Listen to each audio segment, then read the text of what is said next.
Hi boys and girls, welcome to the video. I'm your host Alex320TGV, and today we'll be looking at my favorite steam locomotive in the world, Southern Pacific 4449. This majestic streamliner was constructed in the Lima Locomotive Works at Lima, Ohio on May 20th, 1941. She was one of 28 GS for locomotives built for the Southern Pacific Railroad between April and May of 1941 and March and April of 1942.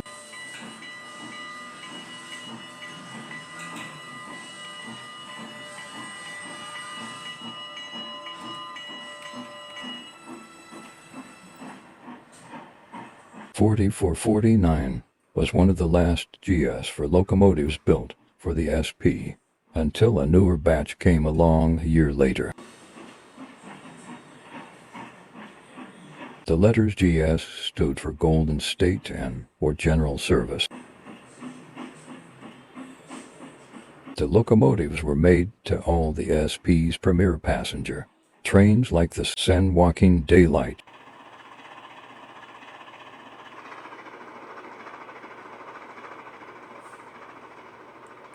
Lark,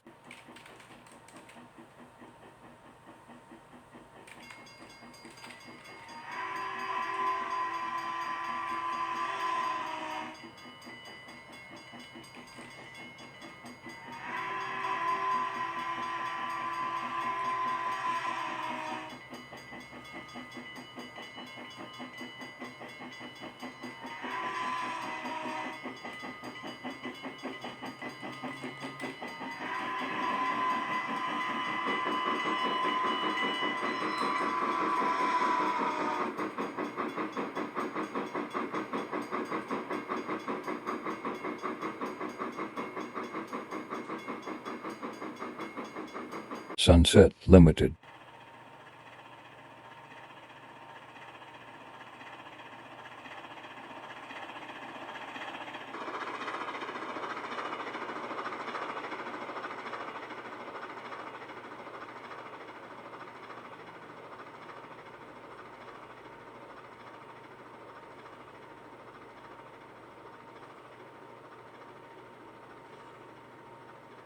Cascades,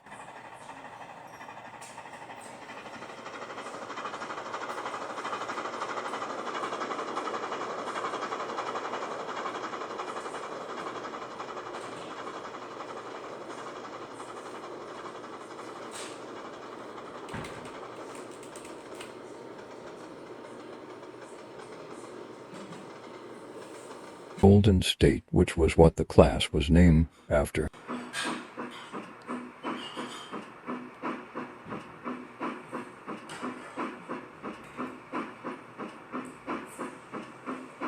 And the most beautiful train in the world, the Coast Daylight.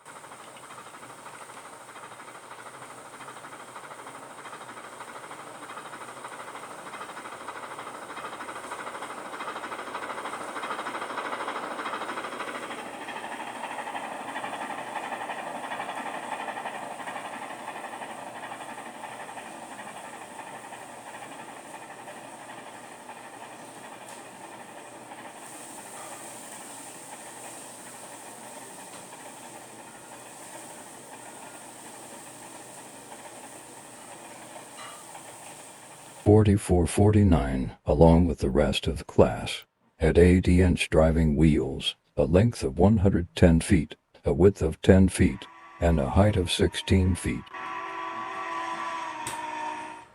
The locomotives weighed in at 475,000 pounds.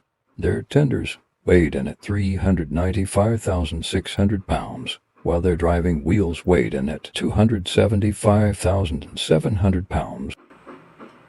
This brings up the total weight of the locomotives to 1,146,300 pounds.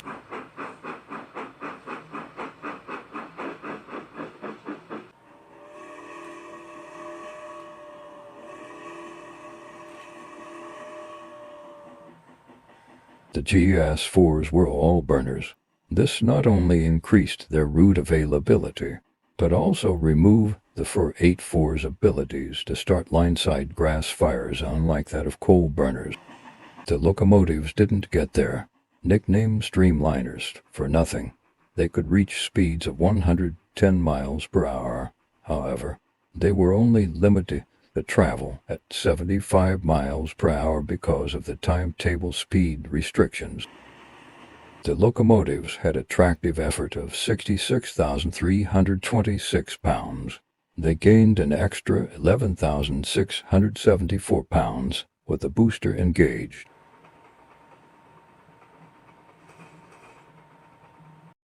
February 22nd, 1942.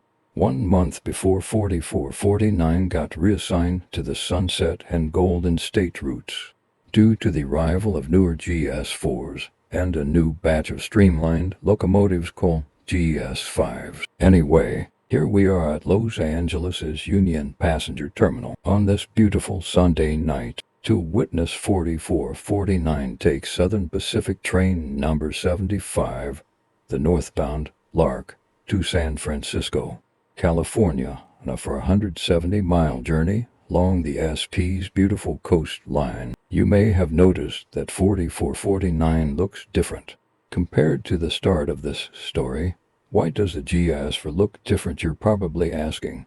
Well, this is because of the fact that we shot the scenes in different time periods. What do I mean, you ask? You see, the clips at the start were taken during the early 1950s, whereas this shot is being taken in, you guessed it, 1942 in short.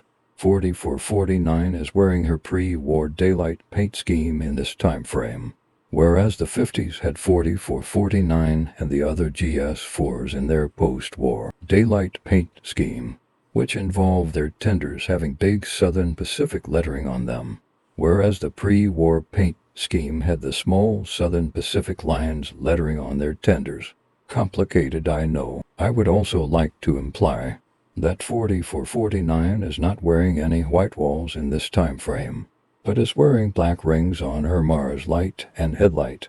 What are white walls, you ask? Oh, don't worry, I'll explain them later.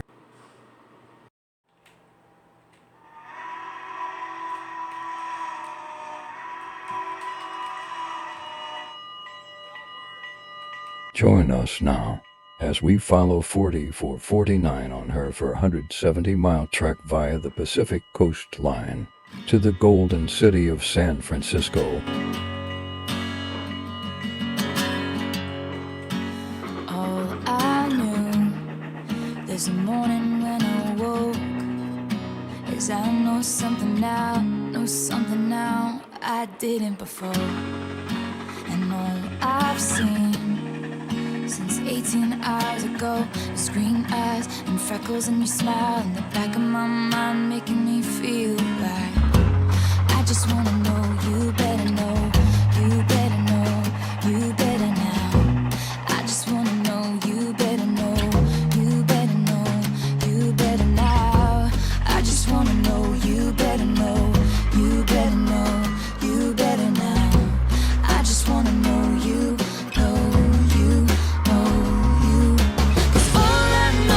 Said hello, and your eyes looking like coming home. All I know is a simple name.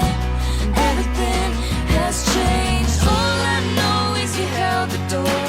You'll be mine and I'll be yours. All I know since yesterday is everything has changed.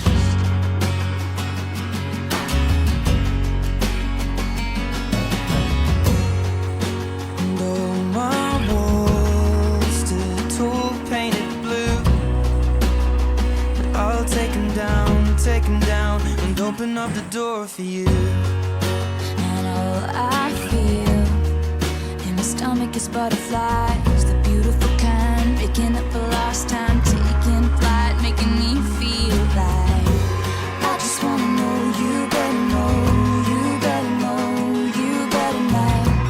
I just wanna know you better know, you better know, you better now. I just wanna know you better know, you better know,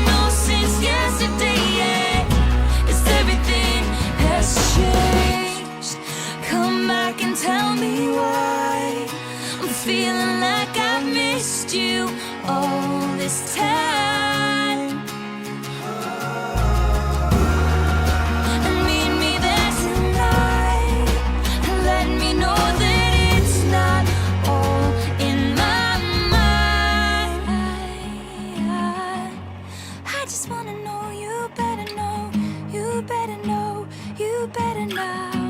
I just wanna know you, know you, know you. All I know is the satellite. Your eyes looking like coming home. All I know is a simple name. Everything has changed. All I know is you held the door.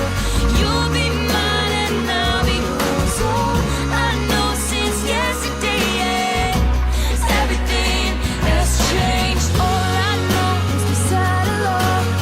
So dust off your highest hopes. All I know is pouring rain, and everything has changed. All I know is a newfound grace. All my days I'll know your face. All I know since yesterday is everything has changed.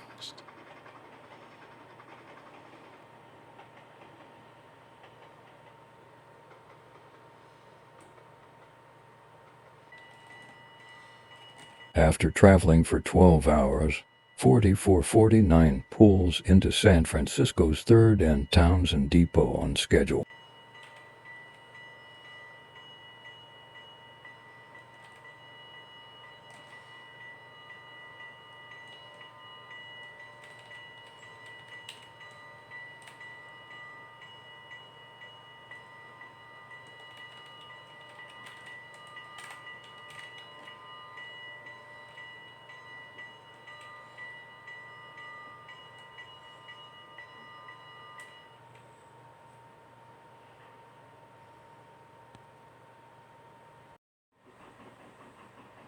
On the 24th, we spot 4449 leaving San Jose to begin her 70-plus mile-per-hour journey back to LA with Southern Pacific train number 98, the southbound Coast Daylight, in tow.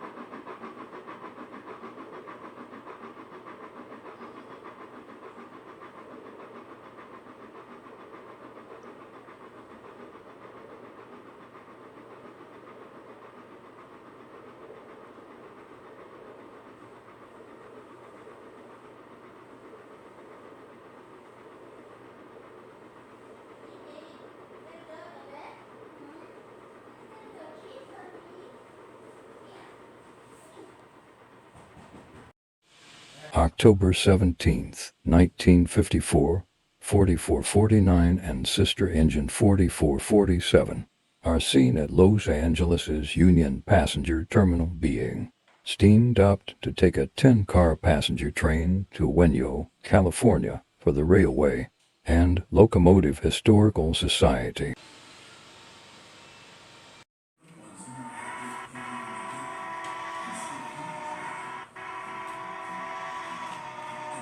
A few minutes later, 4449 and 4447 were given the green light, and the duo dragged the 10-car train out of LA to begin the journey north to Weno.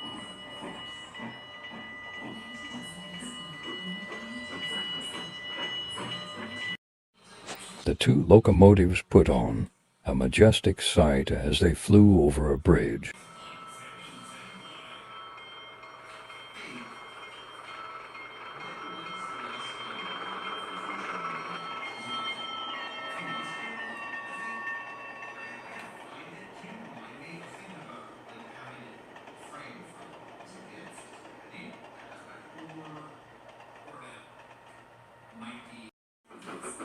Here's a shot of the train coming back from Weno.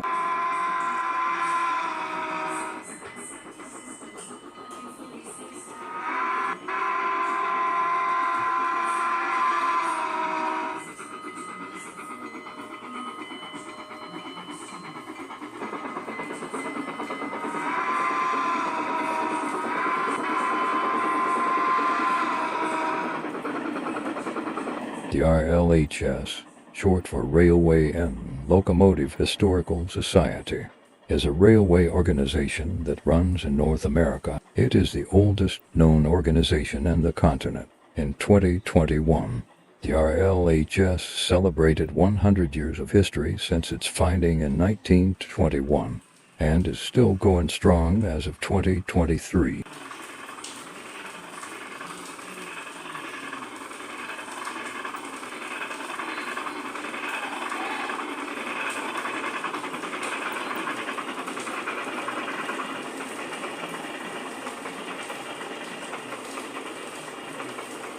However, things would take a sad turn for the 4449 starting from the mid and late 1950s.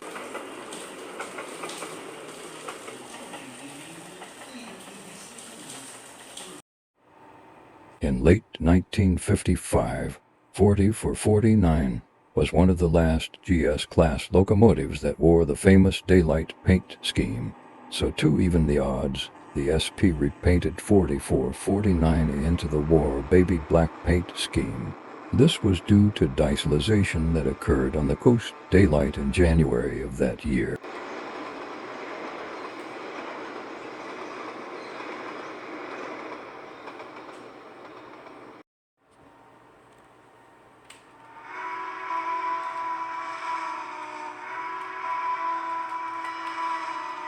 Because of this, 4449 was reassigned to the San Joaquin Valley line that traversed Tehachapi Pass.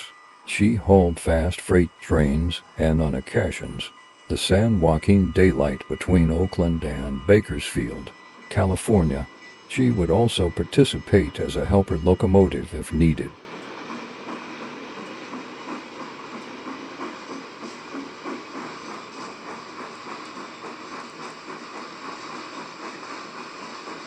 But things would only get worse from there.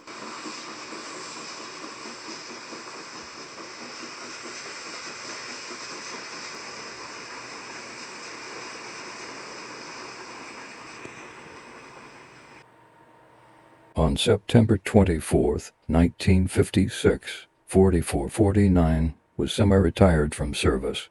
This meant that 4449 could still be used as an emergency backup engine when needed, but could no longer do her regular assignments.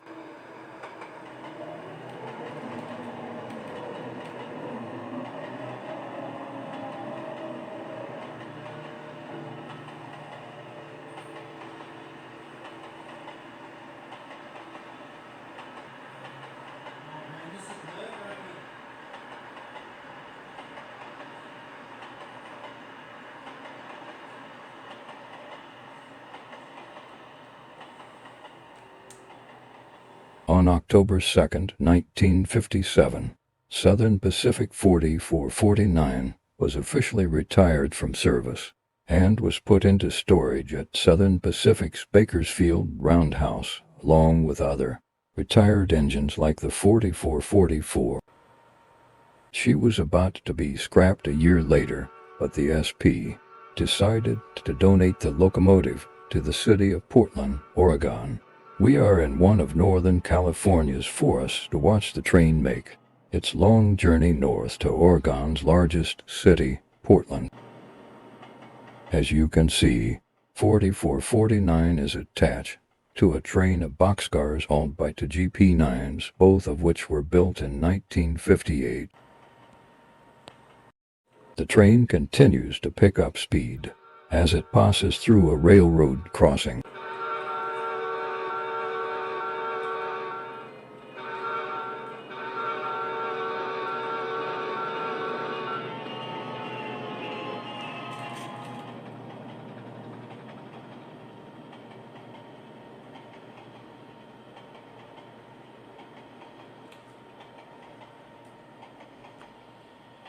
After arriving at Oaks Park, 4449 was uncoupled from the train and was left there.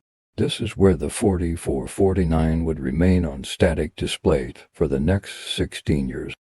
During its time at the park, it was repeatedly vandalized, and several external parts were stolen, like the builder's plate, the original whistle, which was a Hancock long bell 3-chime, and several other parts. Thankfully, the Leslie 200 air horn was never touched, nor stolen. During the locomotive's time in operation, the air horn served as a backup whistle. This could be used when people didn't hear its whistle properly in bad conditions and other things. This is also where the nickname foghorn came from. However, this didn't stop the locomotive from decaying away, and the 4449 would sadly never get the chance to steam on the rails of America again. Until this happened. America's 200th birthday was fast approaching, so in 1974, a man named Ross Rowland came up with the idea of having a special train tour the 48 contiguous states of America. This train would be known as the American Freedom Train.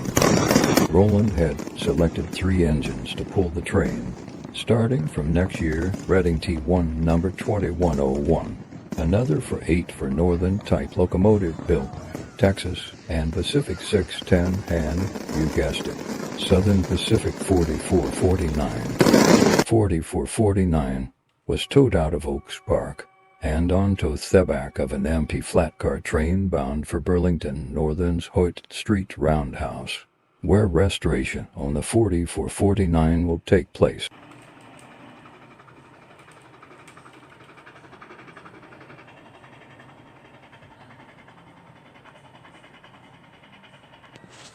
The train flies over a set of points.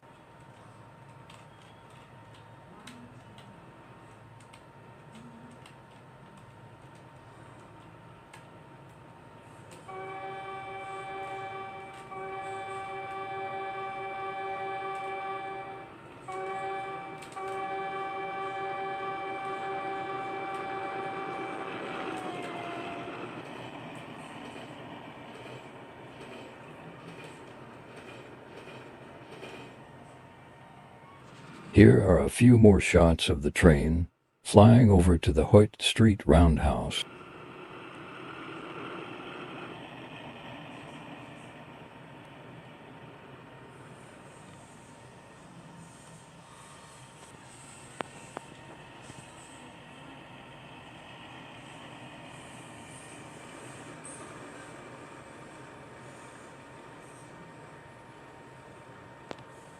Upon arrival at the roundhouse, we see the train, backing 4449 inside, thanks to the efforts of Jack Holst, a man who oiled the 4449's rods and bearings. The work for the restoration crew was more easier to do.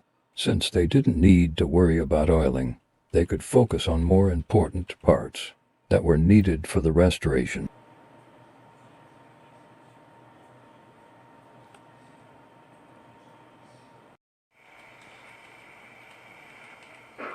On April 21, 1975, Southern Pacific 4449 rolled out of the roundhouse under her own power for the first time since the third quarter of 1957.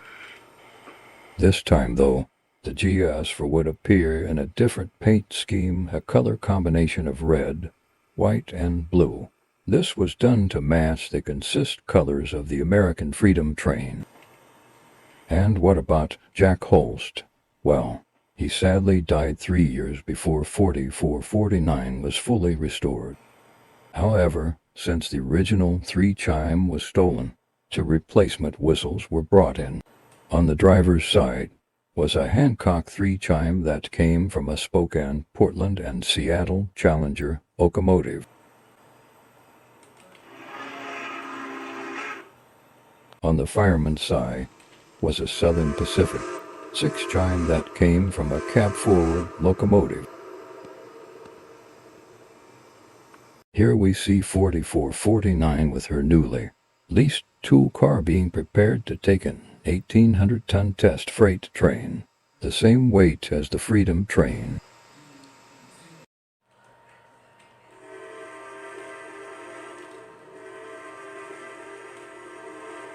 With 2 blasts of the whistle, 4449 tugs hard on the heavy freight train as it leaves the yard.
The 1941 steamer puts on a beautiful show as it charged through the forest with the whistle echoing in the distance.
After passing the test with no difficulty whatsoever, it was concluded that 4449 was now ready to steam across the country with 1,800 tons attached to her. But what about 2101 and 610? Well, let me show you a map of the Freedom Train to give you all an idea of who does what. This is the map of the Freedom Train. Remember what I say because it will come in handy later. The yellow line is 4449, the black line is 2101, and the blue line is 610. The yellow line covers the west and southeast portions of the country, the black line covers the northeast portion, and the blue line only covers the Texas portion. In other words, 4449 will haul the Freedom Train across the west and southeast portions. 2101 will cover the northeast portion, and, you guessed it, 610 will venture the Lone Star State of Texas with the train. Now that you all have an idea of who does what, we will now follow 4449 as it heads towards Los Angeles with the Freedom Train through Tehachapi Pass. It's the dawn of December 22nd, 1975.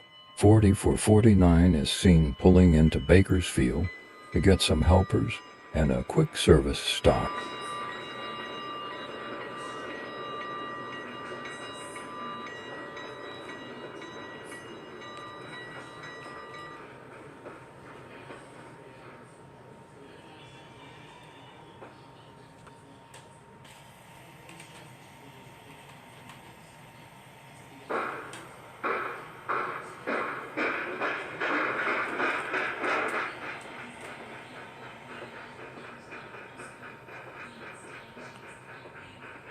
Here are 3 SD45T-2s, who will be the Freedom Train's helpers. The order is as follows: 9389 leading, 9388 trailing, and 9386 bringing up the rear.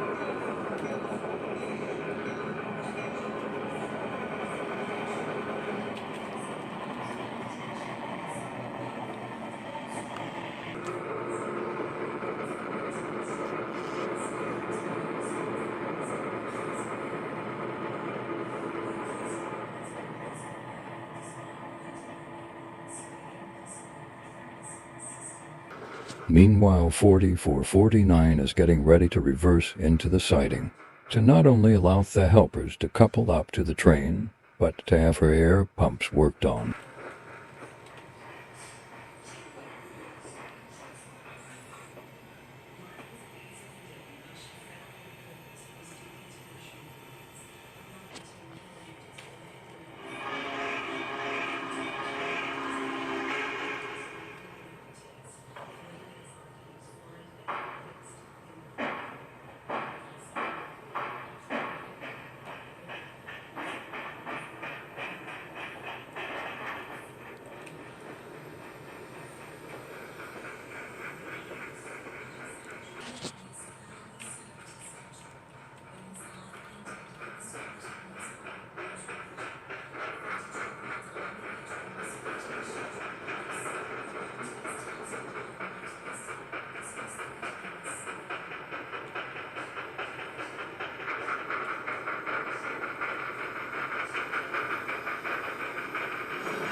while 4449 got her air pumps worked on.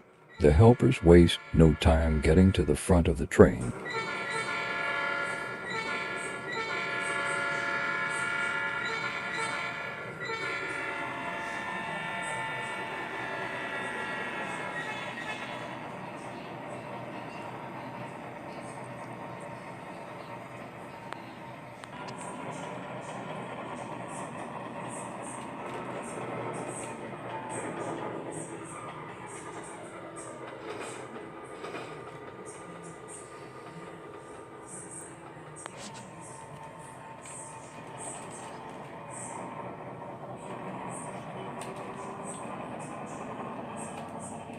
The SD-45T-2s were built by EMD between February 1972 and June 1975.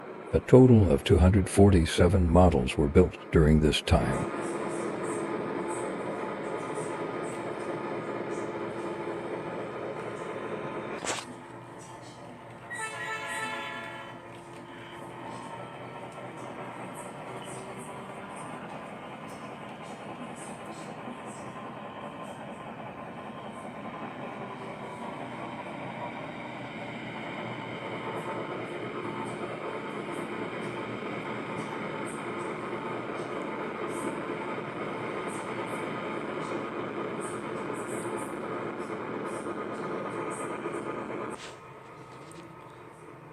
The helpers slowly backed up to the train.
Shortly after the helpers couple up, 4449 proceeds out of the yard to couple onto the front of 9389.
4449 slowly couples onto the front of 9389.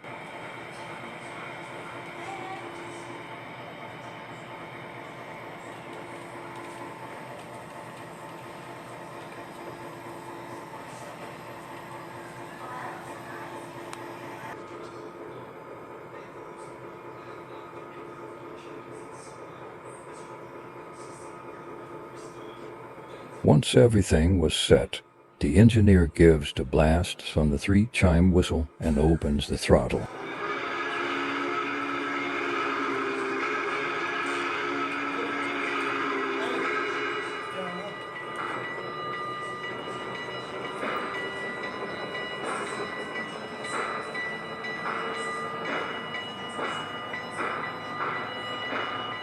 Join us now as we follow the 4449 through the Tehachapi Mountains to Mojave and beyond.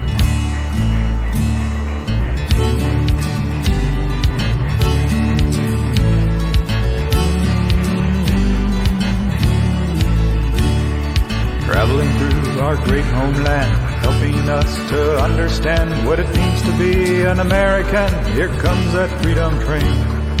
Clear the way, she's coming through, painted all red, white, and blue, making us feel proud and true. Here comes that freedom train, freedom train, that freedom train, that freedom train, that freedom train. Dozens of cities along the way, hundreds came both night and day to see the sights of yesterday aboard that freedom train. In the summer heat and the winter cold, people came both young and old to hear the stories of liberty told aboard that freedom train. Freedom train, that freedom train, that freedom train, that freedom train.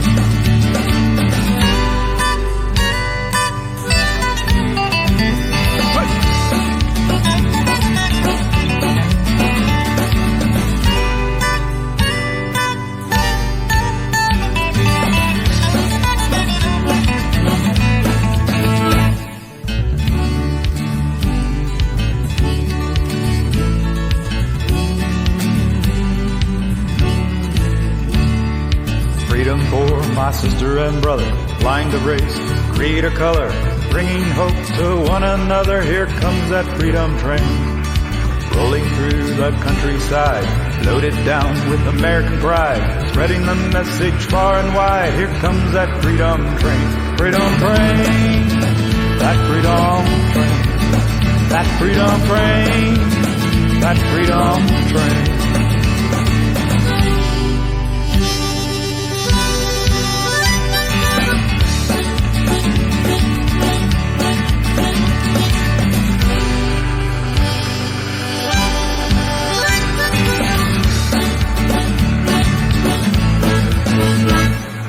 Traveling through our great homeland, helping us to understand what it means to be an American. Here comes that freedom train. Here comes that freedom train. Here comes that freedom train.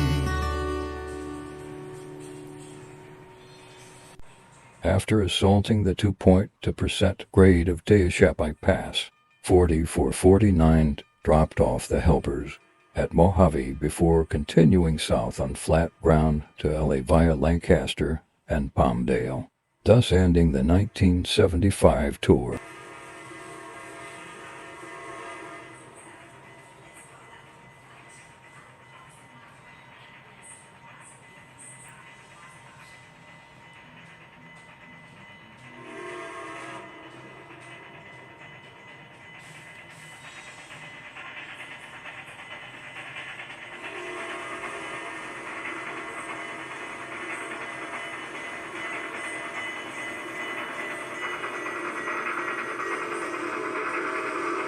In 1976, 4449 left Los Angeles for San Diego.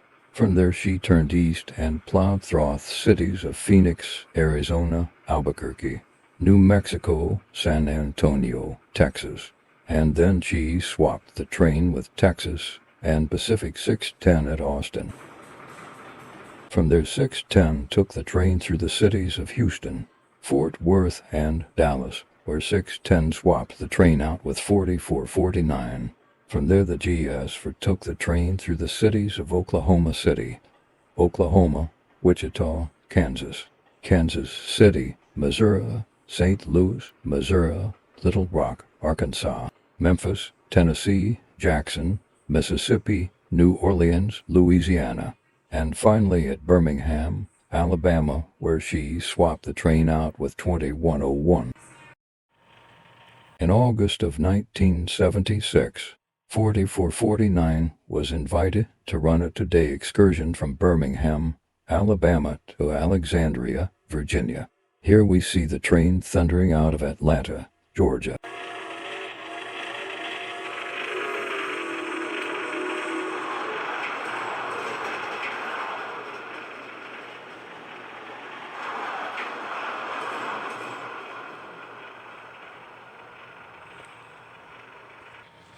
The train rounds a curve and flies over the overpass at high speed.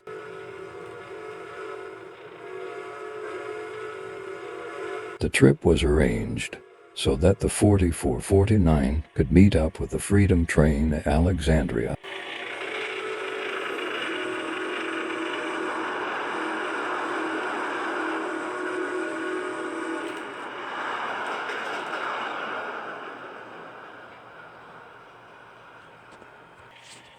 Here we get one last shot of the train flying towards Alexandria.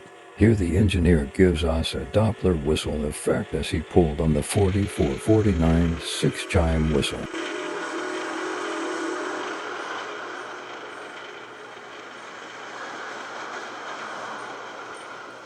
This technique can be used when the engineer pulls on the whistle cord or horn valve for long periods of time.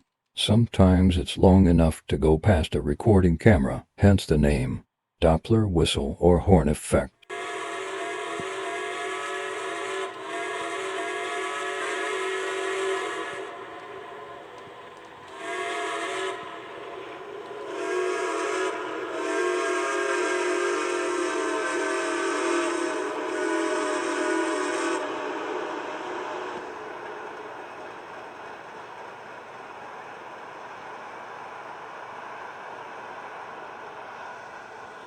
Here we catch a glimpse of 4449 rounding a curve and heading towards us.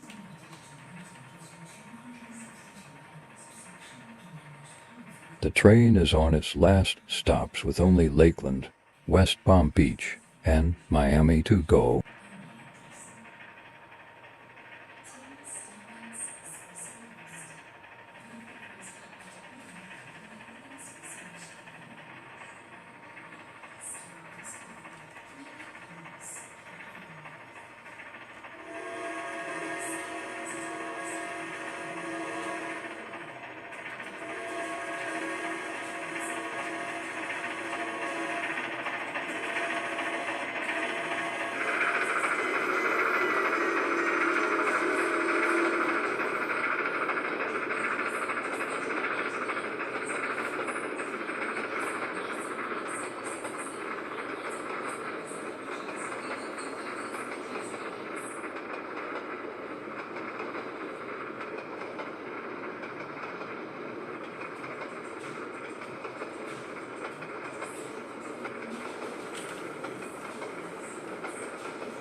After the Freedom train's tour ended, 4449 was stored in Miami. But since the locomotive was owned by the city of Portland, it needed a way to get back home. Luckily, Amtrak, America's Passenger Rail Corporation, was one step ahead. Their plans to get the 4449 back to Portland wouldn't spring into action until January 14, 1977. Okay, boys and girls, here's the plan. 4449 will take an excursion train to Jacksonville, Florida. From there the GS4 will take another excursion train to Birmingham, Alabama. At Birmingham, 4449 will be hitched onto yet another excursion train and take it to Chattanooga, Tennessee. From there 4449 will be attached to the Amtrak Transcontinental Steam Excursion Special and travel to Portland, Oregon via the Sunset Route to Los Angeles, and will turn north from there.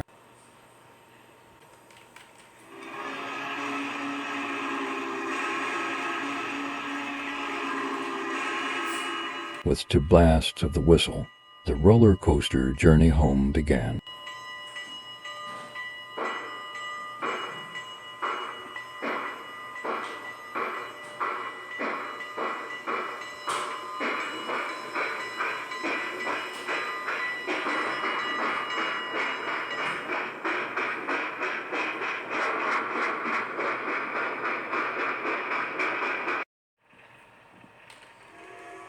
The train highballs through the Florida countryside.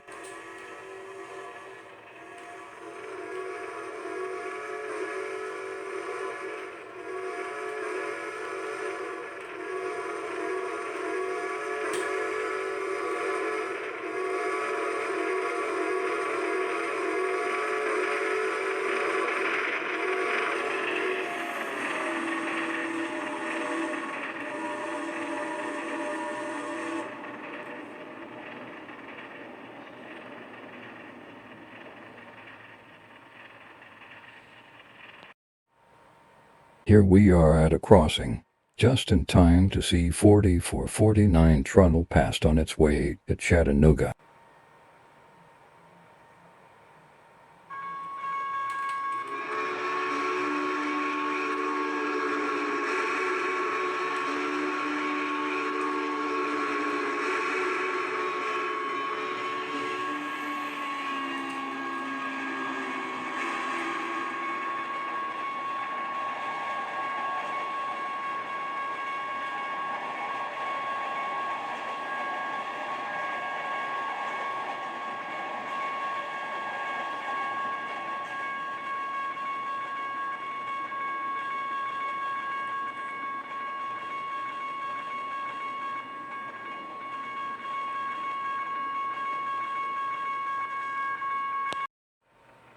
After the trip to Chattanooga, 4449 hitches onto the Amtrak Special and leaves for Portland. Here we are on the SP Sunset Route in eastern Texas. We get a shot of 4449 charging out of the bushes at high iron speed.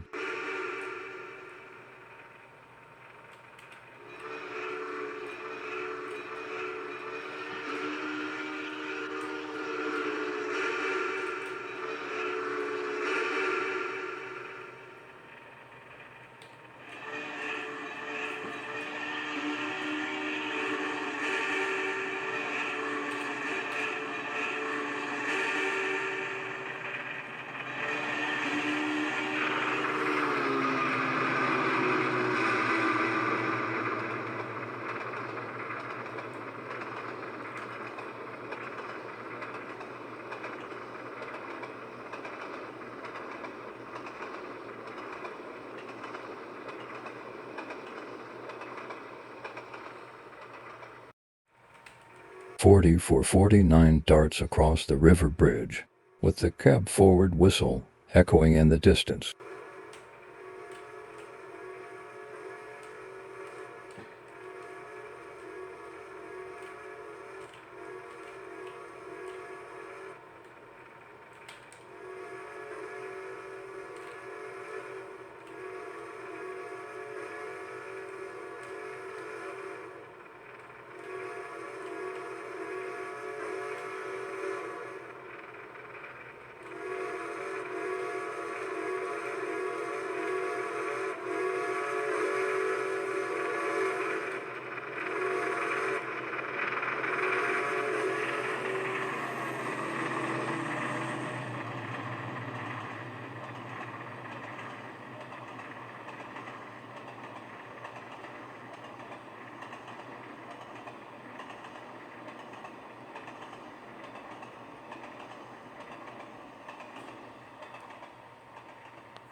After turning around in Los Angeles, the train proceeds north via the coast and Shasta Daylight routes. Here we are on the Shasta Daylight route in Northern California. Here we spot 4449 coming out of the tunnel at low speed.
"4449 continues to traverse the Shasta Daylight route at a slow pace.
"4449 arrived back at Portland and is seen backing into Southern Pacific's Brooklyn Roundhouse, where she would remain inactive for the rest of the 1970s and all of 1980. Unlike Oaks Park, the Brooklyn Roundhouse has a roof on top to protect 4449 from rain and snow, so the chances of the locomotive decaying away under cover, zero. In 1981, 4449 would appear in a familiar livery for a special event. The special event was hosted in Sacramento, California. The event was called Rail Fair 81, also known as the grand opening party of the California State Railroad Museum. 4449 wasn't the only steamer there, though. 844 and 3985 both came along from Cheyenne, Wyoming, both of which were owned by the Union Pacific Railroad.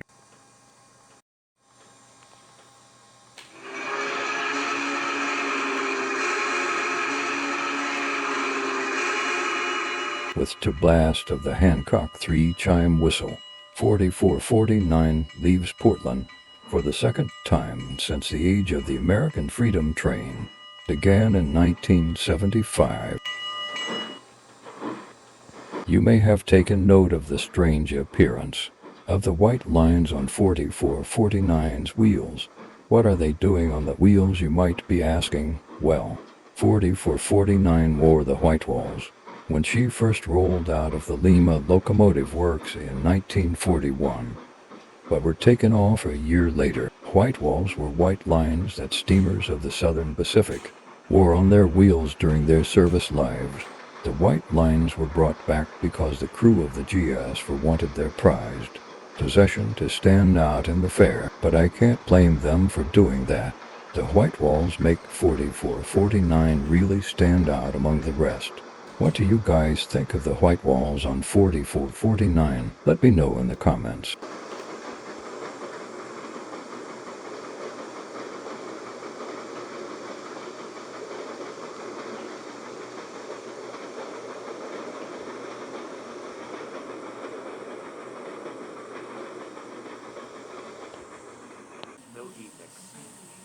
Here we are at the Cascade Mountain Range, where the 1975 built EMDSD 45T-2 locomotives are hitched onto the front of 4449 to assist the GS for up the 2.2% gradient. Here we are at a grade crossing where we will see the train cruise past.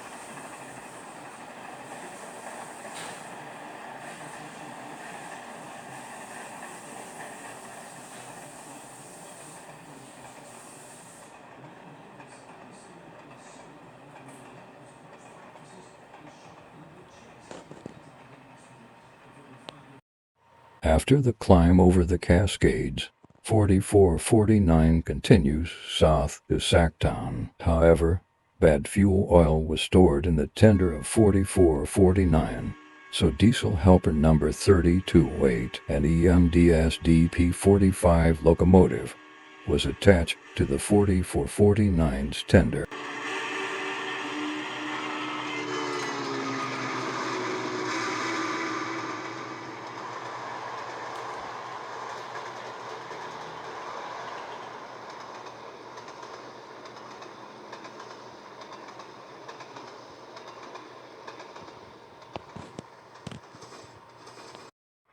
At Tehama, California, the bad oil was replaced with a new load, thus solving the oil problem.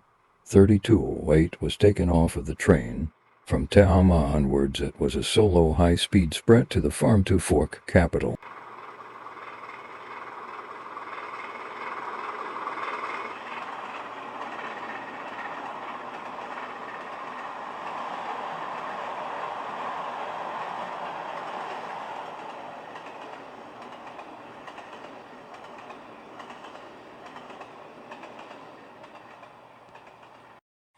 Railfare 81 was a huge success for the California State Railroad Museum. Thousands of people flocked to the museum for its grand opening. Both 8444 and 4449 are seen on display here.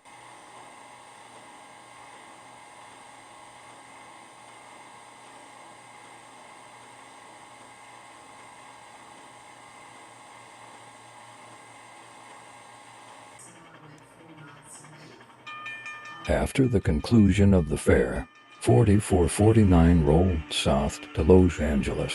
We'll follow the train from Bakersfield to Mojave along the Southern Pacific and Santa Fe's Mojave subdivision.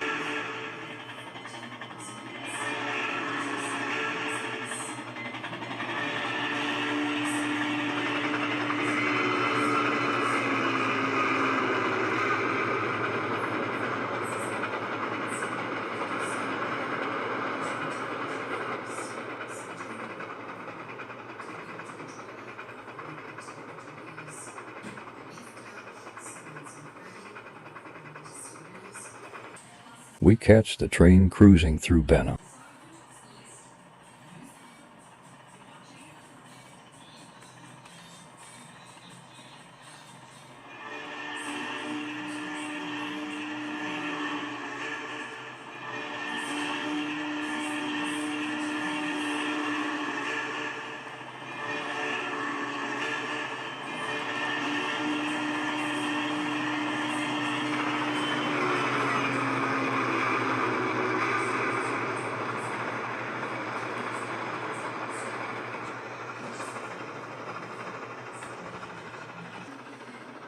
The train rumbles over the points and thunders over the bridge.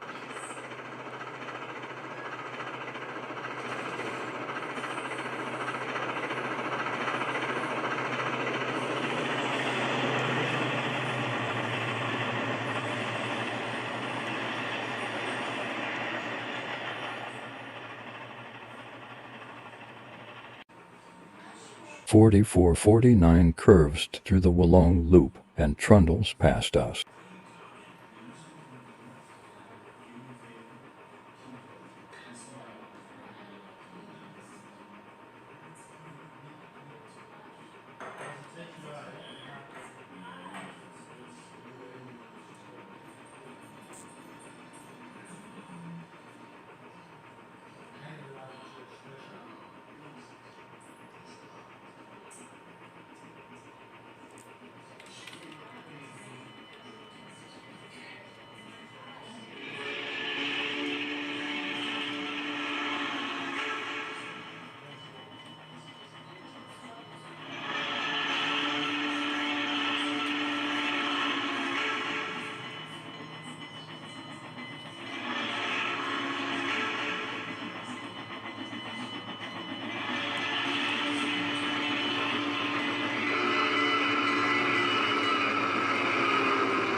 "4449 passes us at a crossing.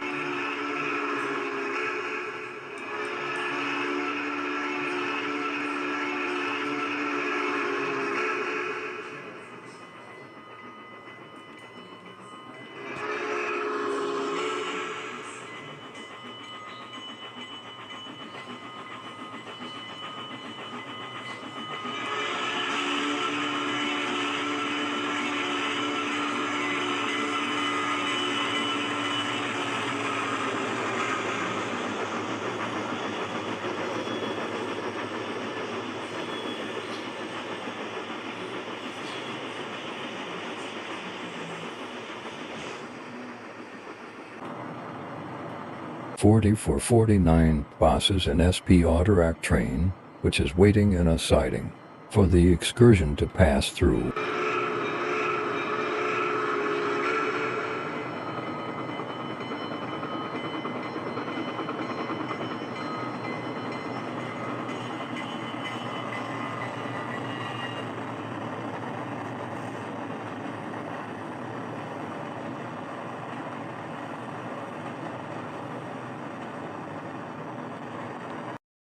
"4449 pulls into Los Angeles for the second time since 1975.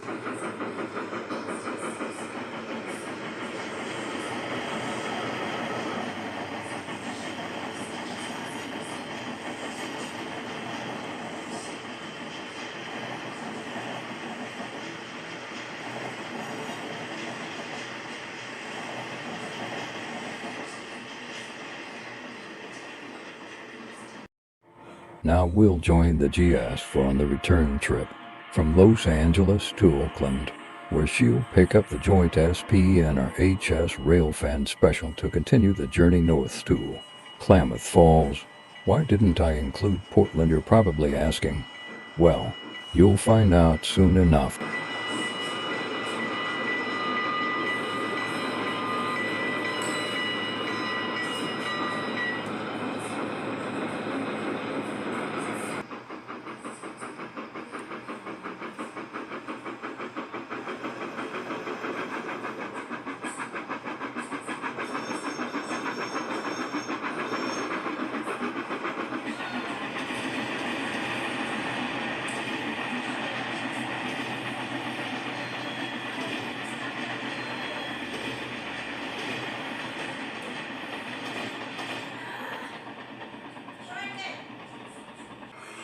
The train speeds over the bridge, leaving the city of Los Angeles behind.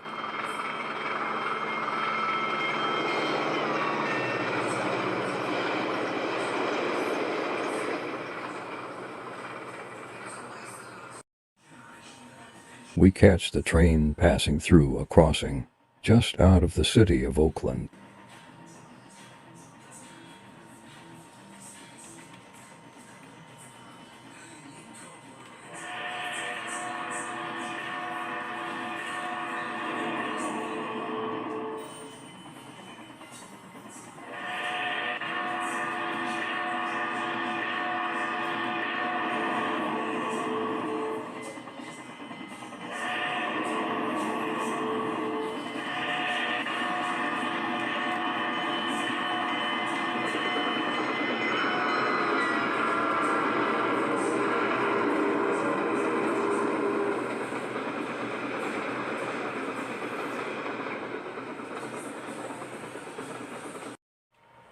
The joint SP and our HS Railfan special darts out of Oakland to begin the journey north to Klamath Falls.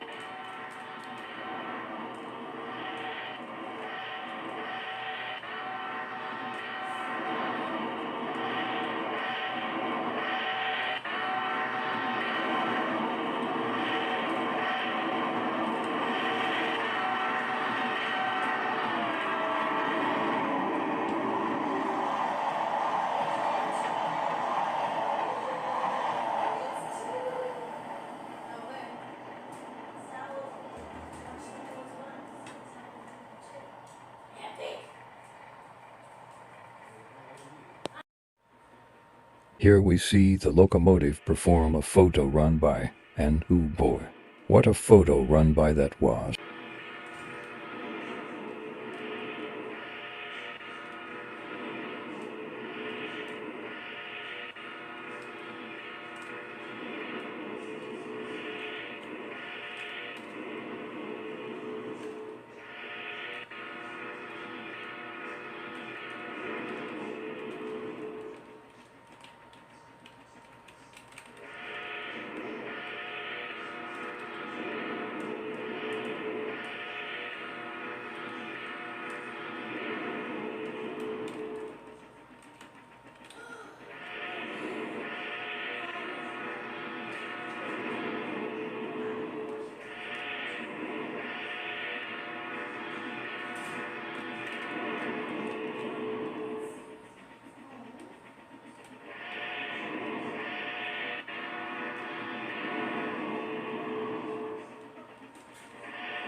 That, ladies and gentlemen, was the most beautiful photo run by on planet Earth.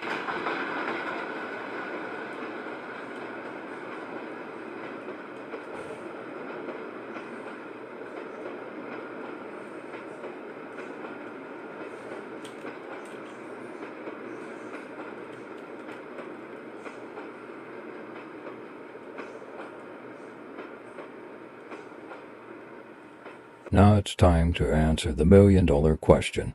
Why did I claim Klamath Falls as the 4449's final destination instead of Portland? Well, it goes like this. During her overnight stay at Klamath Falls, a 3-inch flue inside of the 4449's boiler cracked apart. This sent water gushing into the firebox, which extinguished the fire. Although the problem was easy to solve, if not uncommon during the days of steam, it removed the GS4's ability to travel to Portland under her own steam. In short, no work could be accomplished until the firebox was cooled down, a process that only took 1 day. After that, a 6-hour-long maintenance process began on the locomotive. It did not go back to Portland until a few days later. As a result, the Southern Pacific Railroad, and the Pacific Northwest chapter of the National Railway Historical Society joined forces with the excursion operators to get the train back to Portland via diesel powered for the passengers to make further connections at Portland. In 1984, 4449 undertook her, if not the longest steam passenger train journey in the world. Portland Union Station, Saturday, May 5, 1984. 4449 is being steamed up for the most memorable journey of her lifetime. The GS for will haul an all-daylight excursion, insist over a distance of 7,000 miles from Portland, Oregon to the 1984 World's Fair in New Orleans, Louisiana. Like 3 years prior, the locomotive wouldn't be the only candidate attending the fair. Union Pacific 8444 would also attend the fair, heading south from Cheyenne via the Great Plains of America. This is DLMX 40 to 19 aka 40 for 49's auxiliary water tender.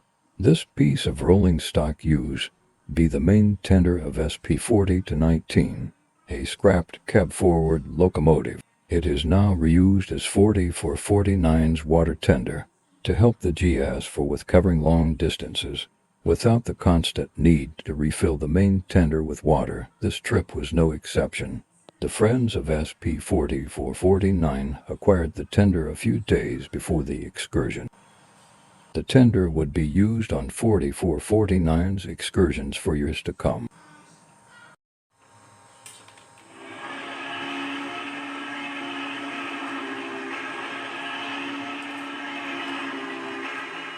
With 2 blasts of the whistle, 4449 leaves Portland for her 4-week-long voyage via the states of California, Arizona, New Mexico, Texas, and Louisiana.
After 4 weeks of traveling, 4449 crosses the Huey P. Long Bridge and pulls into New Orleans.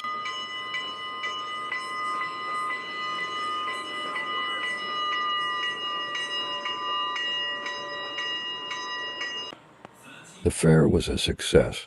4449 took her place among many exhibits like NASA's Space Shuttle Enterprise and the popular monorail ride. As great as the 4449's trip was, it did not go without incident. On the approach to Oakland, 4449's auxiliary water tender suffered a hot axle box, so it had to be left on a siding. Luckily, before the engine left, the water tender had arrived into Los Angeles on the back of a freight train. After a week on display, it was time for the 4449 to head back to Portland.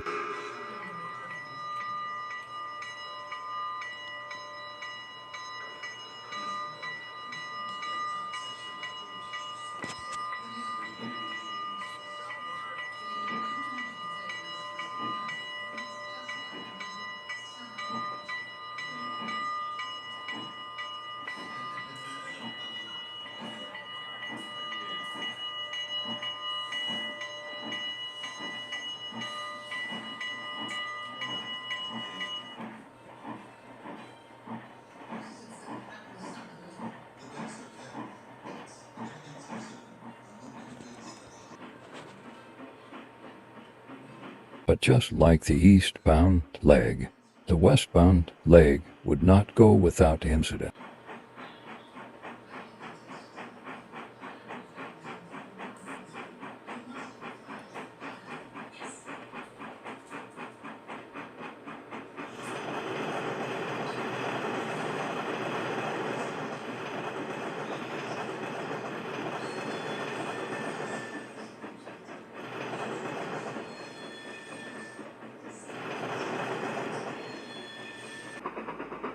On June 11th, 4449 was approaching Del Rio, Texas, but suddenly, the retention plate that held the drawbar in place cracked away and fell to the top, bringing the drawbar down with it. This caused the tender and the rest of the consist to uncouple, while the locomotive accelerated away all by itself. Luckily, Dull McCormick noticed the gap and slammed on the locomotive's brakes, bringing it to a stop.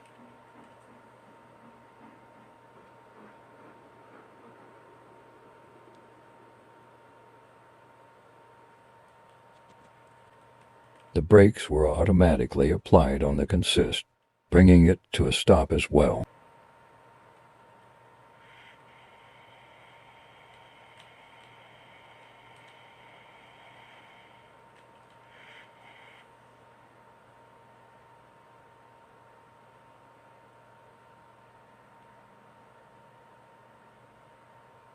The locomotive backed up, the fallen parts were put back together, the connections were remade, and the 4449, along with its consist, continued on like nothing had happened, but only a few minutes behind schedule.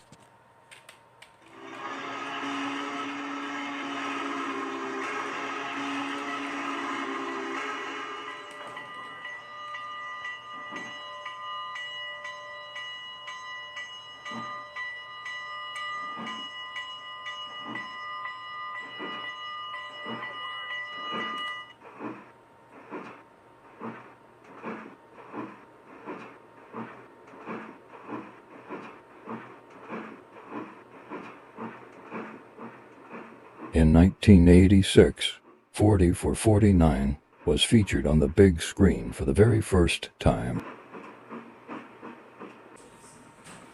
Disney was filming Tough Guys and had acquired 4449 to star as the Gold Coast Flyer train. We catch the GS with a couple of daylight cars on her way to Los Angeles for the fourth time since 1984.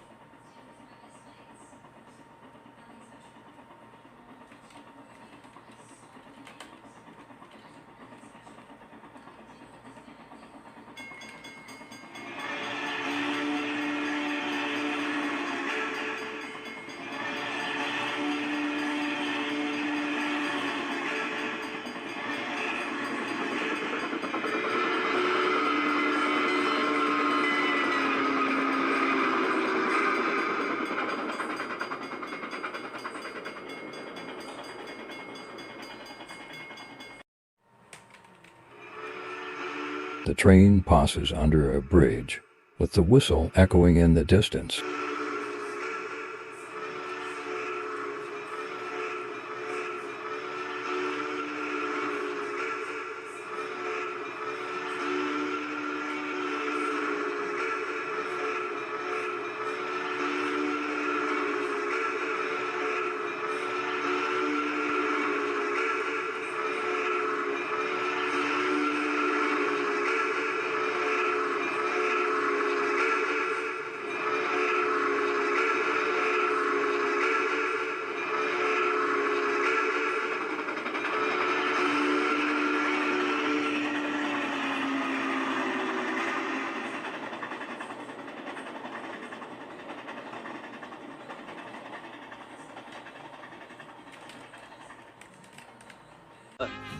Where we come from. The film was a success, averaging at 4.7 out of 5 on Amazon, and climaxing at $21.46 million on the box office. Well, for one thing, hey, cabrón!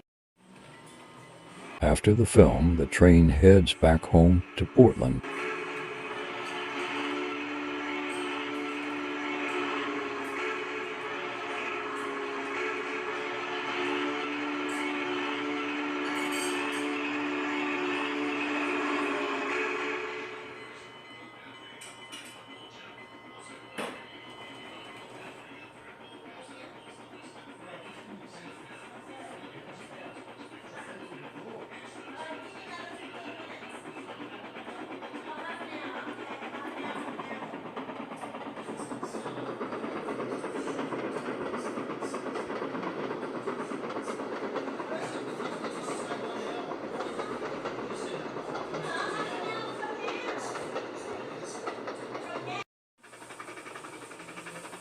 The 4449 was quite busy during the end of the 1980s. Here are a couple of trips that she took part in during these times.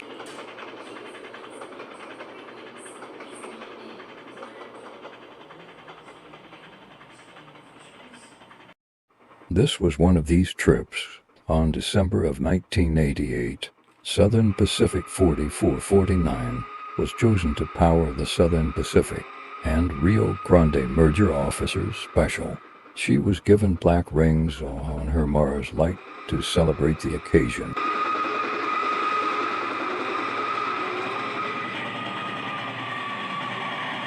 She would wear these rings throughout the rest of the 1980s.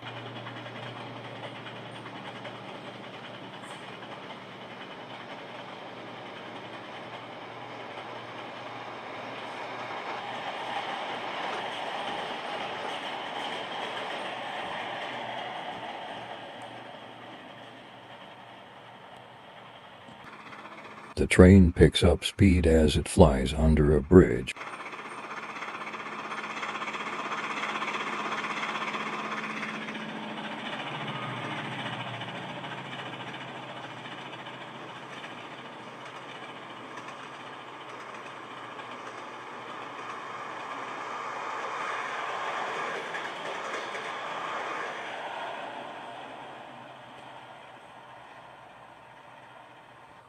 The train rumbles over a bridge with constant whistle blowing.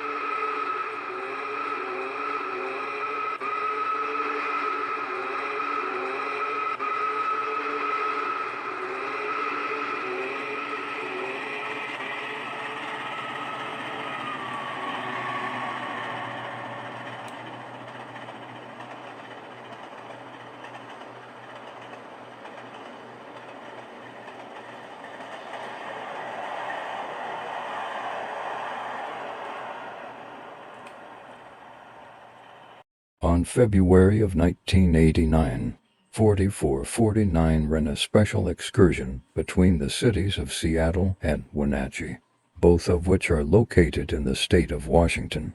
This was arranged to celebrate the state's centennial and Winter Games. We caught the train passing through a crossing in the snow.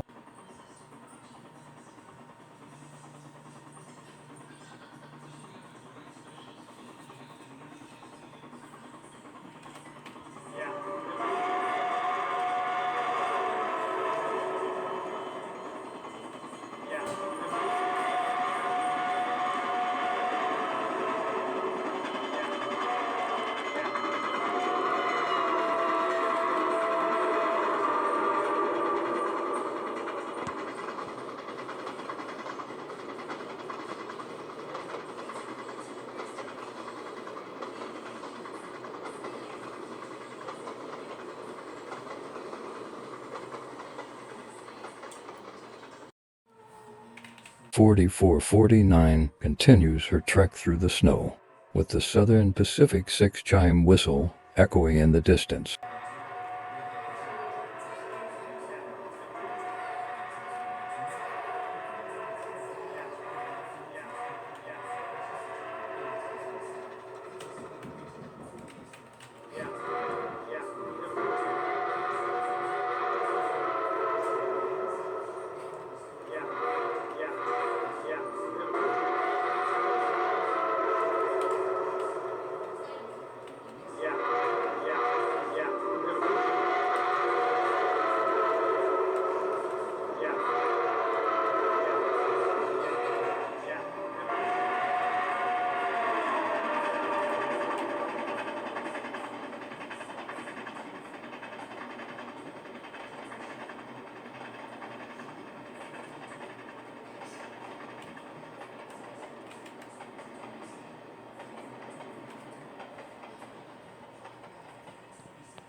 Three months later, 4449 was invited to come and visit Los Angeles for the fifth time since 1986, this time to celebrate the 50th anniversary of Los Angeles' Union Passenger Terminal.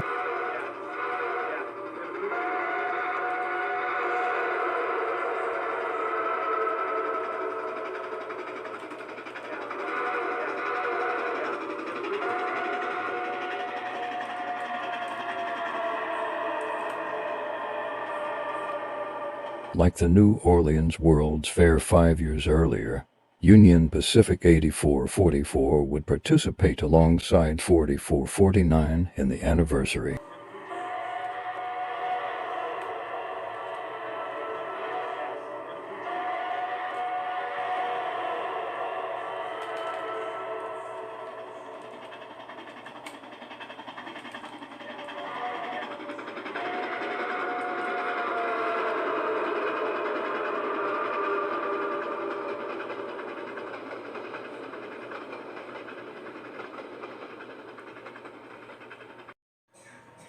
After the events in Los Angeles, 8444 and 4449 had a race on Southern Pacific and Santa Fe's parallel main lines in Can Pass.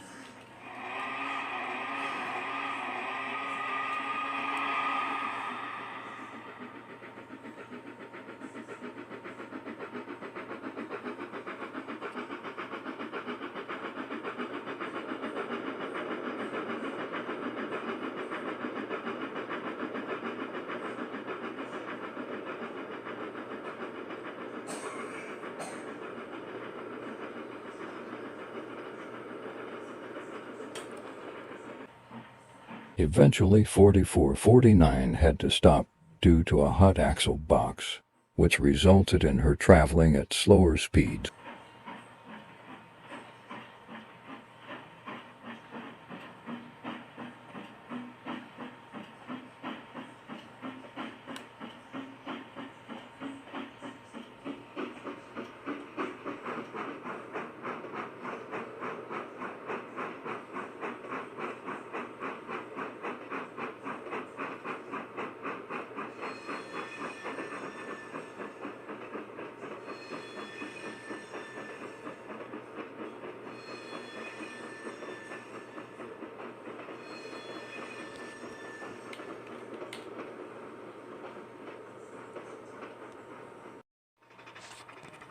After the race, the two locos headed back to their respective homes, 8444 in Cheyenne, Wyoming, and 4449 in Portland, Oregon.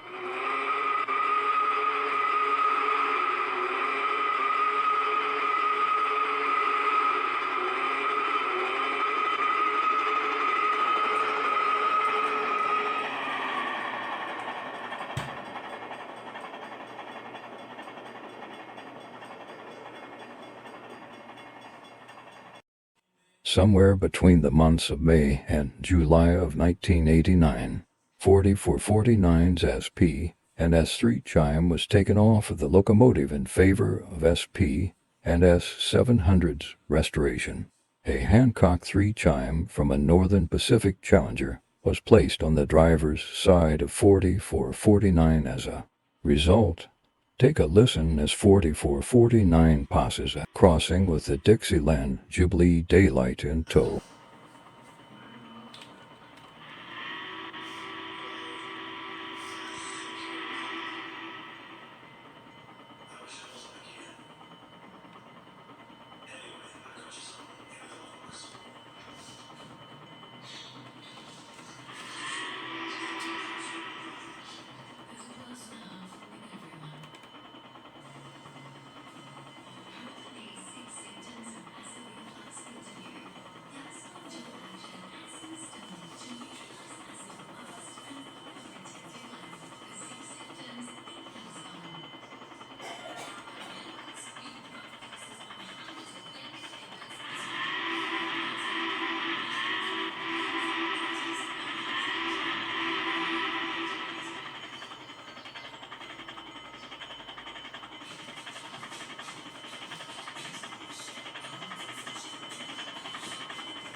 "4449 continues her journey to Sacramento, California as she passes another crossing.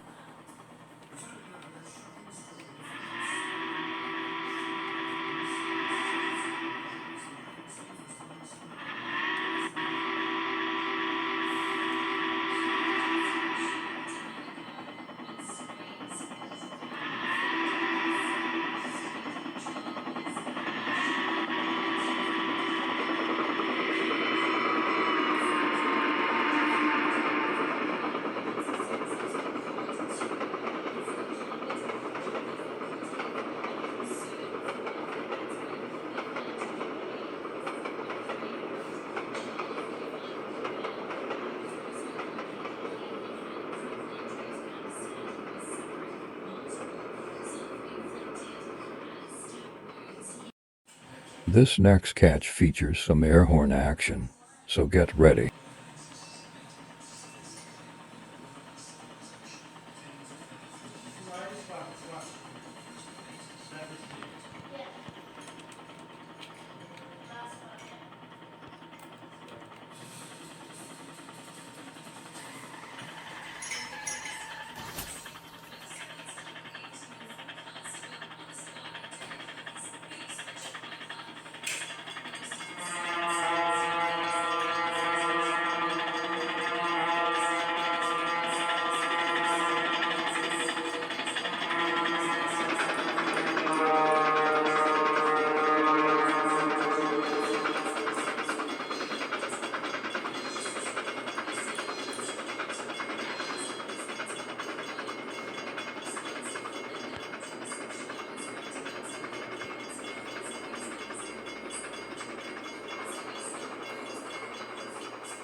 Later on in 1989, 4449 starred in another movie called Come See the Paradise. The film would not be released to the public until December 23, 1990.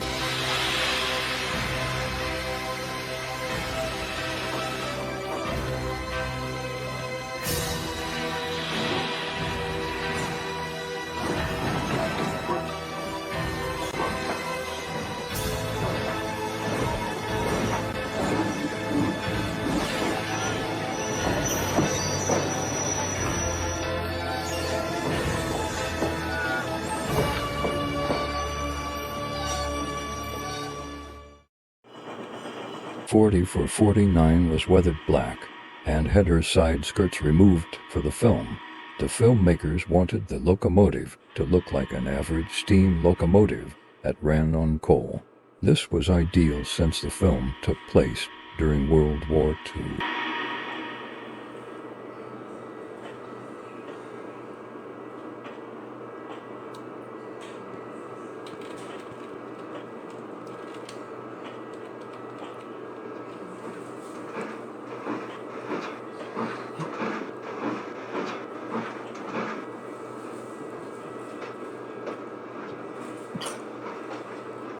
On October 10, 1990, Southern Pacific 4449 makes a return to Washington for the first time since 1989. This time for Steamfest 90. The GS4 wouldn't be the only engine there though. Recently restored SP and S700 would also attend the Steamfest. SP and S700 was another locomotive that Holst took care of during it and the 4449's time at Oaks Park.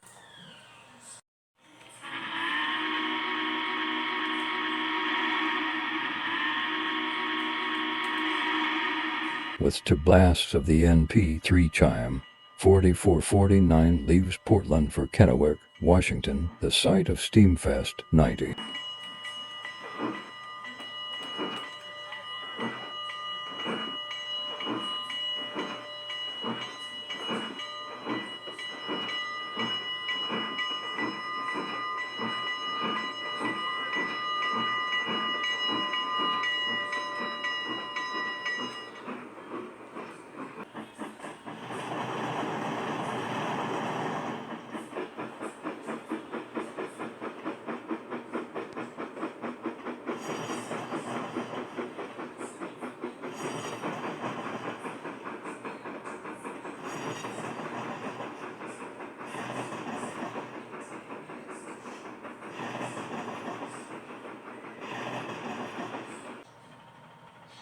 The train rounds a curve and cruises through a crossing.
The train rolls under a bridge as a Burlington Northern freight train passes from above.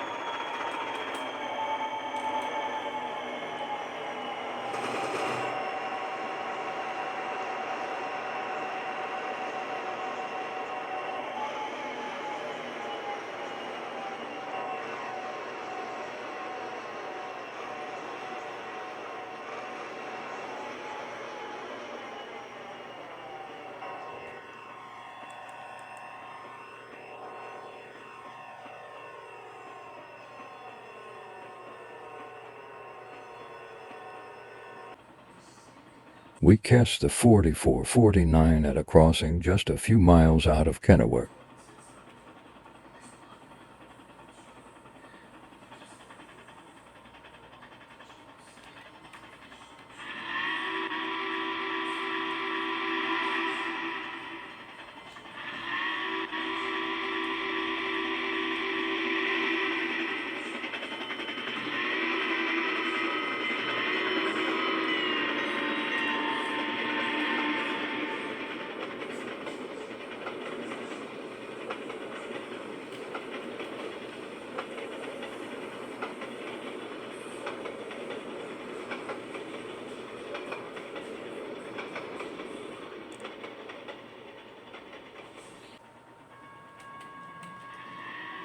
During the Steamfest, 4449 took part in trips in and out of Kennewick.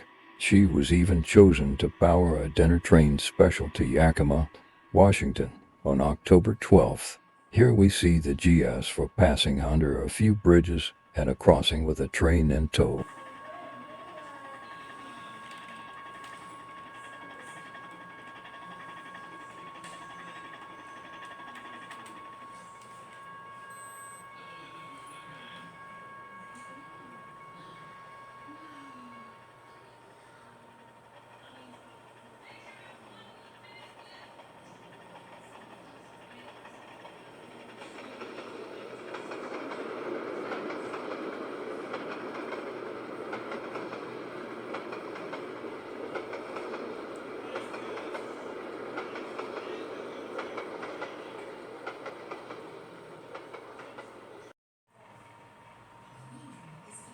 After the Steamfest, the two locos headed home. We caught the 4449 flying over an overpass.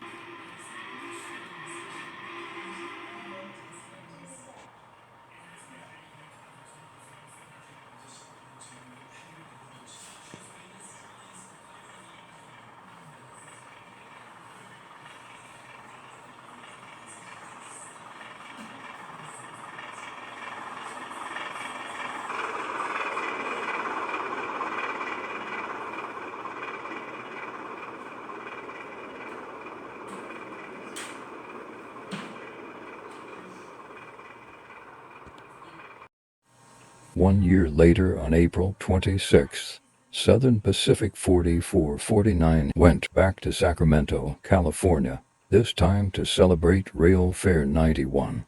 Like Rail Fair 81 10 years prior, 4449 wouldn't be the only loco that attended. Union Pacific 3985 and recently renumbered 844 attended the fair alongside the GS4. However, there was a difference. One extra candidate was invited to participate. That candidate was 20 for 72, another steam engine built for the Southern Pacific.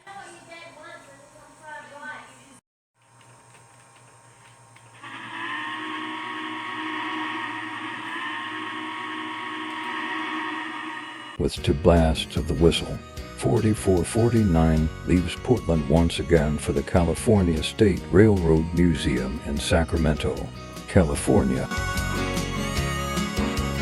Look at the clock, it's 3:45. It's been a long day, I can't take any more. I gotta get away, head down the track with a full head of steam and no looking back. I hear the pistons pounding out the beat. I feel the rhythm underneath my feet, and I dream. Oh yeah, I dream. I dream of the legends of the rail. Of the legends of the rail.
100 to go.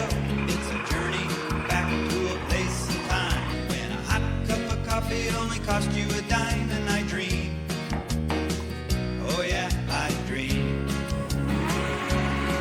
I dream of the legends of the rail,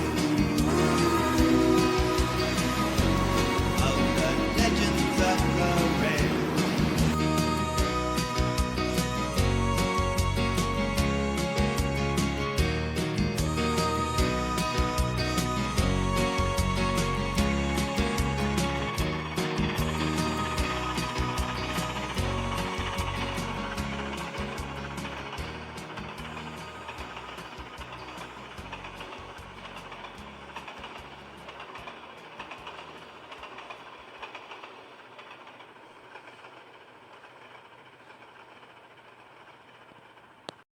Rail Fare 91 was a success. 39.85 and 44.49 would meet up daily to remember the completion of the first transcontinental railroad built in the United States. 44.49 even participated in a doubleheader with 20 for 72 to Oakland and back, with the 44.49 returning to Sacramento solo. Once the conclusion of Rail Fare 91 came and went, the engines headed home. We managed to catch the 44.49 at a crossing just after it passes underneath a highway bridge.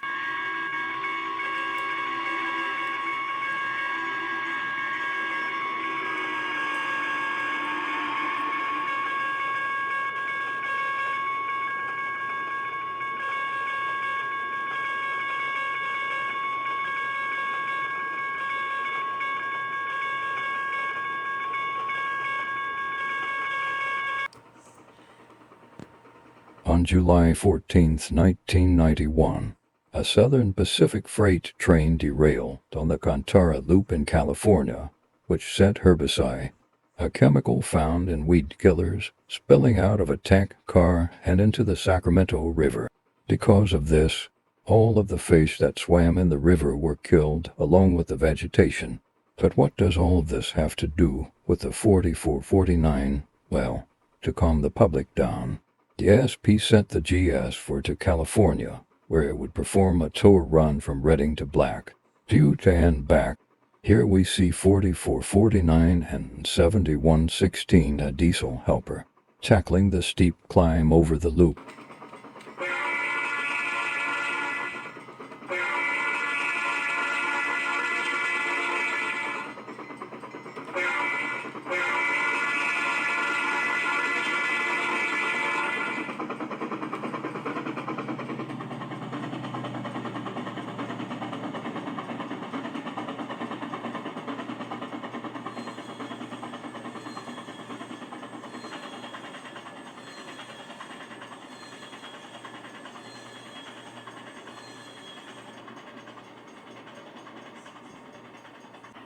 .44.49 makes her way back to Redding solo, while passing through the same location as before.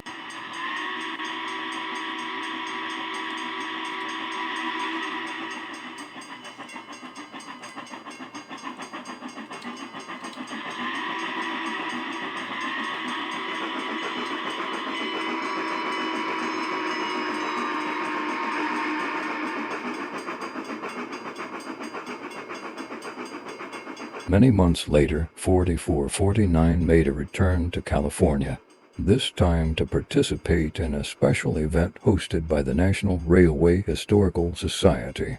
Can you guess what the event might be?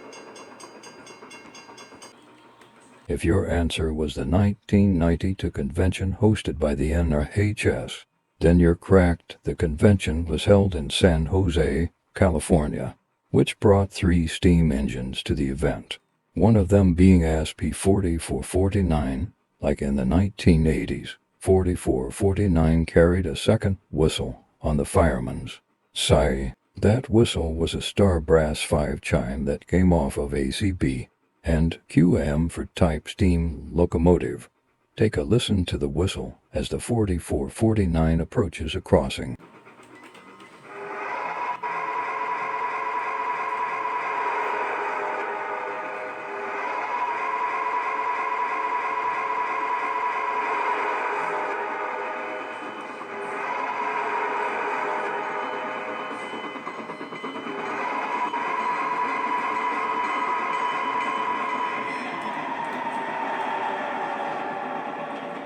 Going back to who was invited, the two other steamers that came to San Jose alongside the GS4 was Union Pacific Challenger number 3985 and Southern Pacific 2472.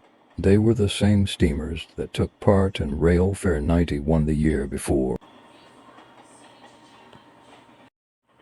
The train accelerates out of the Golden State Capitol with a full head of steam.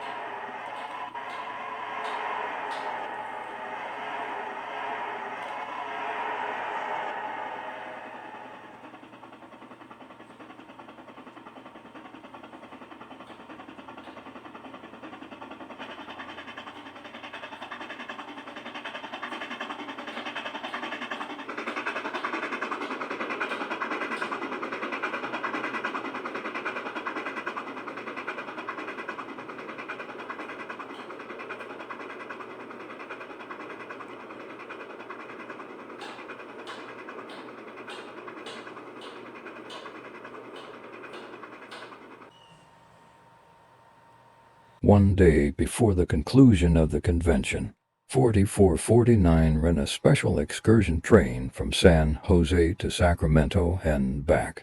We caught the GS for passing through crossing on the way to Sacktown. For those air horn fans out there, get ready for some blaring action.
"4449 passes over a river bridge on the way back to San Jose, with the air horn blurring in the distance.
Once the final day of the 1990 to NRHS convention came and went, 3985, 2472, and 4449 returned to their respective homes.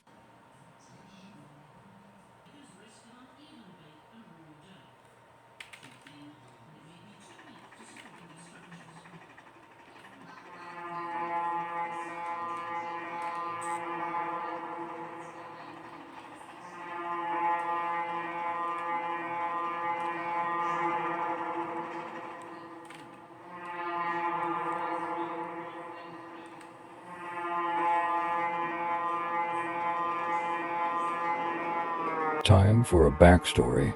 Like the Railway and Locomotive Historical Society, the National Railway Historical Society, or NRHS for short, is a railway organization that operates in the U.S. area of North America. It was founded in 1935. Since 1957, the NRHS have been hosting railway conventions all around the country.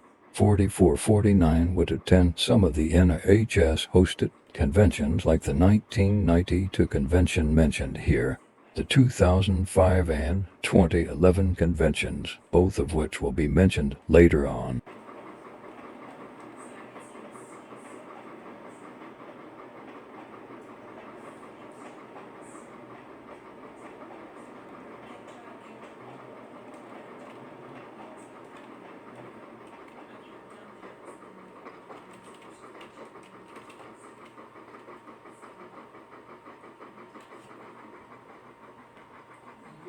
On October of 1995, Southern Pacific 4449 was chosen by the Willamette and Pacific Railroad to promote the startup of the new Portland and Western Railroad. For the occasion, the GS hauled both freight and passenger trains on the railroad. Here we see 4449 with a freight train cruising slowly at 10 miles per hour.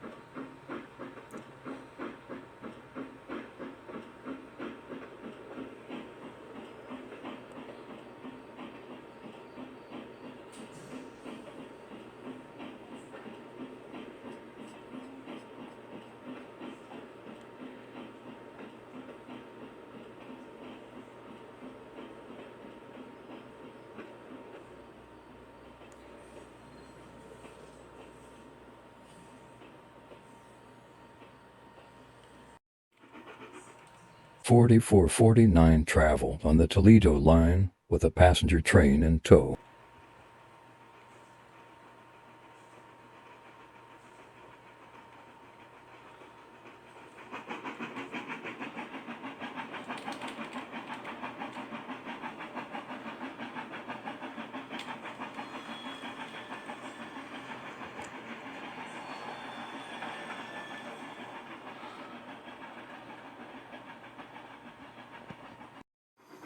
Here we see the GS for passing through a crossing, with the same passenger consist, but with a Canadian Pacific grain car tucked in between the tender and tool car of the locomotive.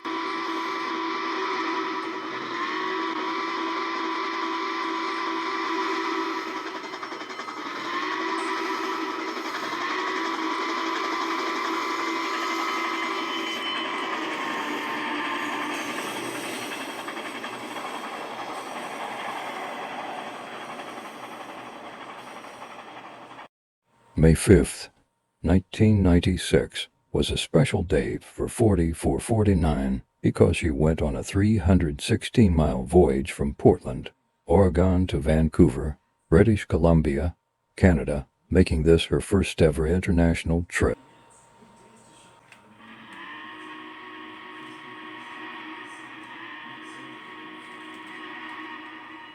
Once given the green light, the 1941 streamliner dragged the train out of the station. It began her 316-mile voyage to Canada.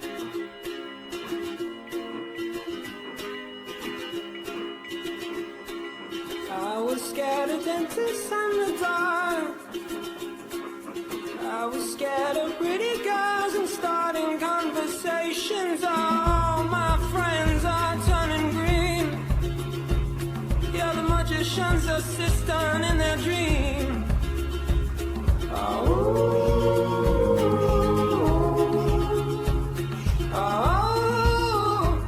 And they come unstuck.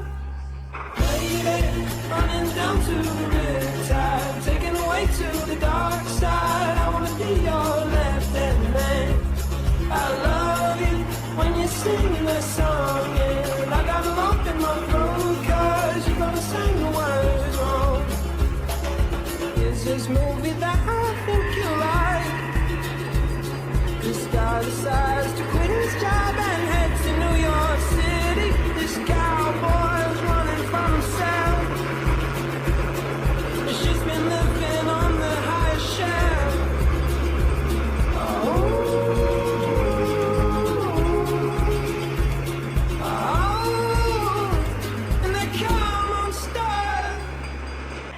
lady running down to the riptide, taken away to the dark side. I wanna be your left-hand man.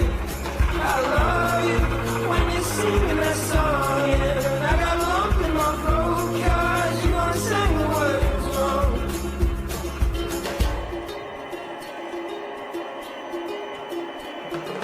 I just wanna know if you're gonna stay. I just gotta know. I can't have it any other way. I swear she's destined for the screen. Closest thing to Michelle Pfeiffer that you've ever seen. Oh, lady, running down to the riptide, taken away to the dark side. I wanna be your left-hand lady. I love you when you sing that song, and I got a lump in my throat 'cause you gonna sing the words wrong. Oh, lady, running down to the riptide, taken away to the dark side. I wanna be your left-hand lady. I love you when you're singing that song, and I got a lump in my throat 'cause you're gonna sing the words wrong. Oh, lady, running down to the riptide, taken away to the dark side. I wanna be your left-hand man. I love you when you're singing that song, and I got a lump in my throat 'cause you're gonna sing the words wrong. Yeah, I got a lump in my throat 'cause you're gonna sing the words wrong.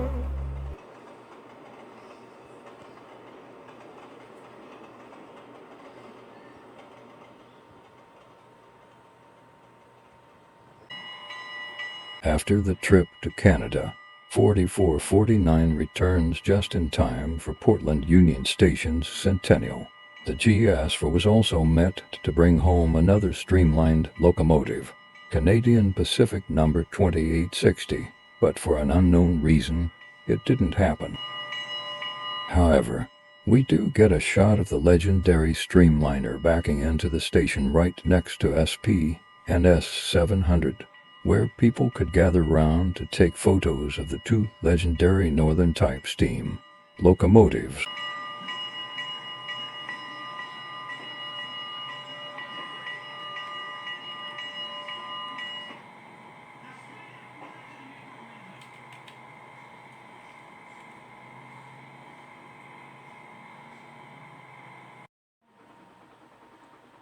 On June 7, 1997, Southern Pacific 4449 visited Washington for the first time since 1996. She took on an excursion that went from Portland, Oregon to Yakima, Washington. Here we see the train rumble past a railroad crossing.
The train emerges from the tunnel, with the air horn blaring in the distance.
1 year later, on June 14th, 4449 makes a surprise return to the Northwest. However, she only took on a short journey to Bend, Oregon. Here we see the GS for passing through a crossing.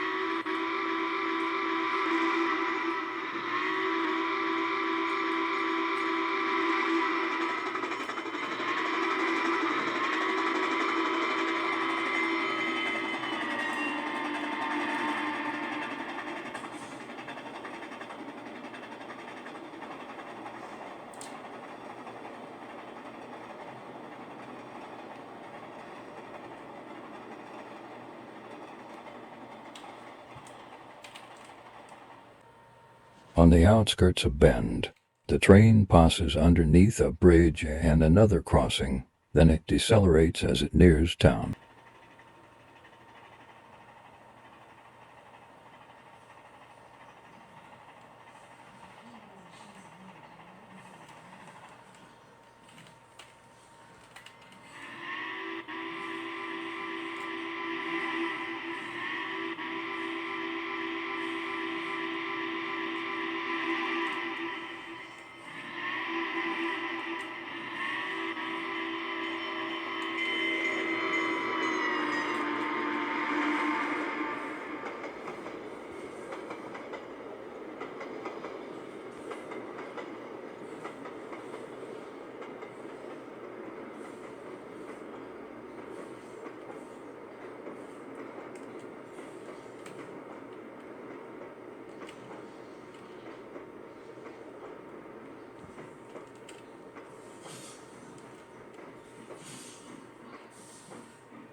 (4449) trundles over an overpass as it nears the station.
On June 18, 1999, Southern Pacific 4449 makes a return to the California State Railroad Museum. Once again for Rail Fare 99, 844 and 3985 were also invited to come to California. However, 2 new fish were placed in the aquarium, those being Santa Fe 3751, another for 8 for Northern Type steam locomotive, and 20 for 72's sister engine, Southern Pacific 20 for 67.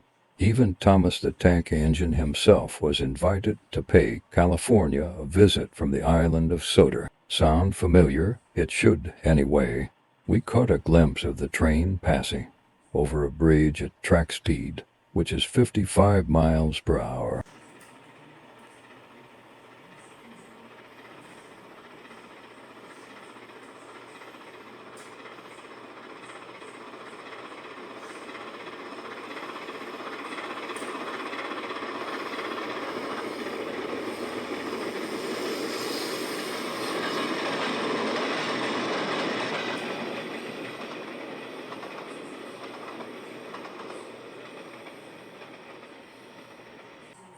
The train passes through a crossing and continues its way to Sacktown.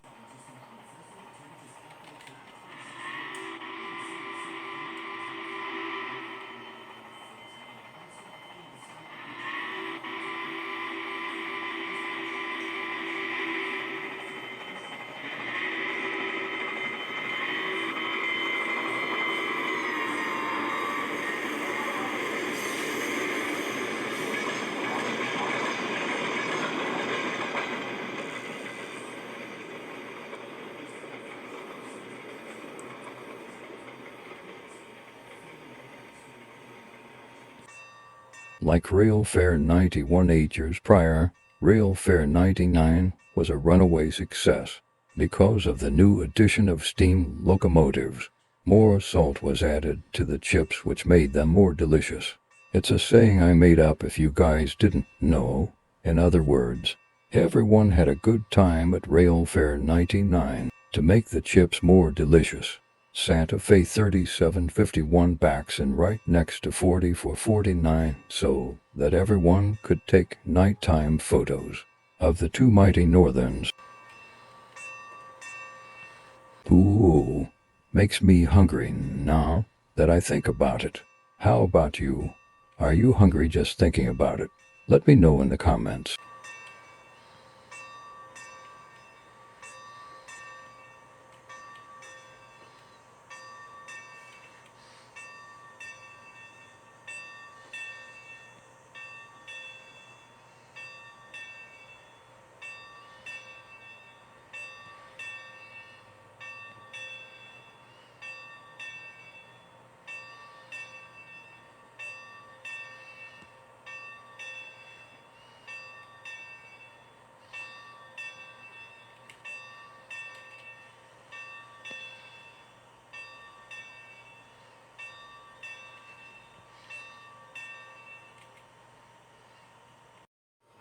After Rail Fair 99 ended, all the engines went home. However, Union Pacific 844 blew a boiler too while it was on display. She had to be towed back to Cheyenne by 3985 as a result. It turned out that the blown tube was made of the raw material during her overhaul 3 years prior. Anyway, we caught 4449 at a crossing as she made her way back to Portland.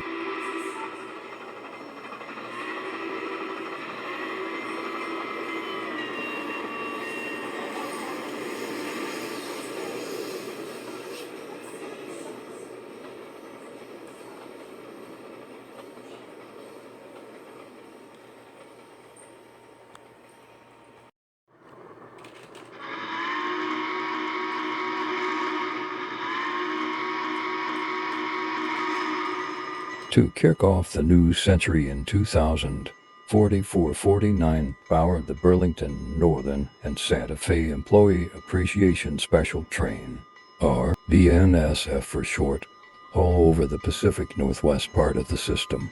Here we catch the train leaving a siding shortly after a BNSF intermodal train passed by. As you can see, 4449 was repainted into her war baby black paint scheme, the same paint scheme as her mid-50s livery, after she was taken off of the Coast Daylight passenger train in late 1955.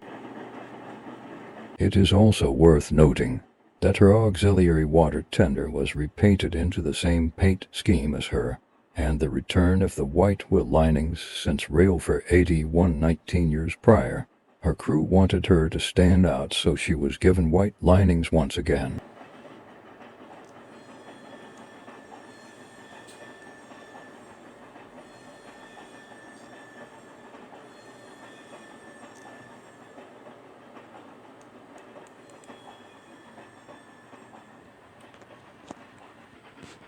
What you're about to see is a beautiful example of steam and diesel power working together as the two locos dragged the heavy excursion consist up the steep hill.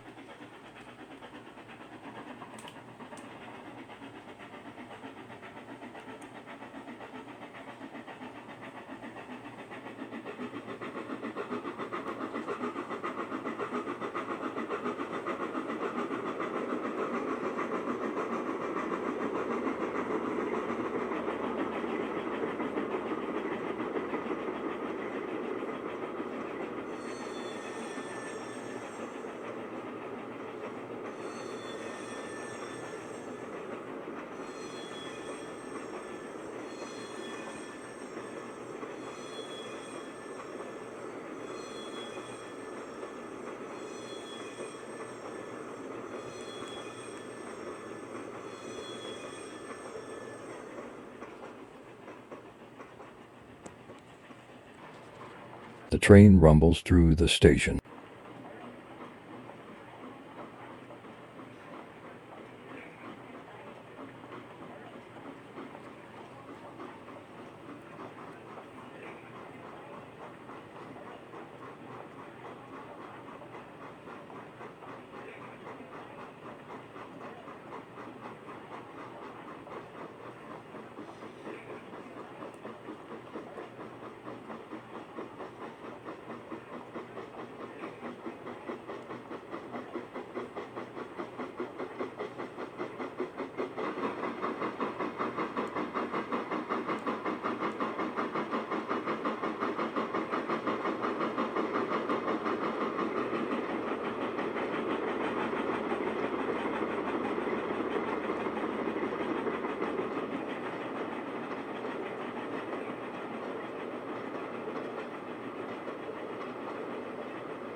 The train highballs past us at speeds exceeding 60 miles per hour.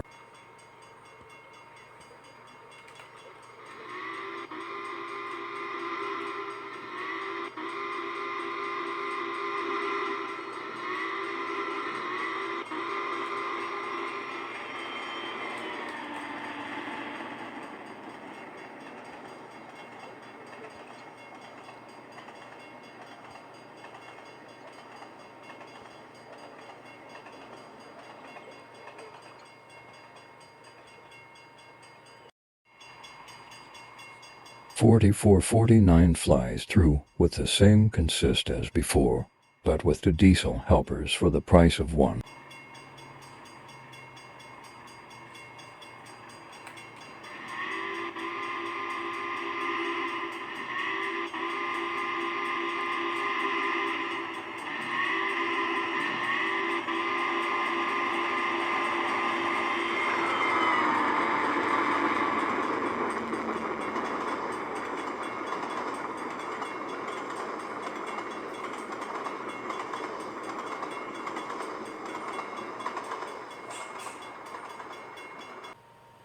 After the BNSF Employee Appreciation Special, 4449 ran a special train for the attendees of the Southern Pacific Historical and Technical Society convention that was hosted in the locomotive's hometown, Portland, Oregon. The train that the GS for hauled consisted of 10 fully loaded grain hoppers, an open-top Willamette and Pacific riding car, and 2 cupola cabooses.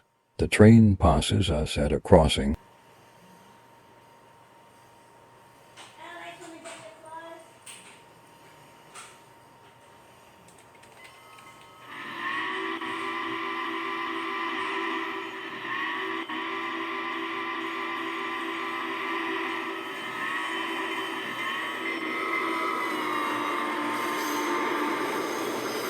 As you may have noticed, the white linings that were on 4449's wheels were removed.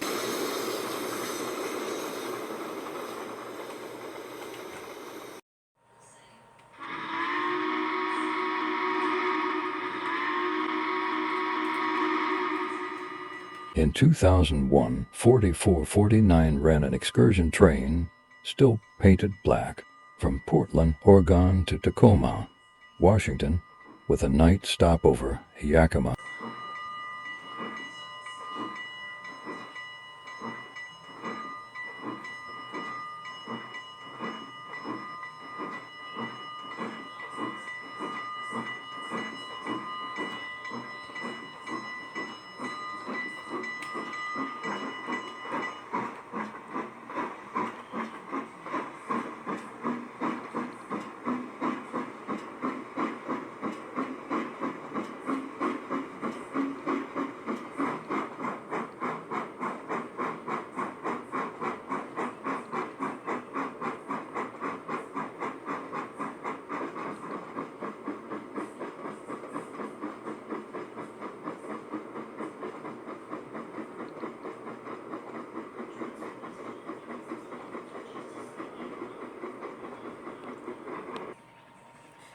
The train picks up speed as it enters the countryside.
The train rumbles over a set of points.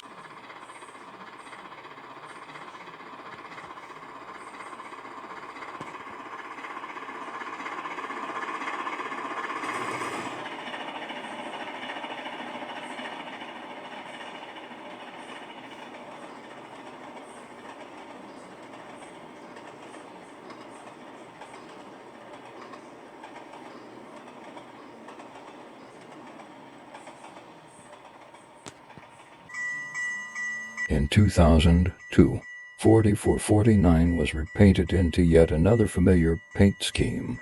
Can you guess what this one might be?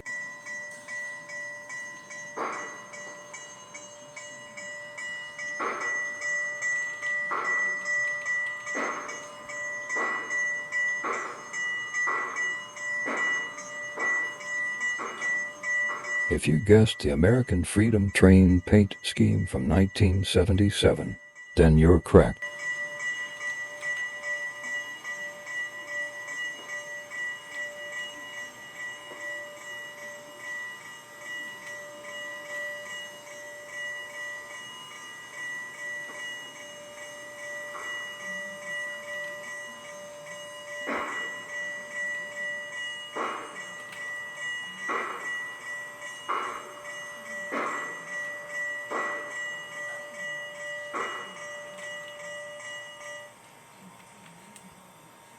Was 4449 repainted into her American Freedom Train paint scheme to celebrate the 226th anniversary of America?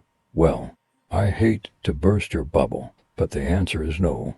This was done to remember the lives that were lost in the 9/11 terrorist attacks of 2001. Fortunately, 4449 will venture through the Columbia River Gorge and Deschutes River Canyon on her way to Bend, Oregon, a place where the GS had not been to since 1998.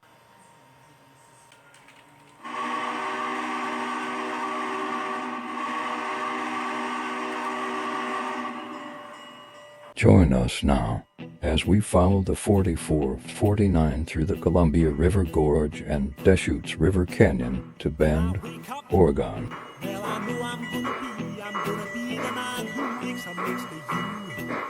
When I go out, yeah, I know I'm gonna be the man who goes along with you. If I get drunk, well, I know I'm gonna be the man who gets drunk next to you. If I heaver, yeah, I know I'm gonna be the man who's heavering to you. But I would walk 500 miles and I would walk 500 more just to be the man who walked 1,000 miles to fall down at your door. When I'm working, 'cause I know I'm gonna be the man who's working hard for you. When the money comes in for the work I do, I'll pass almost every penny on to you. When I come home, oh, I know I'm gonna be the man who comes back home to you. If I go, well, I know I'm gonna be the man who's going over you. But I would walk 500 miles and I would walk 500 more just to be the man who walks 1,000 miles to fall down at your door.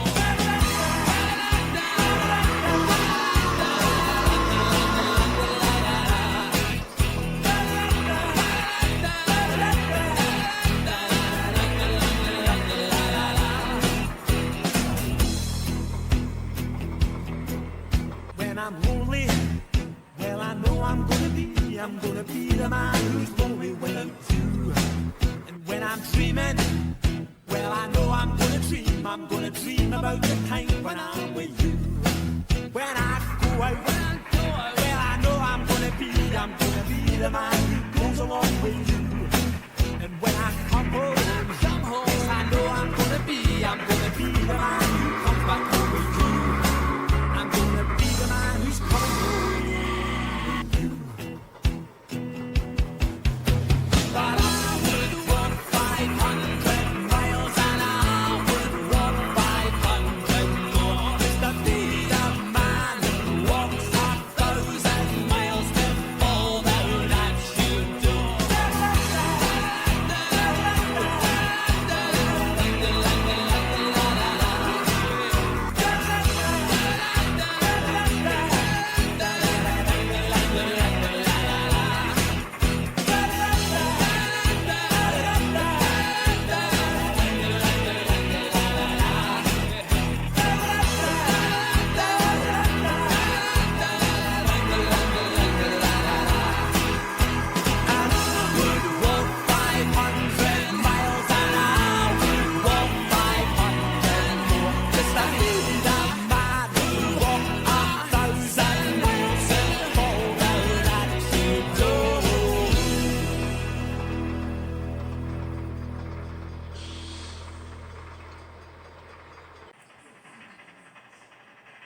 Like the previous trip in 1998, this trip was an excellent one.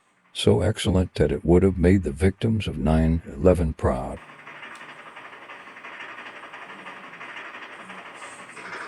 Now, many of you might be wondering, what on earth happened to 4449's six-chime whistle? Well, for an unknown reason, the whistle was taken off of the locomotive after the Washington Steamfest excursion in 1990. Some say that the whistle was returned to its old owner at the scrap yard, while others say that it was stolen, similar to what happened to 4449's Hancock Long Bell three-chime whistle all those decades ago. But whatever happened after the trip to Kennewick, it was concluded that the Southern Pacific six-chime whistle was taken off of the GS4, never to be seen or heard of again.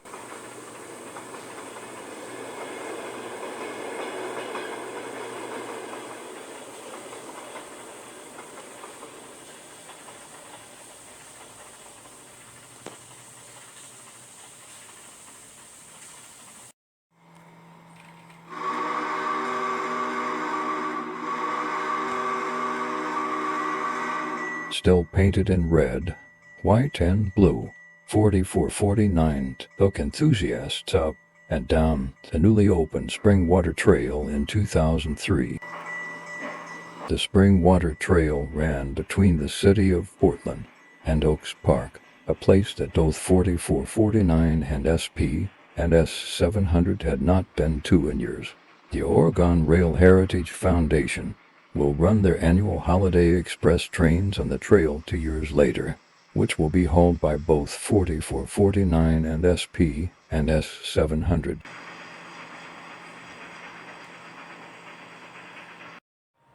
The train creeps along the line to Oaks Park.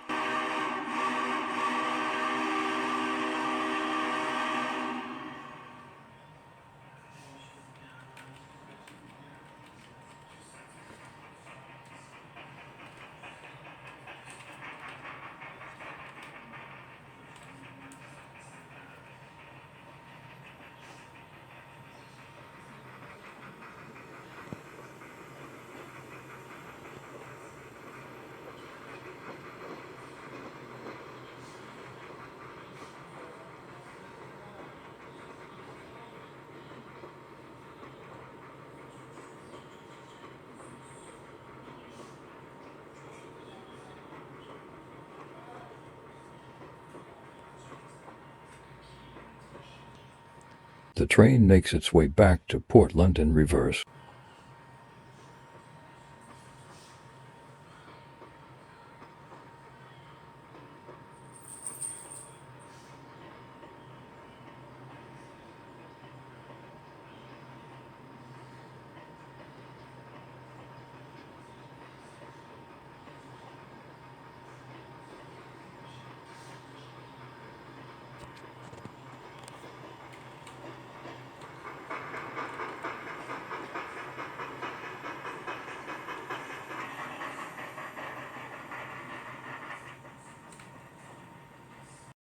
On October of 2004, Southern Pacific 4449 was repainted into her as delivered appearance, but without the white linings on her wheels.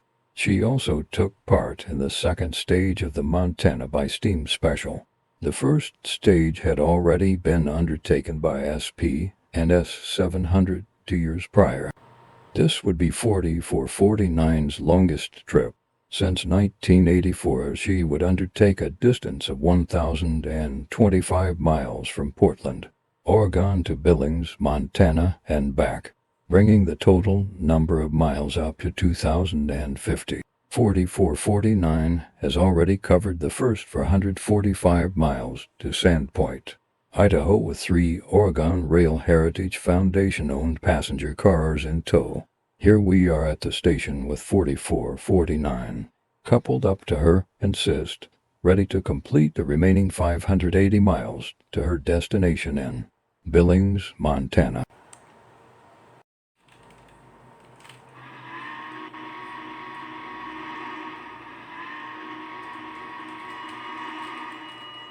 4449 departs Sandpoint, Idaho for Billings, Montana. Join us as we follow the legendary GS through the fields of the Northwest and into the treasure state of Montana.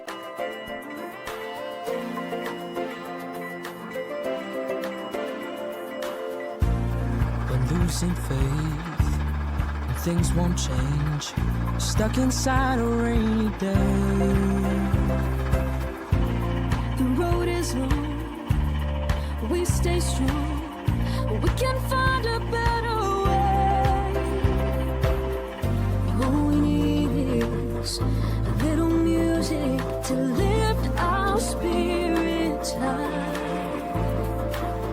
Stop and listen to the rhythm and just remember, we are people, we are more. We raise voices, we are strong. We sing songs when music cold like la da da da. Go to space, we're astronauts. Fireworks about to burst. We light up the universe like la da da da da. You're not alone, you're not alone. Just let the music take you home. You're not alone, you're not alone. Just let the music take you home. Why can't we see a better dream? Put our differences aside. Turn it round, the sun is found. Sing together side by side. All we need is a little music to lift our spirits high. Oh, oh, stop and listen to the rhythm and just remember, we are people, we are more. We raise voices, we are strong. We sing songs when music cold like la da da da. Go to space, we're astronauts. Fireworks about to burst. We light up the universe like la da da da da. You're not alone, you're not alone. Just let the music take you home. You're not alone, you're not alone. Just let the music take you home.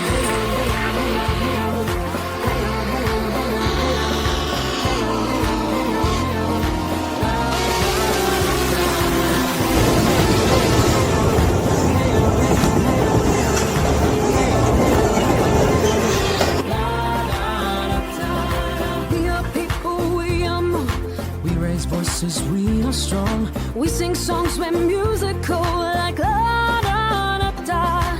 Go to space, we're astronauts. Fireworks about to burst. We light up the universe like la da da da. You're not alone, you're not alone.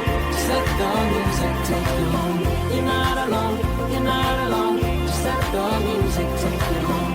You're not alone, you're not alone. Just let the music take you home. You're not alone, you're not alone. Just let the music take you home.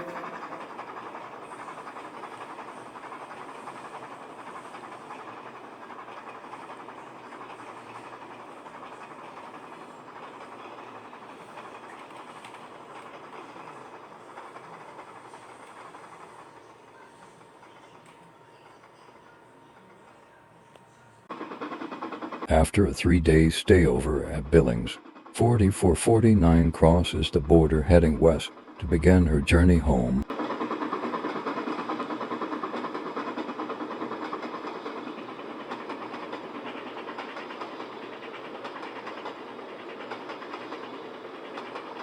On July of 2005, Southern Pacific 4449 and SP and S700 would both participate in the journey of a lifetime.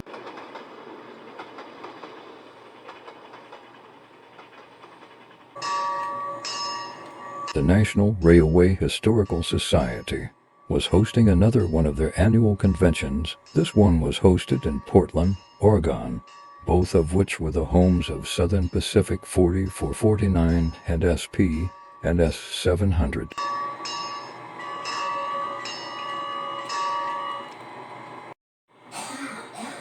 On July 6, 2005, both 4449 and SP and S700 were chosen to power the Western Star Steam Excursion Special 2. Wishram, Washington, the two locos would swap places on the return journey. An Amtrak P-40 to DC locomotive was attached to the 4449's auxiliary water tender to help the two steam engines with dynamic braking when going downhill.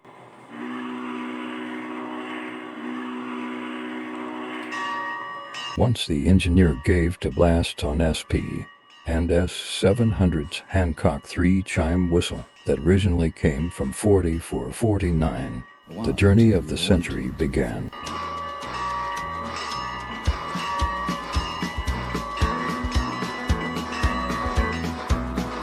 On the road again. Just can't wait to get on the road again. The life I love is making music with my friends, and I can't wait to get on the road again. On the road again. Going places that I've never been, seeing things that I may never see again. I can't wait to get on the road again. On the road again, like a band of gypsies, we go down the highway. We're the best of friends, insisting that the world keep turning our way, and our way. On the road again, just can't wait to get on the road again. The life I love is making music with my friends, and I can't wait to get on the road again.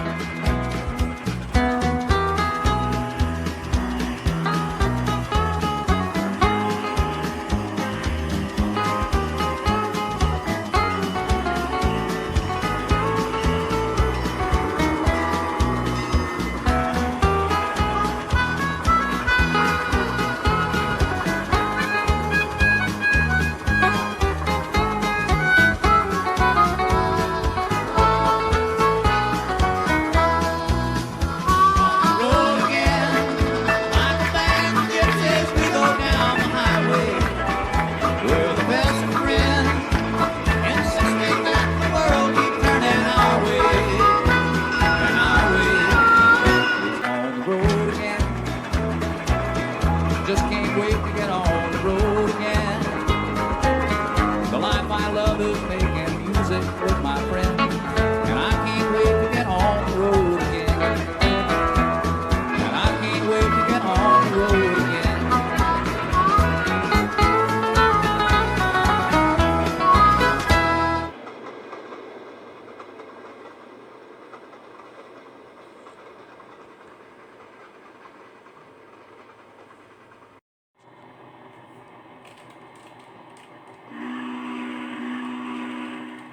Upon arrival at Wishram, the two locomotives began to swap places for the journey back.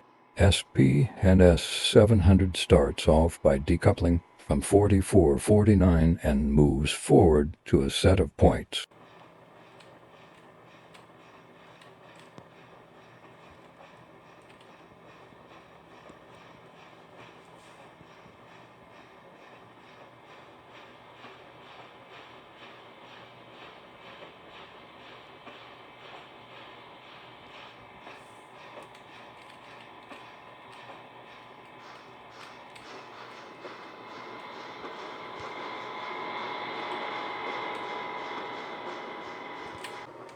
Once the points were set, SP and S700 reverses onto a siding so that it could give 4449 room to uncouple from the train, and move to a siding so that SP and S700 could couple onto the train in the GS4's place.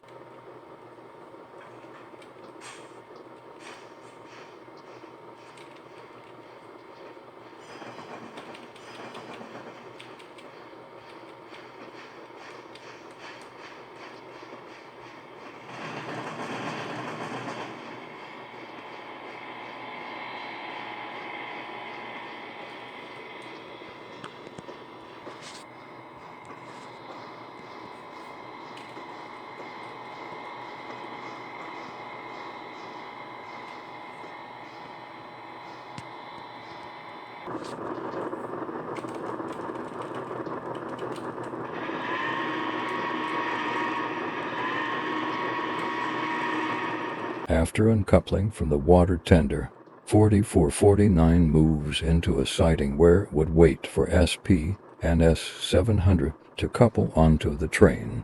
Then the GS4 would reverse in front of SP and S700 to begin their return to Portland.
Once 4449 cleared the way, SP and S700 moves towards the points, where someone will change them for the 48 for to reverse onto 4449's auxiliary water tender, and couple up.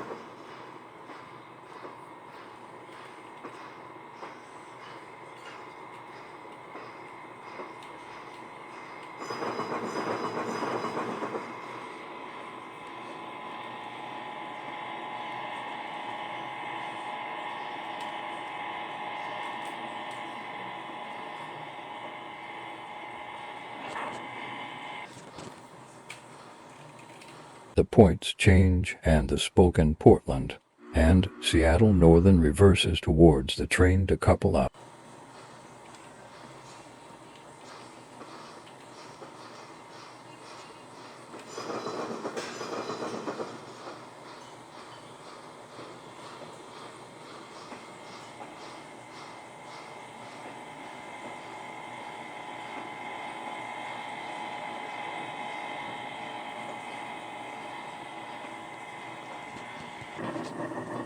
Here we see the locomotive reversing towards the train. The coupling up process is slow because, well, you don't want any broken couplers now, would you?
Once SP and S700 got coupled to the train, 4449 reverses towards the locomotive to do the same thing. This is also a slow process because, well, it's quite obvious at this point.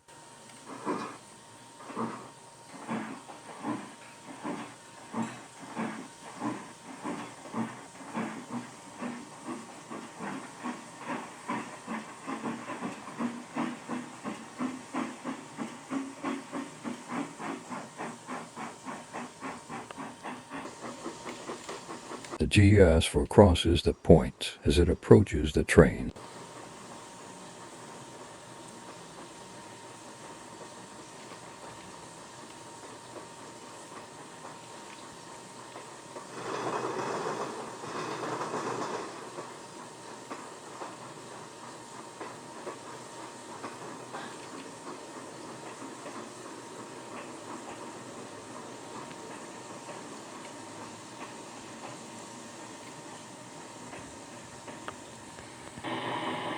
Here we see the coupling process unfold.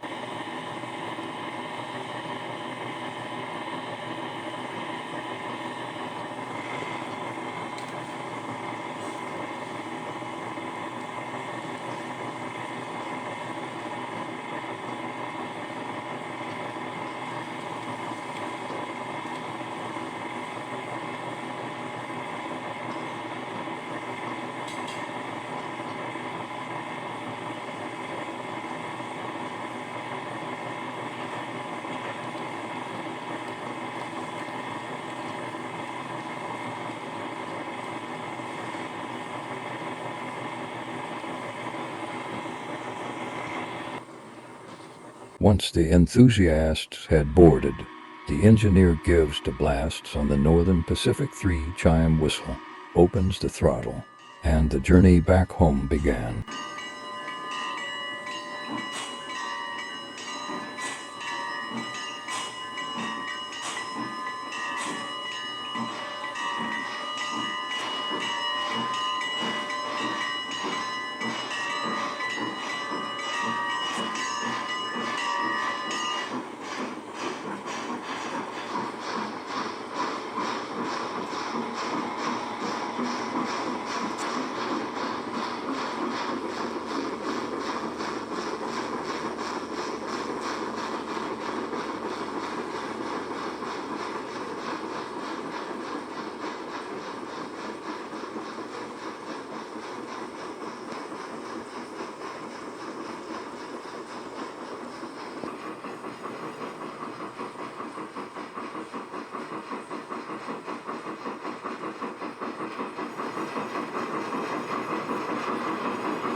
For the holiday season, the Oregon Rail Heritage Foundation wanted to give the people of Portland a magical experience that would live on as memories for the rest of their lives. So as a result, they came up with the idea of having a special passenger train traverse the Springwater Trail between Portland and Oaks Park. This train would be known as the Holiday Express train. Both 4449 and SP and S700 were chosen to power the trains over the holidays. Let me show you how it works. From the 9th to the 10th of December, SP and S700 took the train between Portland and Oaks Park.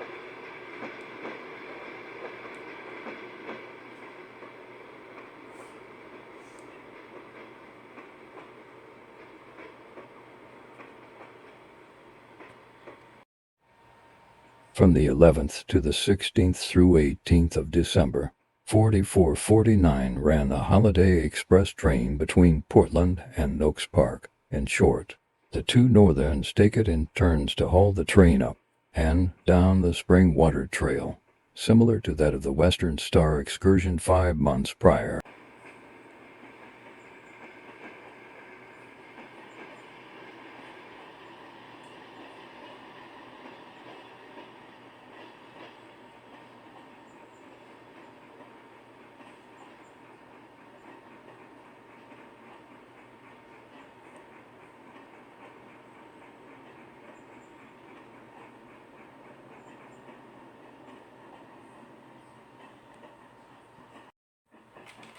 As the sun goes down, we get a glimpse of 4449 traveling down the line with her head and Mars light shining brightly through the cold, dark landscape. This gives us a chance to see what the GS4 was like during her heyday and it hauled the premier passenger trains of the now extinct SP.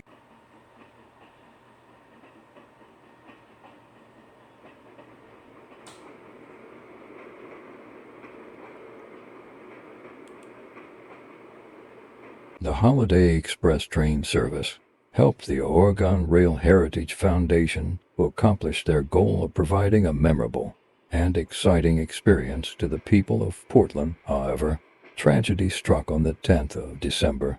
Let me show you what went down on that fateful day. What happened here, you're most likely asking? Well, 4449 and SP and S700 were double-heading the express, with 4449 at the front, similar to that of the Western Star steam excursion. But unlike that excursion, the return journey didn't end as well as it was supposed to. You see, one of the rails decided to go into Grinch mode and broke underneath SP and S700, causing both locos to derail. Of course, this put a stop to the train entirely, but unfortunately for the now broken rail, the Oregon Rail Heritage Foundation wouldn't give up as easy as the rail expected them to. The foundation sent out a track maintenance crew, where they worked tirelessly to fix the broken rail. After a full day of working, the rail was fixed and everything returned to normal, although SP and S700 suffered damage to its brake rigging on the first set of wheels on the pilot truck. On June 11, 2006, 4449 was chosen to power the Portland and Western Railroad's officers' special train from Sherwood, Oregon to Tigard, Oregon. Here we see the train rolling through a crossing.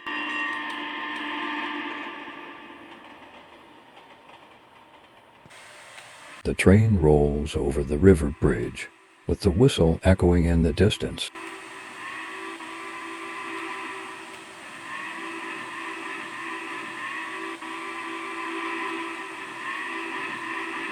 In case you're wondering, the Holiday Express accident did not involve any casualties or injuries, since the train was only moving at a city tram's pace.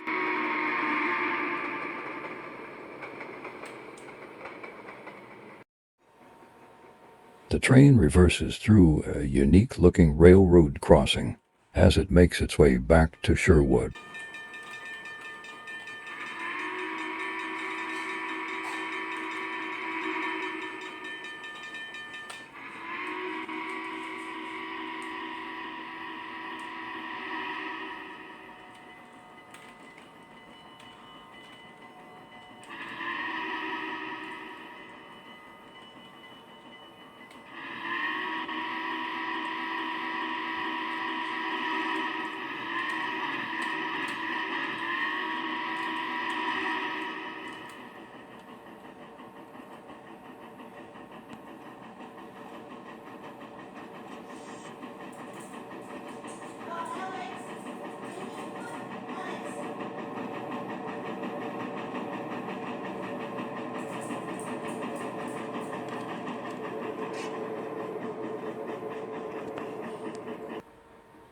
The train continues its trek in reverse, with the whistle echoing in the distance.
3 months later, 4449 makes a third trip to Bend. Here we see the train flying through the beautiful fields of the northwestern United States as it treks south towards its destination.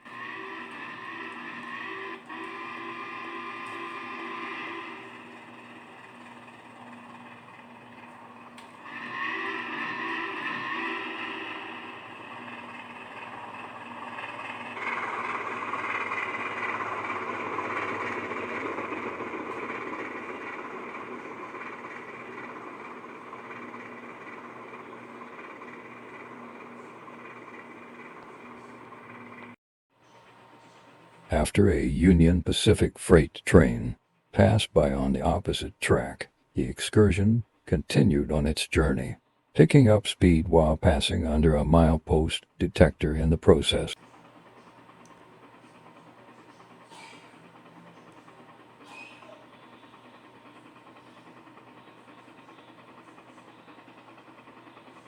Detector milepost 0.0.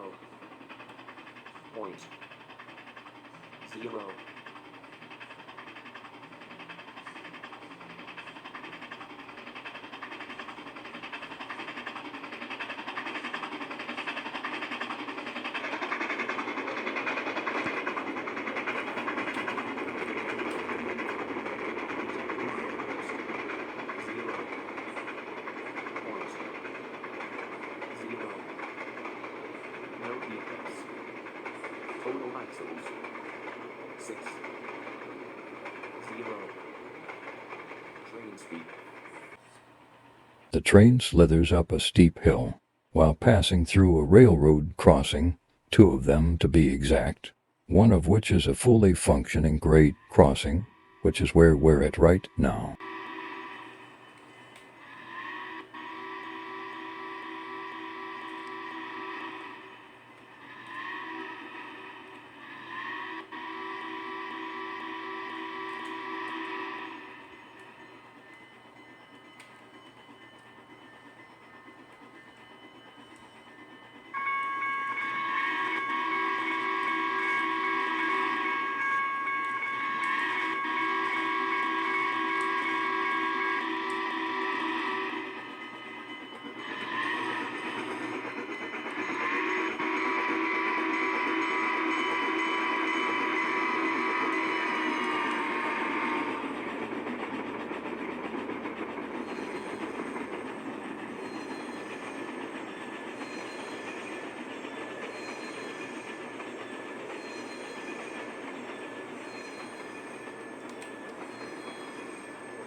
On the way home, we caught the train highballing over the bridge and thundering past the crossing.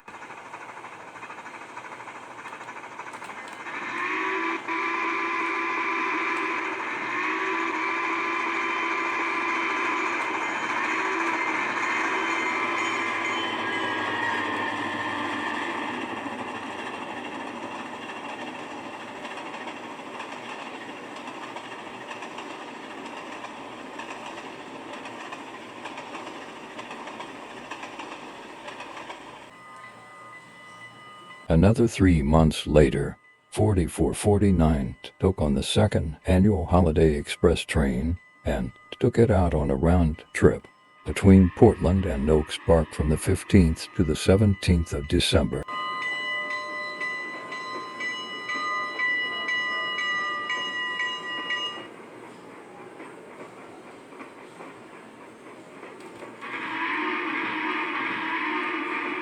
Unlike last year's excursion, there were no derailments, so you could say that the track maintenance crew did a good job at repairing the broken rail from last year.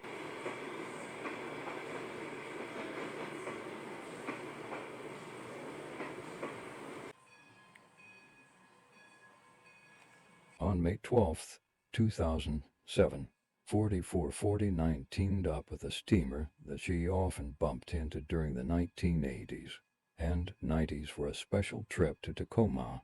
Can you guess what the lucky engine might be?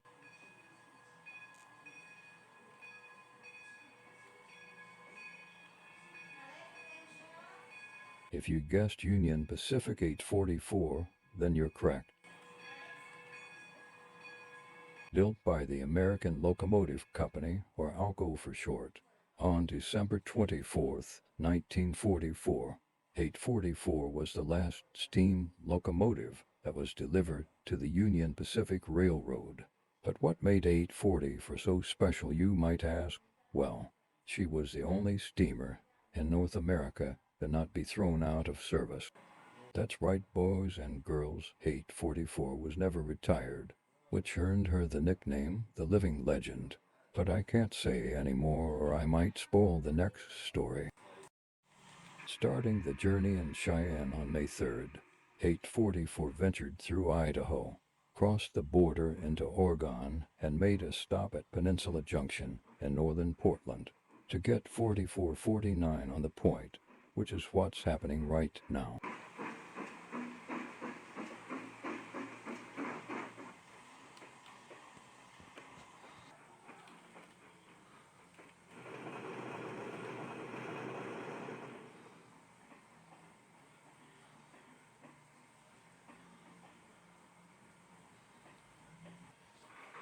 Once the points had changed, 4449 reverses to the front of 844.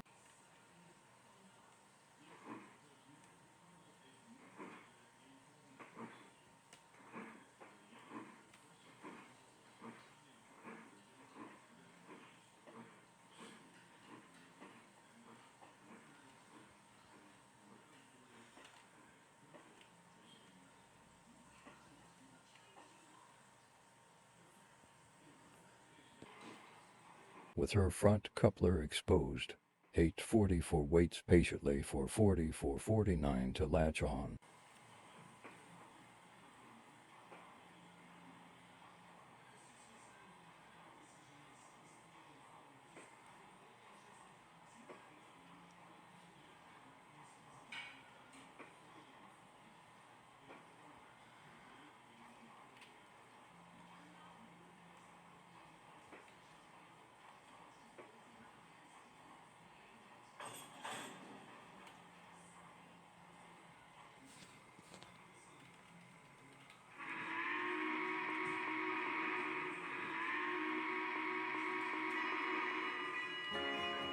Once everything was ready, the trek north to Tacoma, Washington began.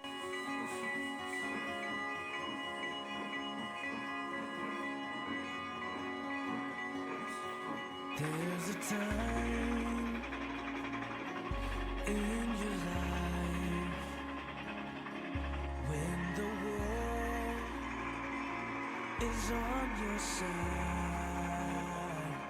You might not feel it, you might not see it, but it surrounds you like a light, makes you stronger for the fight.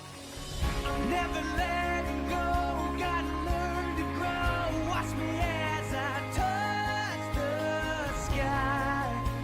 Still I fly. Now I know it's what I gotta do. Find a dream that's new, give it all I got this time. Still I fly. Still I fly.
From the 18th to the 19th of May, 4449 and 844 ran round trips between Tacoma and Everett, Washington.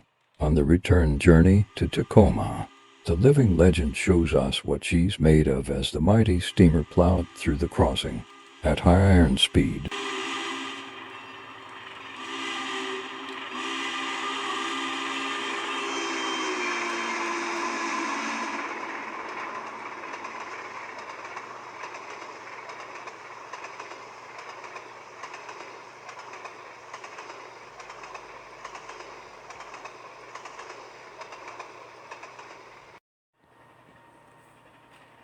The two steamers roll over the river bridge, with 844's whistle echoing in the distance.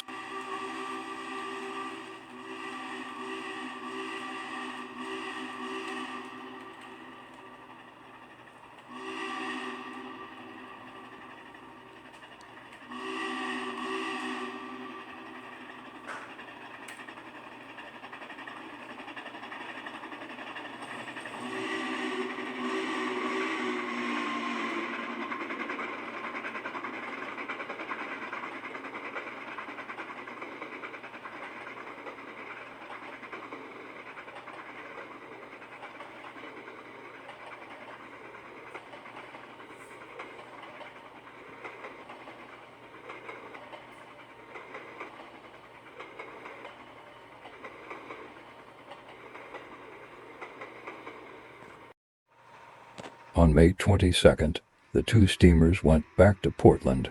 4449 went to the Brooklyn Roundhouse, while 844 continued her way east towards Cheyenne, Wyoming. 4449's whistle echoed in the forest while passing by us.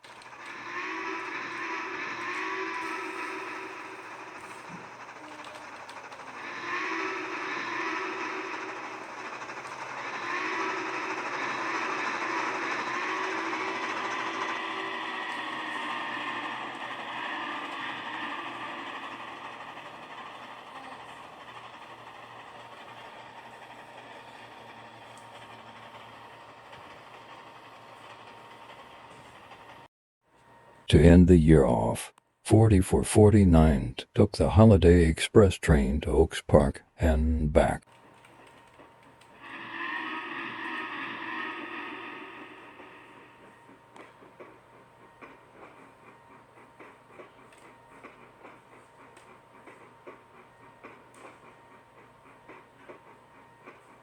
"4449 didn't do much in 2008. Other than taking the annual Holiday Express train.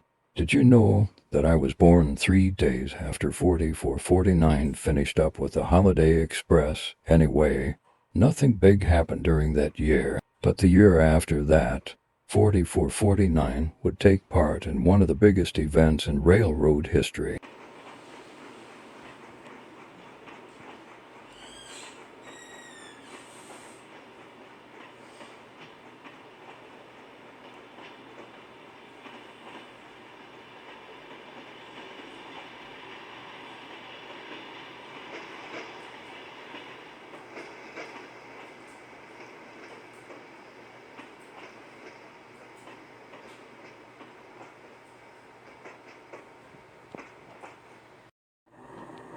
Train Festival 2009, or Train Fest 09 for short, was being held in Owasso, Michigan. 4449 was invited to take part in the festival, but not just her. Other locomotives like Nickel Plate Road 765 and Per Marquette 1225 were also invited to take part in the festival. Both 765 and 1225 are Berkshire locomotives that were built in the Lima Locomotive Works during the 1940s. This trip would be another long trip of 4449's, spanning 2,500 miles, making this her second longest trip ever, with the 2,000 from Montana by Steam Special coming in third.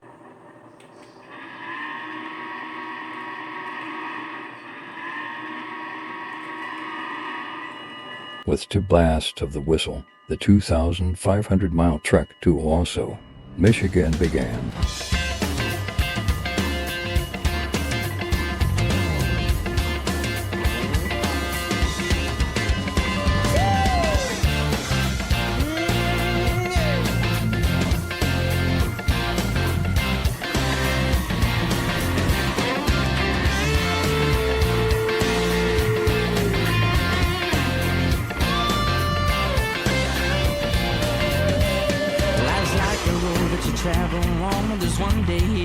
next day gone. Sometimes you bend, sometimes you stand, sometimes you turn your back to the wind. There's a world outside every darkened door where blues won't haunt you anymore. Where the brave are free and lovers soar. Come ride with me to the distant shore. We won't hesitate to break down the garden gate. There's not much time left today. Life is a highway. I wanna ride it all night long. If you're going my way, well, I wanna drive it all night long. Through all these cities and all these towns, it's in my blood and it's all around. I love you now like I loved you then. This is the road and these are the hands. From Mozambique to those Memphis nights, the Cabo Pass to Vancouver's lights, and knock me down and back up again. You're in my blood, I'm not a lonely man. There's no road I can hold, the road's so rough, this I know.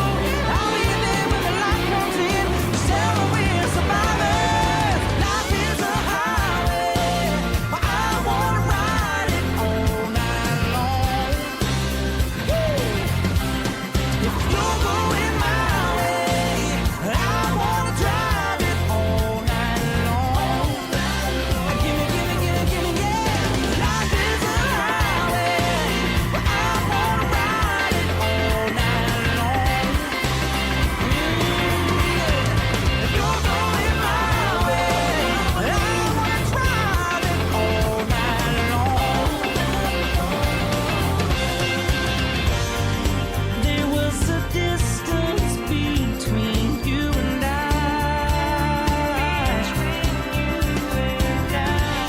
A misunderstanding once, but now we look it in the eye.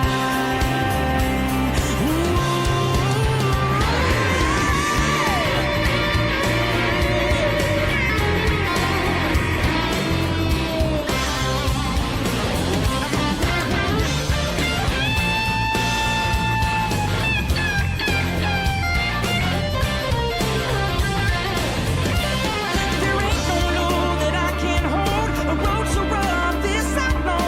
I'll be there when the light comes in. Tell me we're survivors. Life is a highway, but I wanna ride it all night long.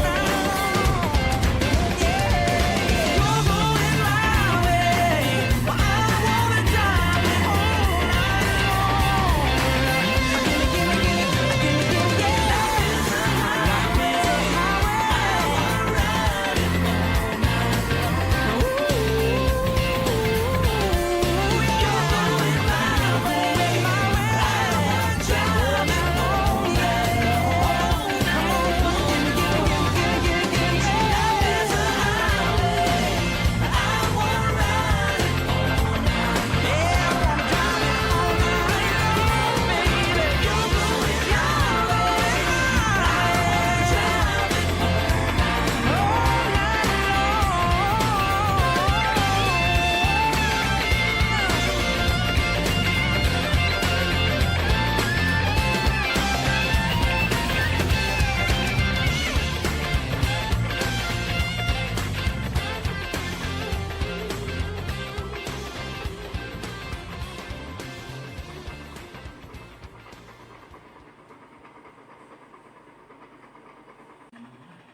While at Train Fest 09, 4449, along with the other attendees, hauled excursion trains in and out of Owasso.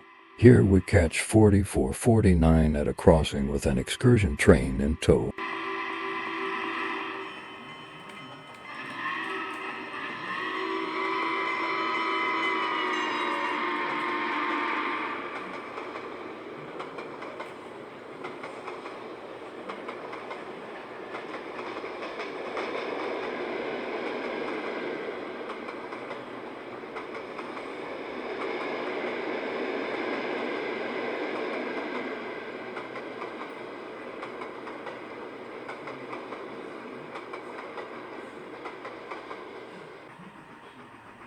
The train trundles over the points and passes through a low speed.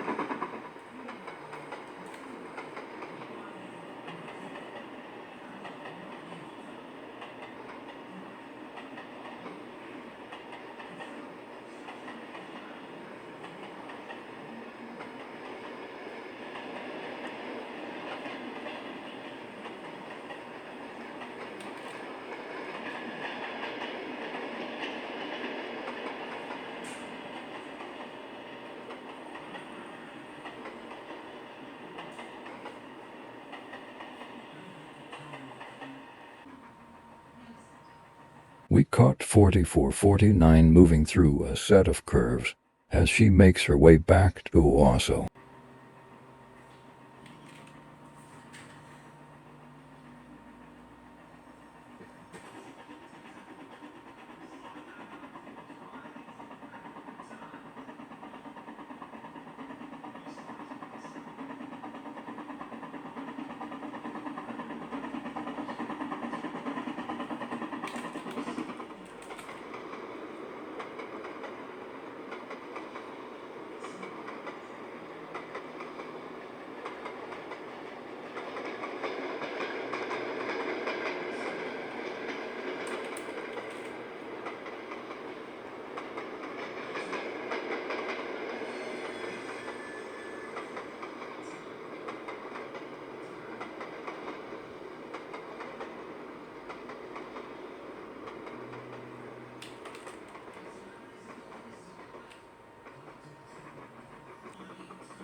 "4449 passes under the bridge with short blast at the whistle. How short are we talking? Well, you'll find out in a bit.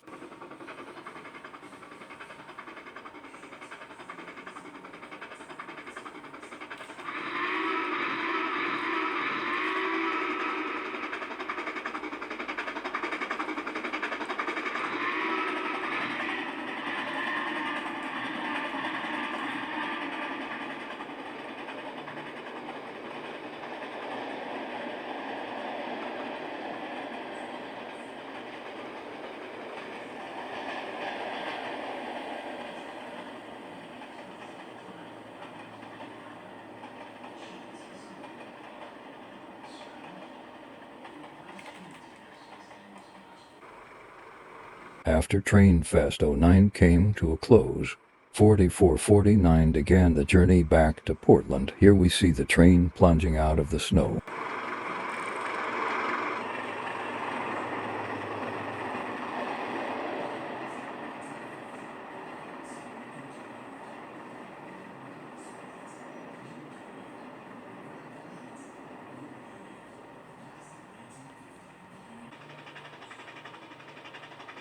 "4449 passes a lake with only 100 miles left in her long journey home.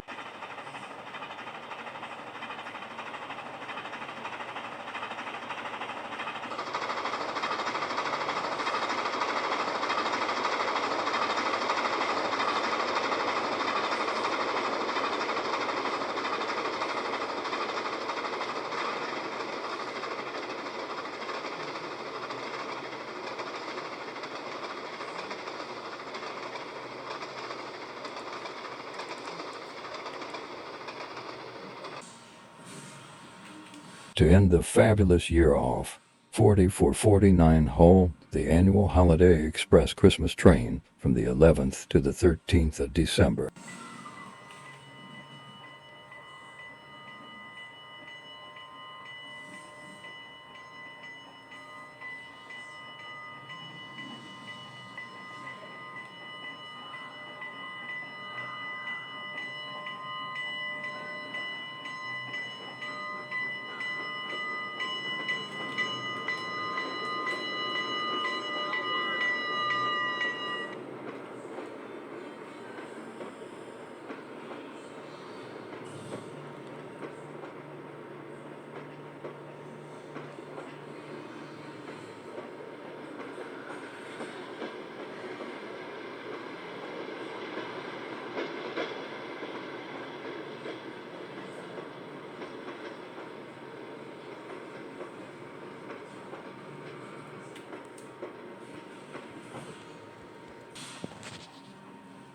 Here we get another shot of the train rolling down the line toward its destination.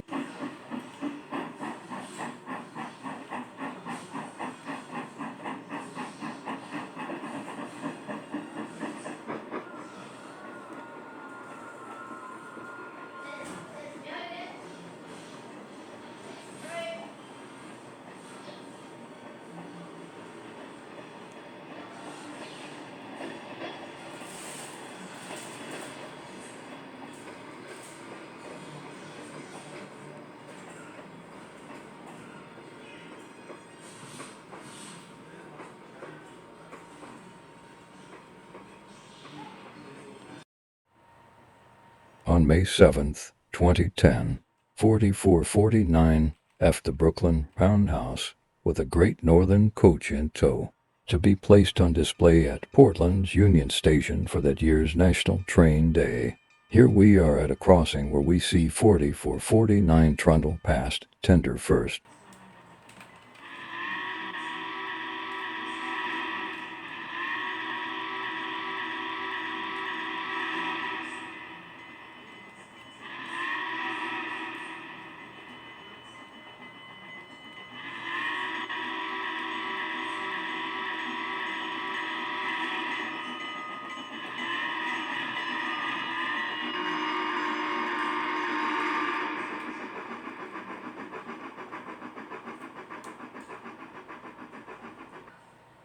At a junction, 4449 picks up a Union Pacific caboose and an EMDSW 1500 diesel engine, and continues her way in reverse through several crossings.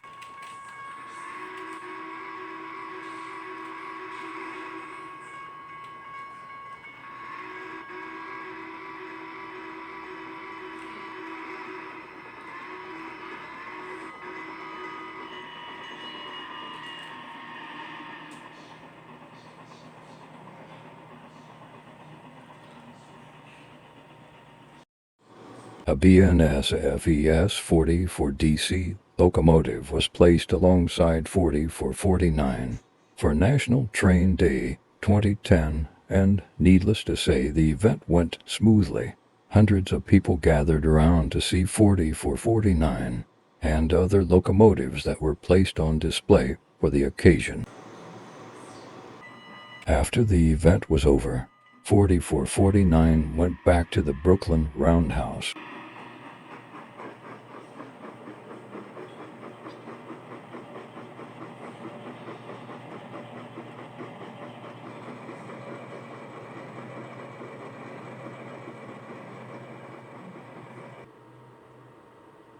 Before the events of Holiday Express 2010, 4449's NP3 chime whistle only had one chime working properly, so as a result, the old 3 chime was taken off of the locomotive and an authentic flat-top Hancock 3 chime whistle that came from an unknown GS-class locomotive was placed on the driver's side of the GS4.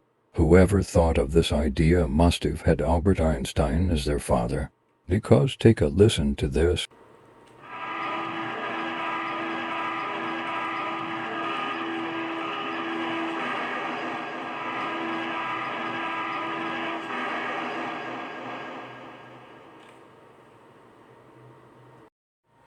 Today is a perfect day, not only because the sun was shining high in the sky.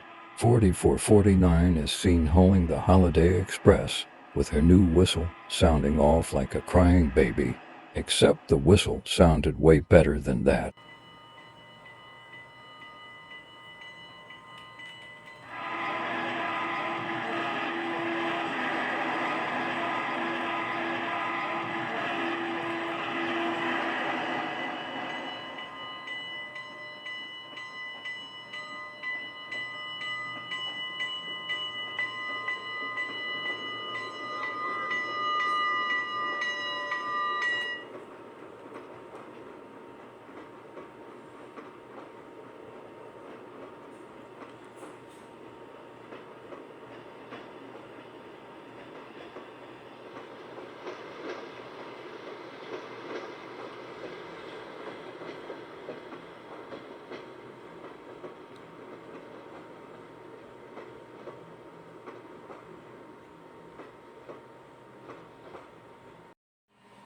On May 6, 2011, 4449 left the Brooklyn Roundhouse once again for that year's National Train Day. Here we see 4449 passing through a crossing, along with many other crossings in reverse of the Northern Pacific passenger car, a Union Pacific caboose, a General Motors diesel GMD-1 locomotive, and a Southern Pacific daylight observation car in tow.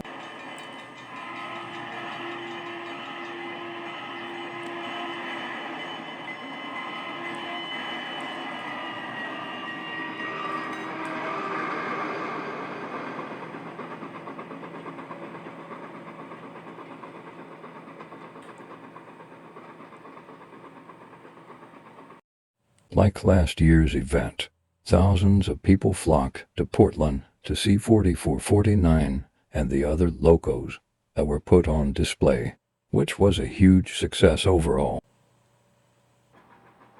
After the event, 4449 went back to the Brooklyn Roundhouse. A month later, however, 4449 was invited to participate in another NHS convention that was hosted on the West Coast of the USA.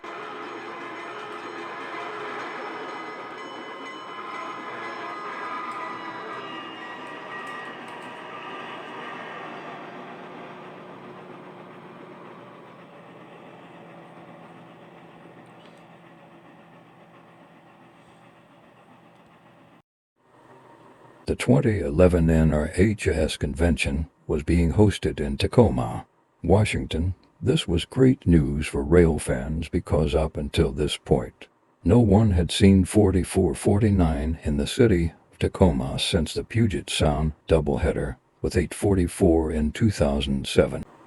Here in Union Station, we see 4449 being geared up for her direct, high-speed trip to the great city of Tacoma.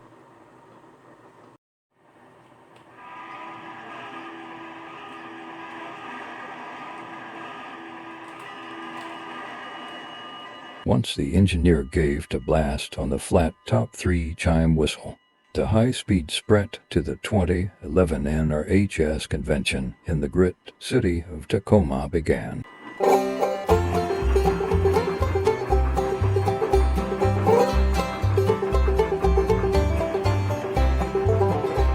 Oh, some come walking and some come flying. Gonna meet you at the station when the train comes along. Some come laughing and some come crying. Gonna meet you at the station when the train comes along. Oh, when the train comes along, oh, when the train comes along. Gonna meet you at the station when the train comes along.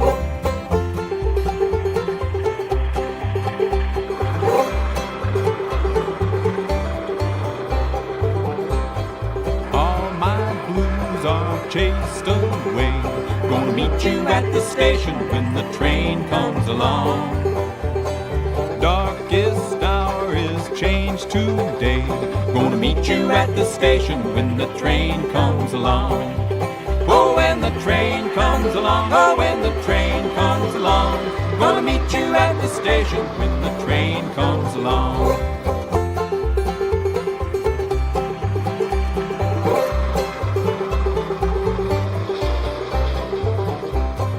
Doubts and fears will all be gone. Gonna meet you at the station when the train comes along.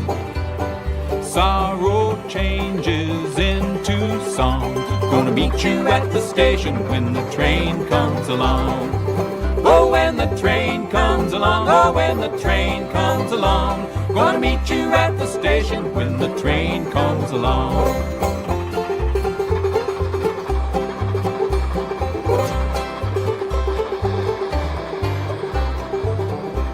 We'll all be there now, don't be late. Gonna meet you at the station when the train comes along. She's right on time now, she won't wait. Gonna meet you at the station when the train comes along. Oh, when the train comes along, oh, when the train comes along. Gonna meet you at the station when the train comes along. Oh, when the train comes along, oh, when the train comes along. Gonna meet you at the station when the train comes along.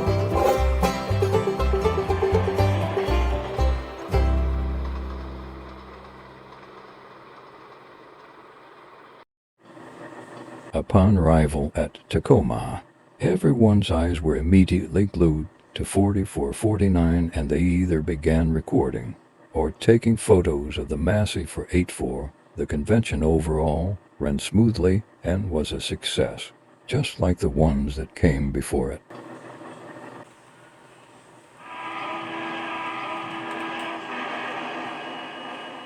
A few days into the convention, 4449 ran a special excursion train through Stampede Pass to Easton, Washington.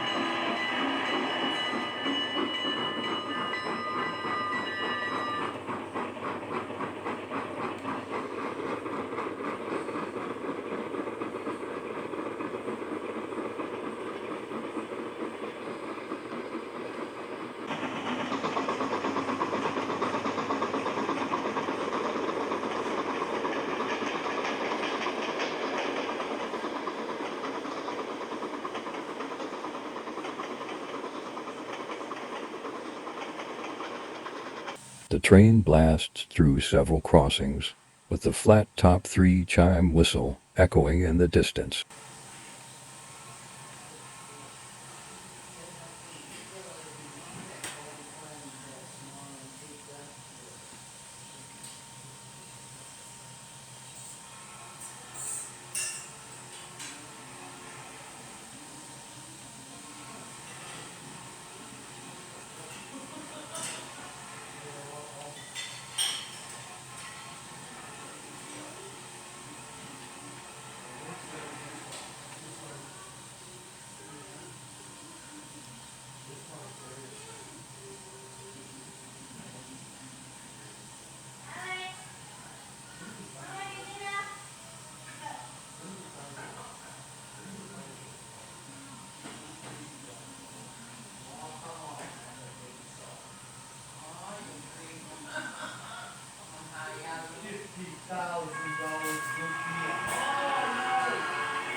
Here we are in Stampede Pass, where we will see the train snake its way through the mountains of eastern Washington.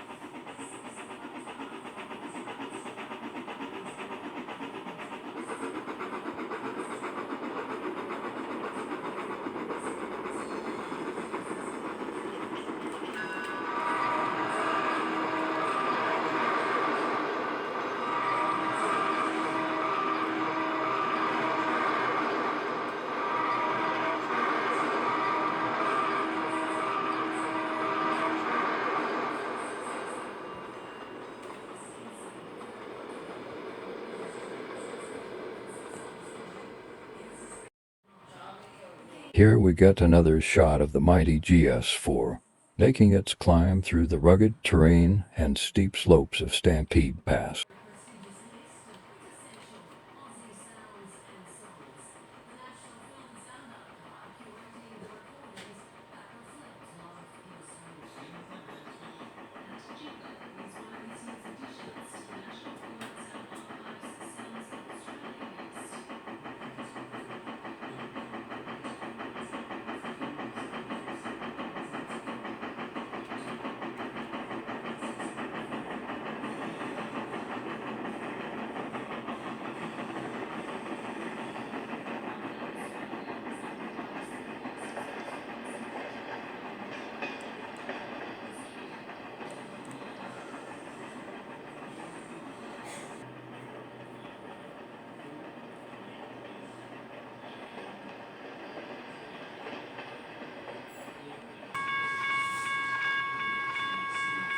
The train makes its way back to Tacoma, as seen at this grade crossing.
After the convention ended, 4449 makes her 60-plus mile-per-hour sprint back to Portland.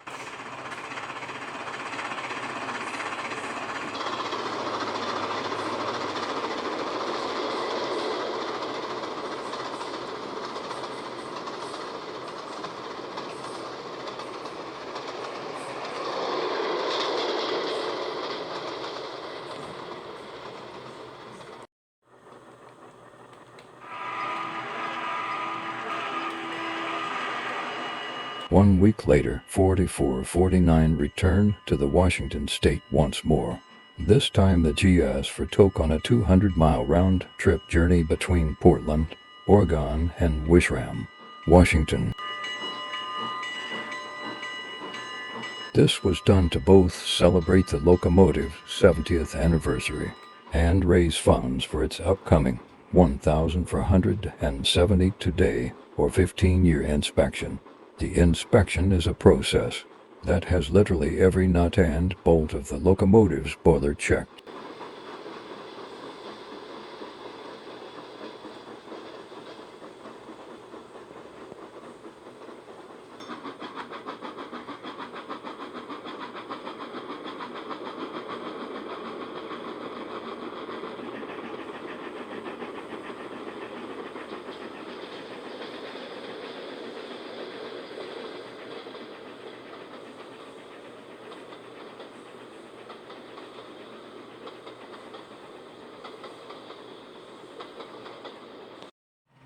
The train highballs past the Columbia River.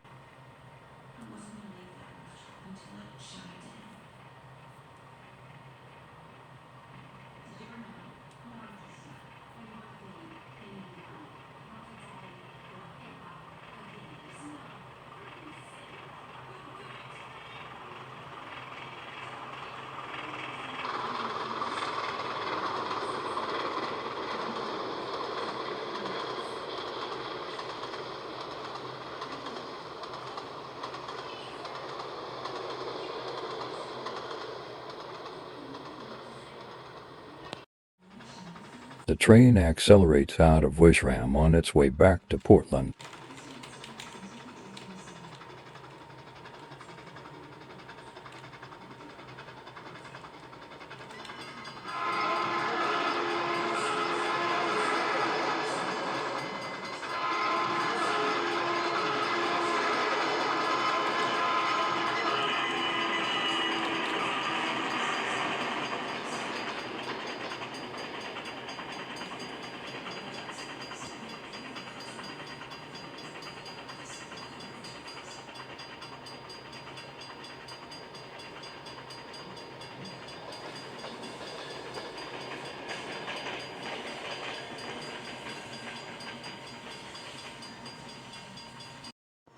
"4449 makes another round-trip run to Wishram on the following day, but with a different Hancock 3-chime whistle mounted on the driver's side.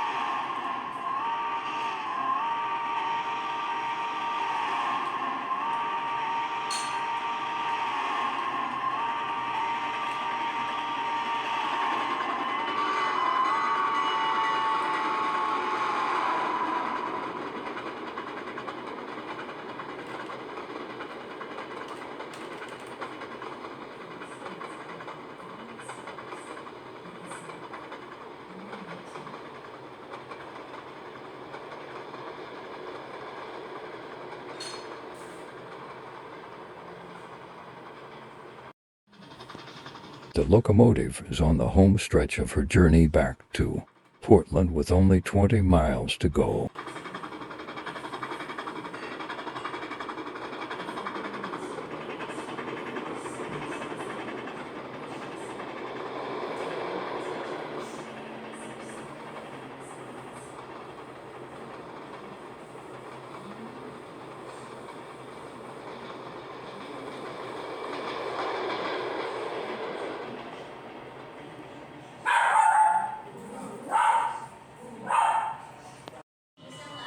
To end the spectacular year off, both 4449 and SP and S700 took turns hauling the Holiday Express. Here is a spectacular night shot of 4449 rumbling down the line with the Christmas train in tow.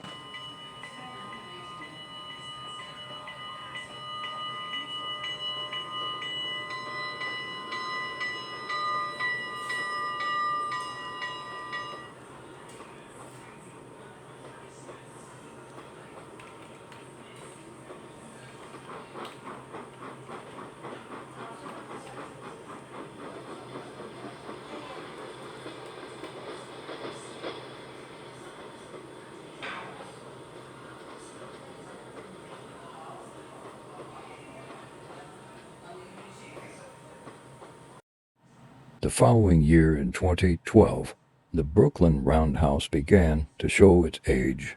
The Roundhouse was 100 years old and needed to be demolished because of its terrible condition.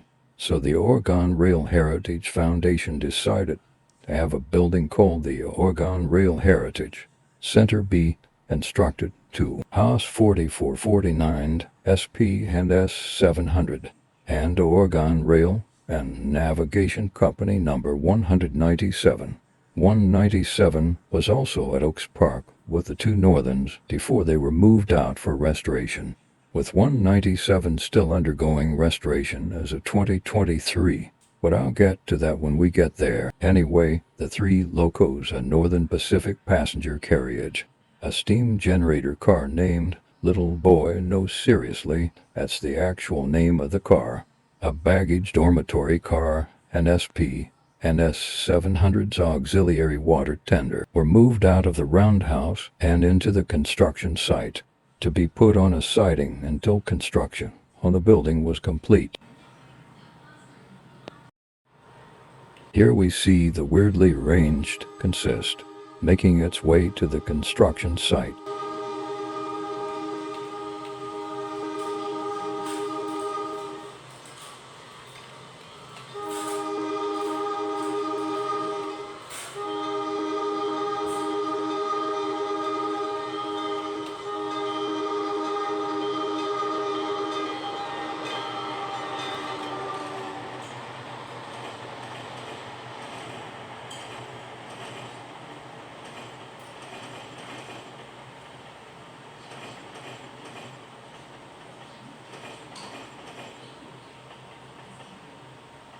Here are a few more shots of the train rolling through town to the construction site.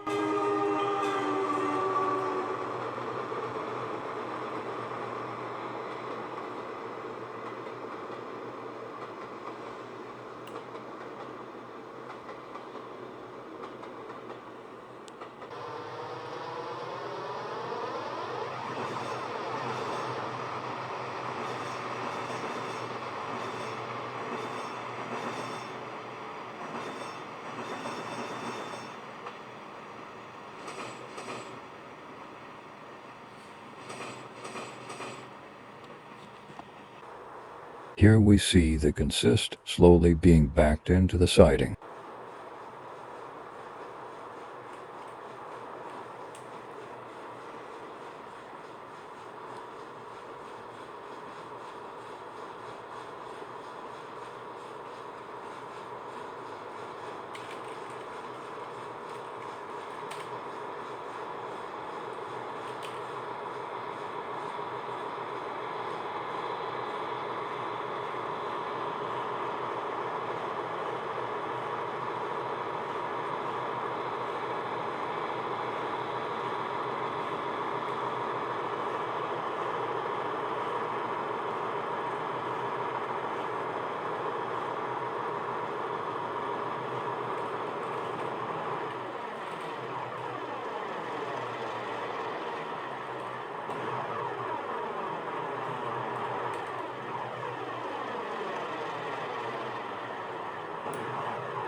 Three months later, Construction on the Oregon Rail Heritage Center was complete, and a grand opening ceremony was held on the 22nd of September. Here we see 4449 peeking out of the doors, catching everyone's eyes in the process. Cute, huh? On the following month, Southern Pacific 4449 ran to round-trip journeys, one per trip, between Portland and Bend, Oregon, like the Wishram trips the previous year. This operation was done to raise funds for the GS4's 15-year inspection that would take place next year.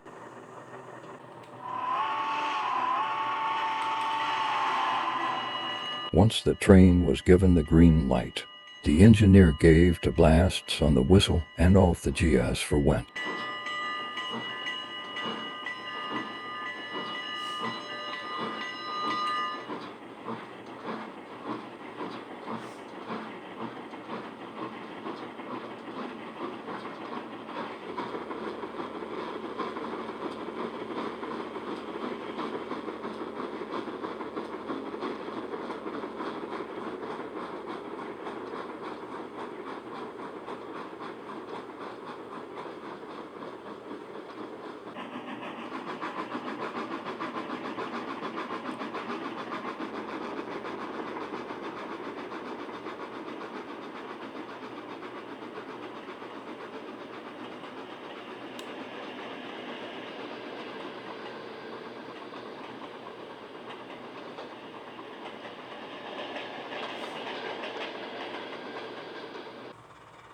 The train sprints across the bridge.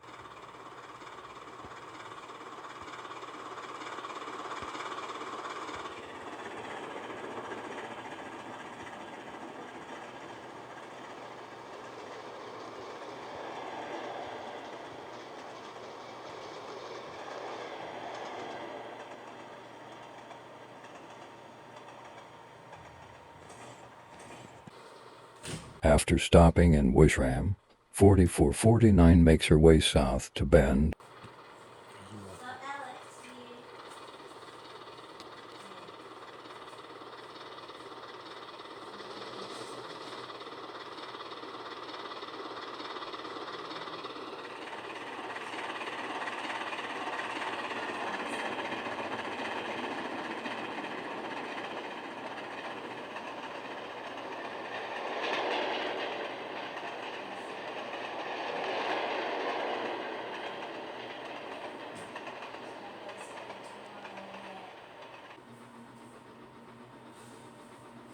On the second round-trip run, we see 4449 exiting the outskirts of Bend on her way back to Portland, after making the first segment of the journey there.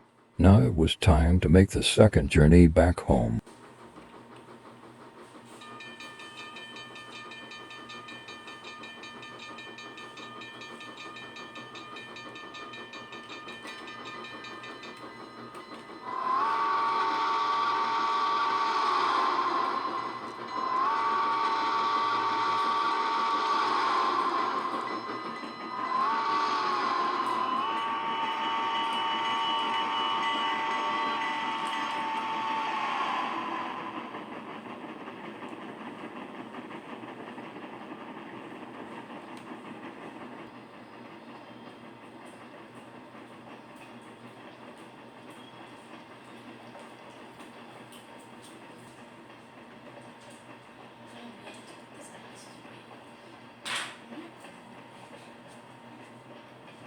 Oh, sorry, I'm gonna dog you.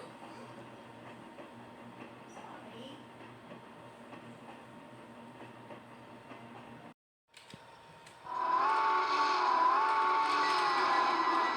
4449 finished the year off with the Oregon Rail Heritage Foundation's 7th annual Holiday Express Christmas train as a temporary farewell to rail fans young and old.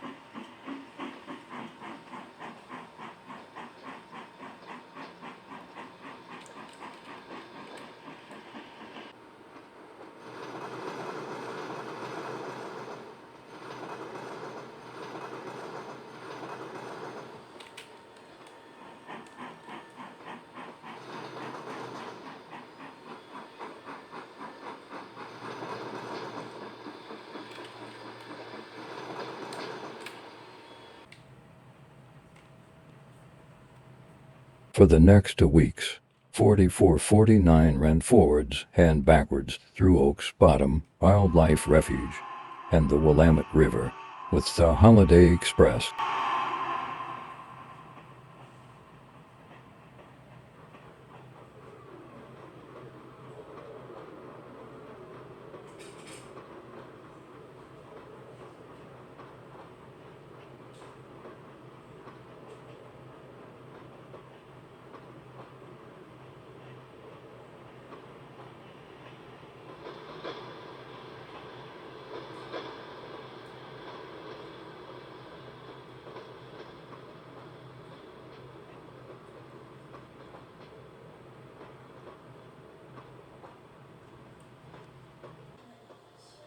As the sun begins to set, we see 4449 reversing down the Portland Springwater Trail.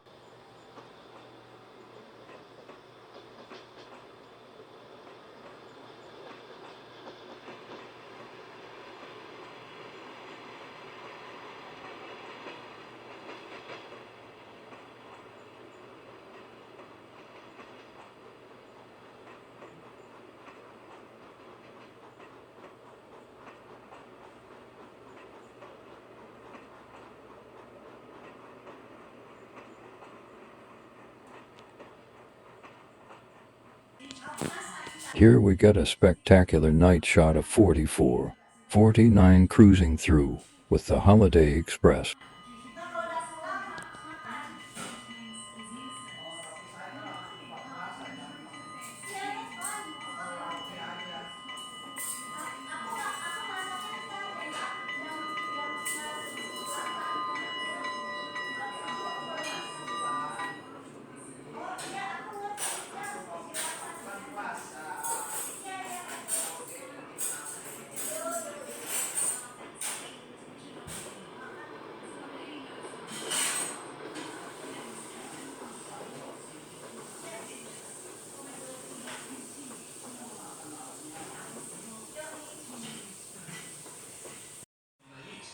After finishing up with the Holiday Express, 4449 went back to the Oregon Rail Heritage Center, and from there, it's lights out for the old GS4. Until November 25th, 2015 came along.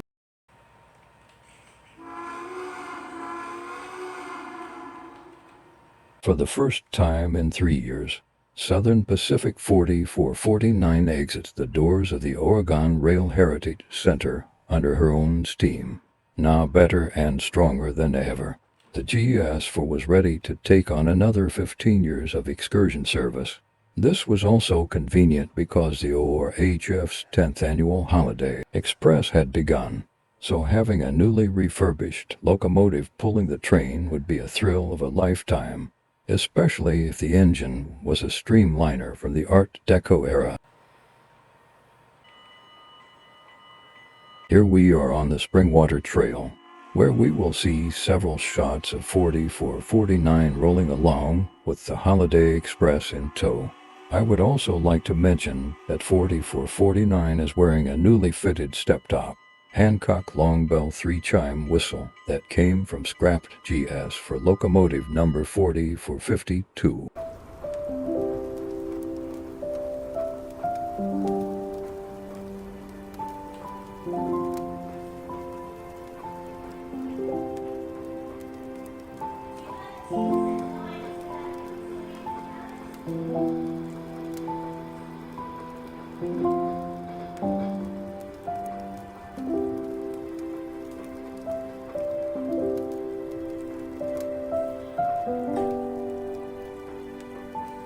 Here is a shot of 4449 reversing down the starlit Springwater Trail.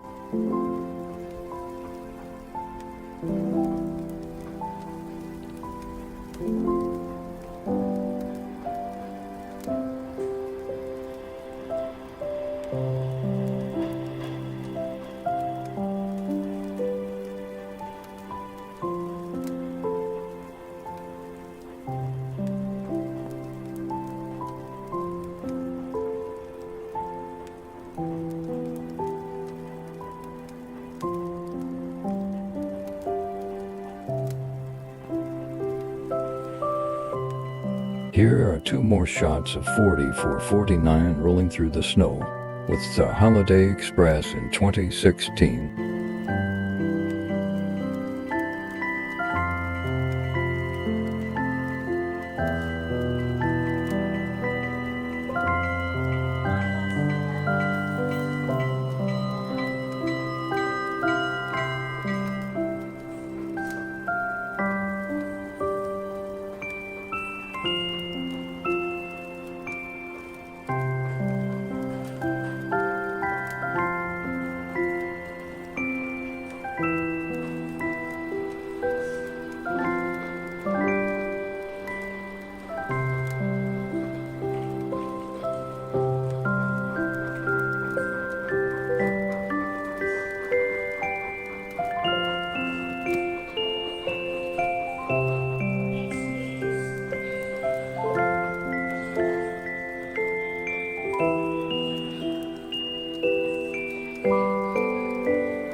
On June of 2017, the old GS makes her return to the U.S. mainline style, going on a trip to Bend, Oregon for the 5th time ever.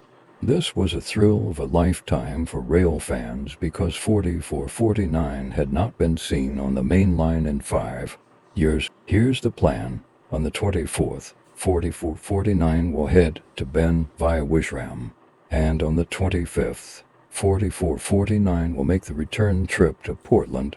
Simple as that.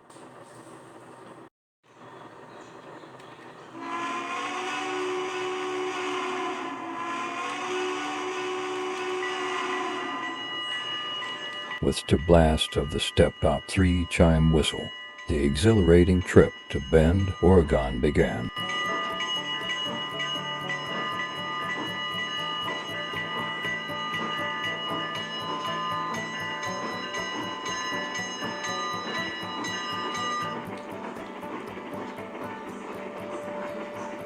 We were both young when I first saw you. I close my eyes and the flashback starts. I'm standing there on a balcony in summer air. See the lights, see the party, the ball gowns. See you make your way through the crowd and say hello.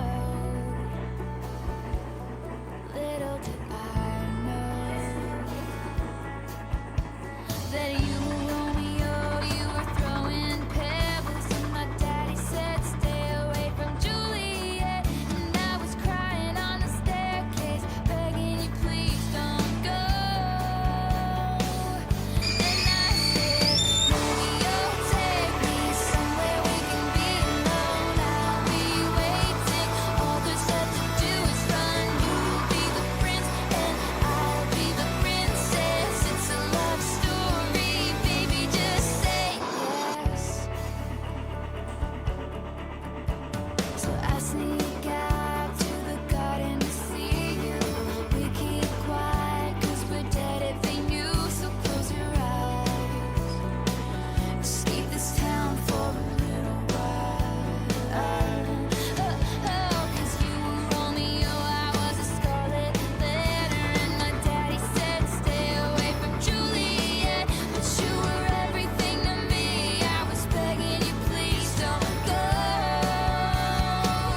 4449 arrives at Bend and spends the night there. Here we see a BNSF manifest train roll by.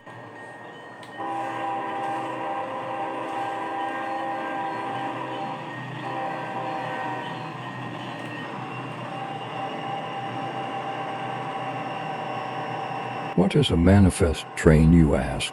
Well, it's a term that Americans use to describe a mixed freight train. A manifest train picks up different freight cars along its route. The cars can contain things such as plastic, wood, metal, coal, iron, you name it.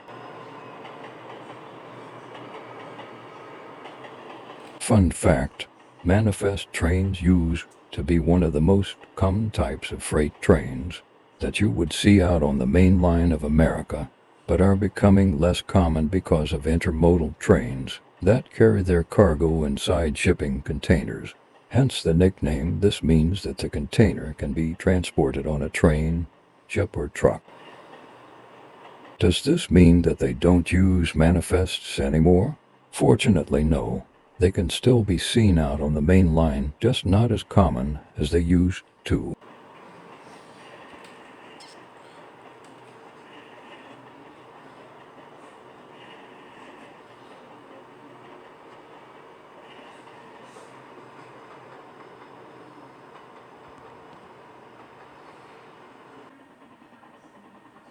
After the overnight stay at Bend, 4449 makes her trek back to Portland.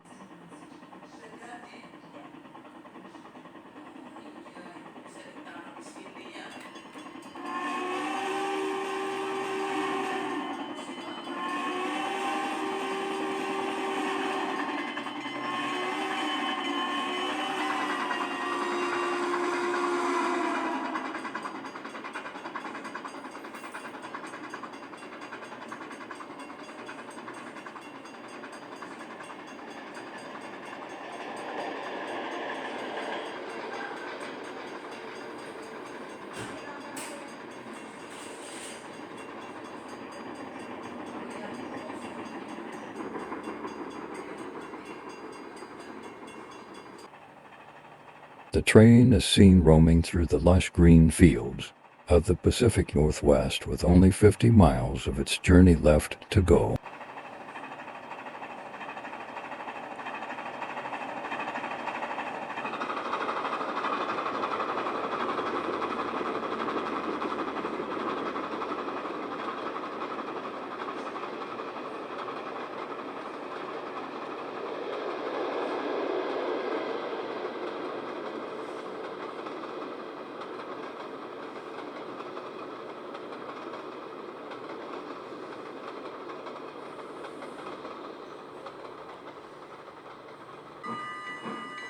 "4449 arrives at Portland just as the sun begins to set.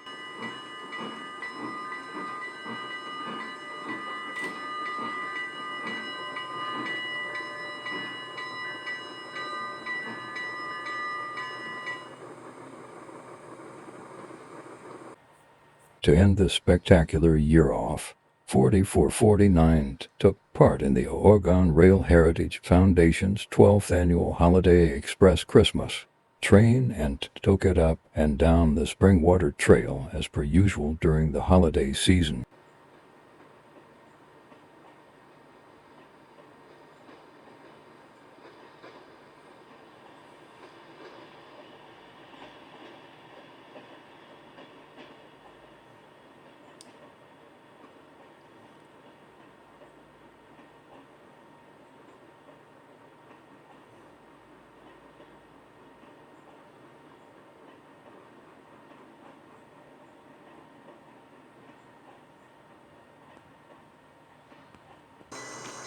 In early 2018, the old GS4 makes a surprise visit to Vancouver, Washington. This was because during that time, a train documentary called Train Time was in the works.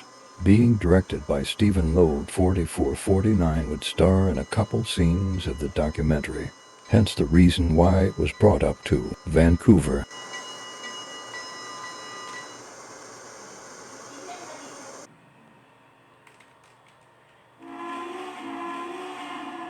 For the documentary, 4449 was filmed running along the Columbia River to Wishram, Washington. I would like to mention that this is the first time 4449 is seen hauling a mainline excursion train unassisted in 14 years. Here we see the massive GS for accelerating out of Skamania, Washington, after having her IMAX camera equipment adjusted.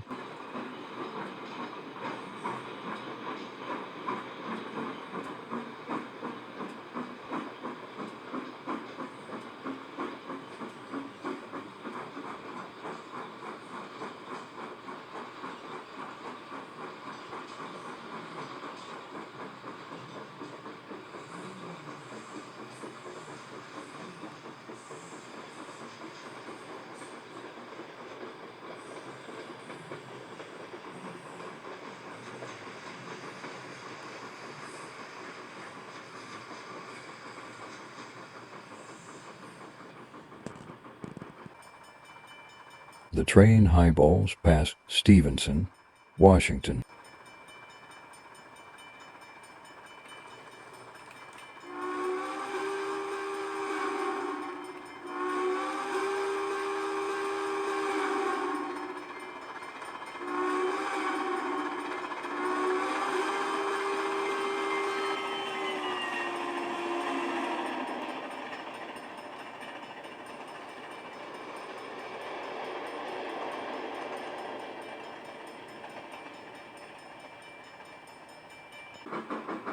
After turning around in Wishram, the train makes its way back to Vancouver.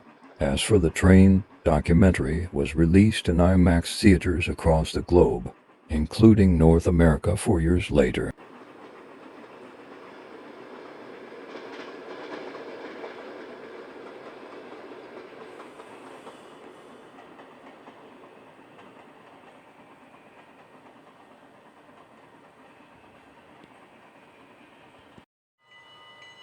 To end the year off, the old GS took part in the Oregon Rail Heritage Foundation's 13th annual Holiday Express.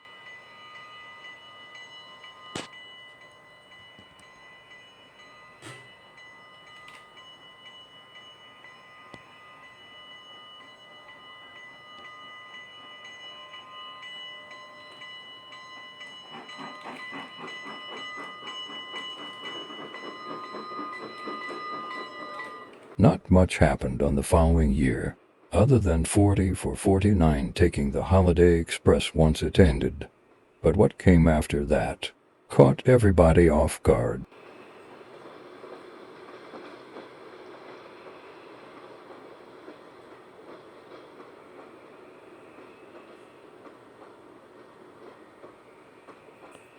COVID-19, the disease that defined our lives in 2020. Coronavirus disease 2019, or COVID-19 for short, was a disease pandemic that originated in Wuhan, China on December of 2019, which was roughly the same time that 4449 was hauling the Holiday Express on the Springwater Trail in Portland. The virus quickly escalated into a global pandemic once the year 2020 came around. Because of this, adults had to work from home and children had to do their school work online. I was one of these kids in 2020.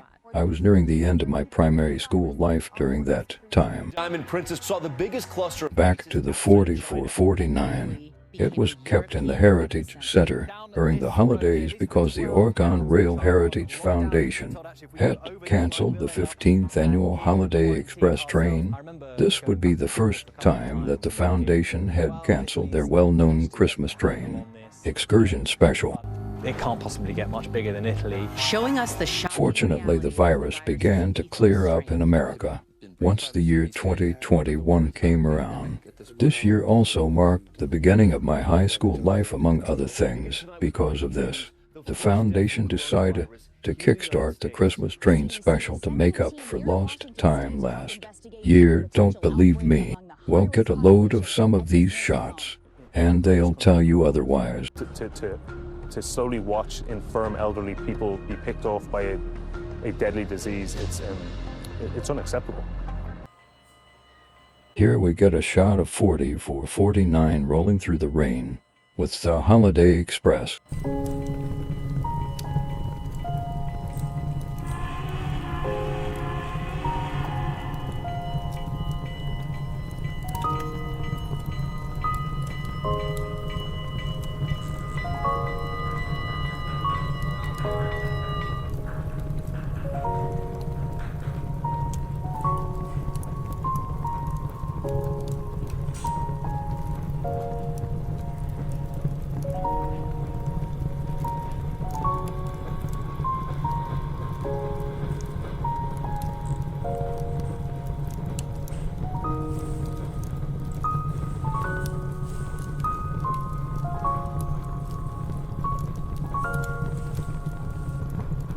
With the rain clearing up, the train reverses down the line.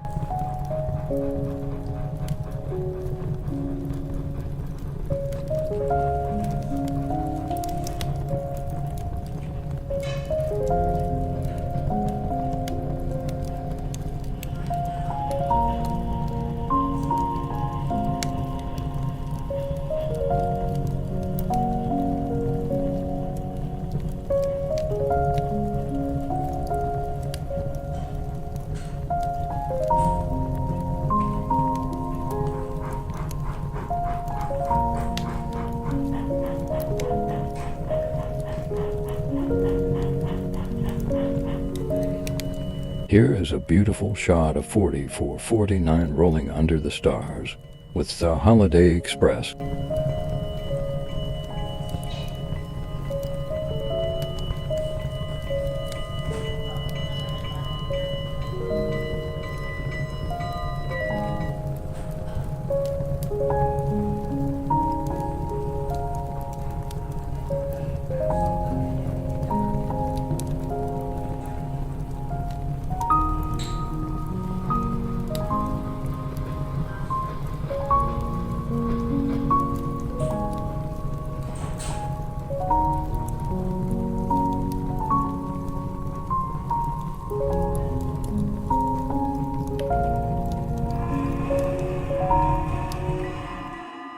On July of 2022, 4449 has teamed up to celebrate the 10th anniversary of the Oregon Rail Heritage Center.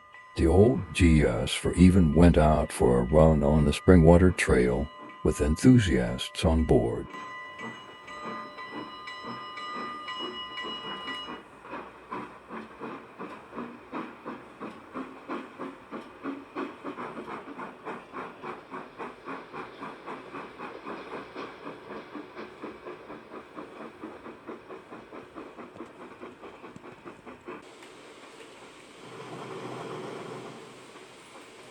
So much better.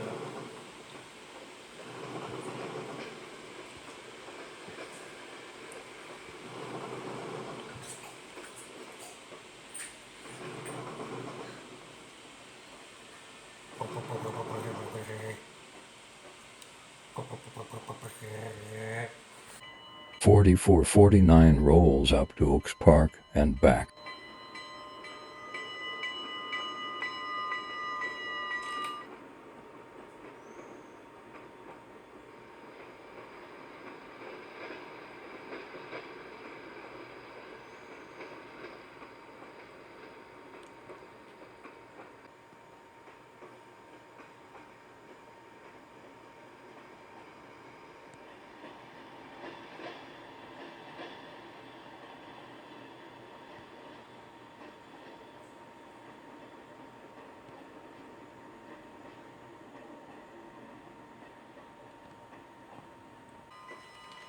Returning from Oaks Park, 4449 reverses to a stop to let everyone off.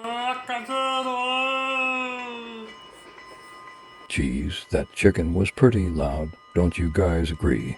Can someone go and get that chicken, please? Oh wait, never mind. Someone already has it. I wonder what they'll do with it.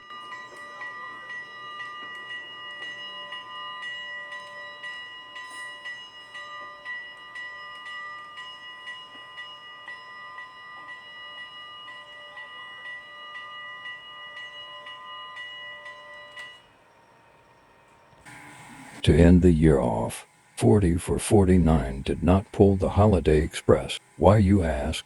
This is because it, along with SP and S700, are too heavy for the Oregon Pacific Railroad's tracks, since their wheels weigh in at over 200,000 pounds, creating immense stress for the rails to endure. SP and S700 is undergoing a 15-year overhaul, as seen here. The Christmas train would be hauled by a much smaller and lighter locomotive, Polson Logging Company No. 2, a 1912-built Mikado locomotive. This would be temporary until a permanent engine would come along, which will be Mount Emily Lumber Company No. 1, a 3-truck type locomotive.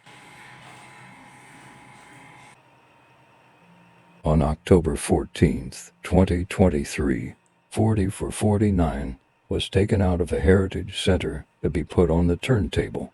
That came from the now demolished Brooklyn Roundhouse. That's right, boys and girls.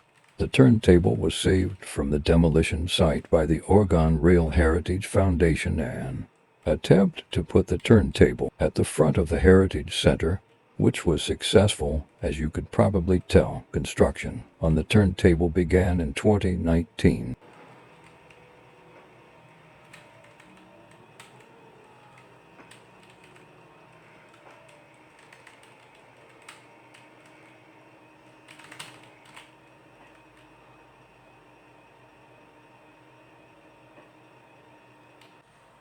Everyone clapped and cheered once the 99-year-old turntable completed its first 180-degree turn for the first time in 11 years.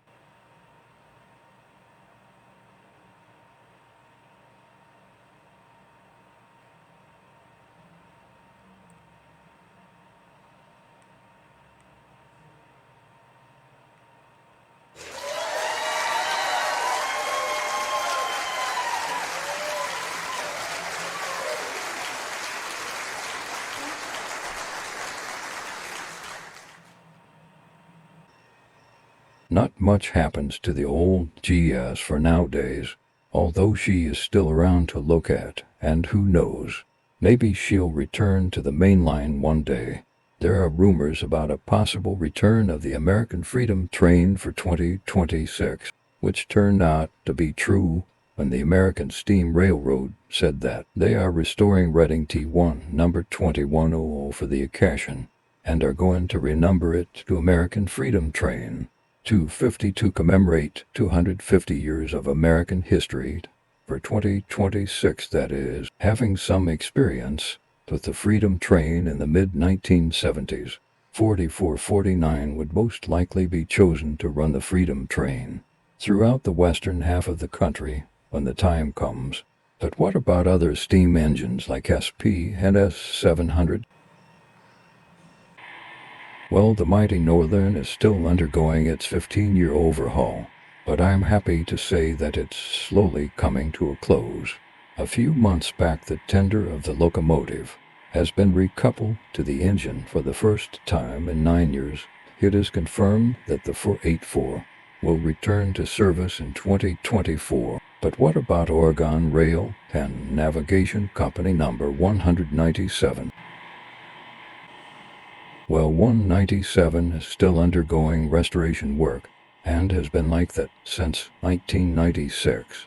But the team has been making progress so far, and if they keep going like this, I'd say the locomotive will return to service between 2025 and 2030. Which one will it be? I don't know, but I do know that it's going to take a while. But what about other steamers like 844? 3985 and 3751. Like 4449, 844 hasn't been as active on excursions as much, with her last excursion run occurring in 2019. No, she isn't retiring. It's just that she hasn't had much to do lately, but is still around to look at. 3985, on the other hand, has been pulled out of service on October of 2010 for repairs. It was officially retired from service 10 years later, however, as of 2023. Work to restore 3985 to operating conditions is underway. If everything goes according to plan, 3985 should return to the rails of the Union Pacific by 2026 or 2027. Why so long, you ask? Because of 3985's sheer size, it's going to take a long time before the Challenger is ready to run again. But it's good to know that the Challenger will be back soon.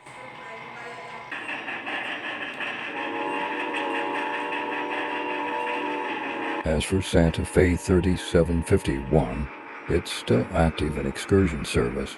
For example, it ran to San Diego in 2010, went to the Railroad Days ceremony in San Bernardino in 2013, and is seen pulling into Los Angeles Union Station for Train Festival 2023.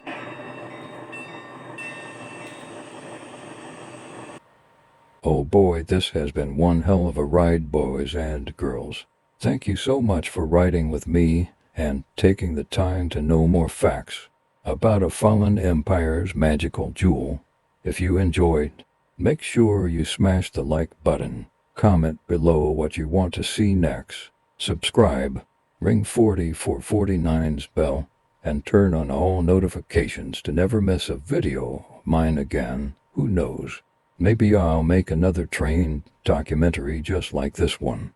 Turn on all notifications so that you don't miss it when it comes out. I had so much fun making this project. I hope you all had fun learning about this majestic beast. Anyway, thank you all so much for 400 subscribers. I appreciate it greatly, and I love you all so much. Well, this is the end for now. I'll see you all soon. And remember, boys and girls, no matter what happens in life, stay positive. Goodbye for now. Making my way downtown, walking fast, faces pass and I'm homebound.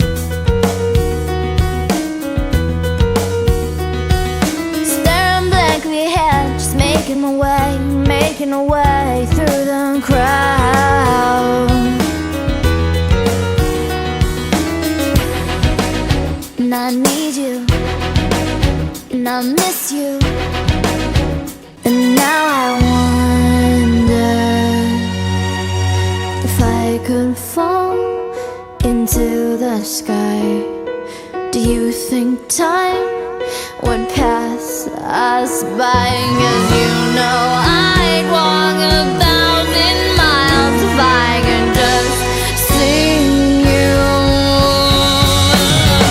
If I could fall into the sky, do you think time would pass me by?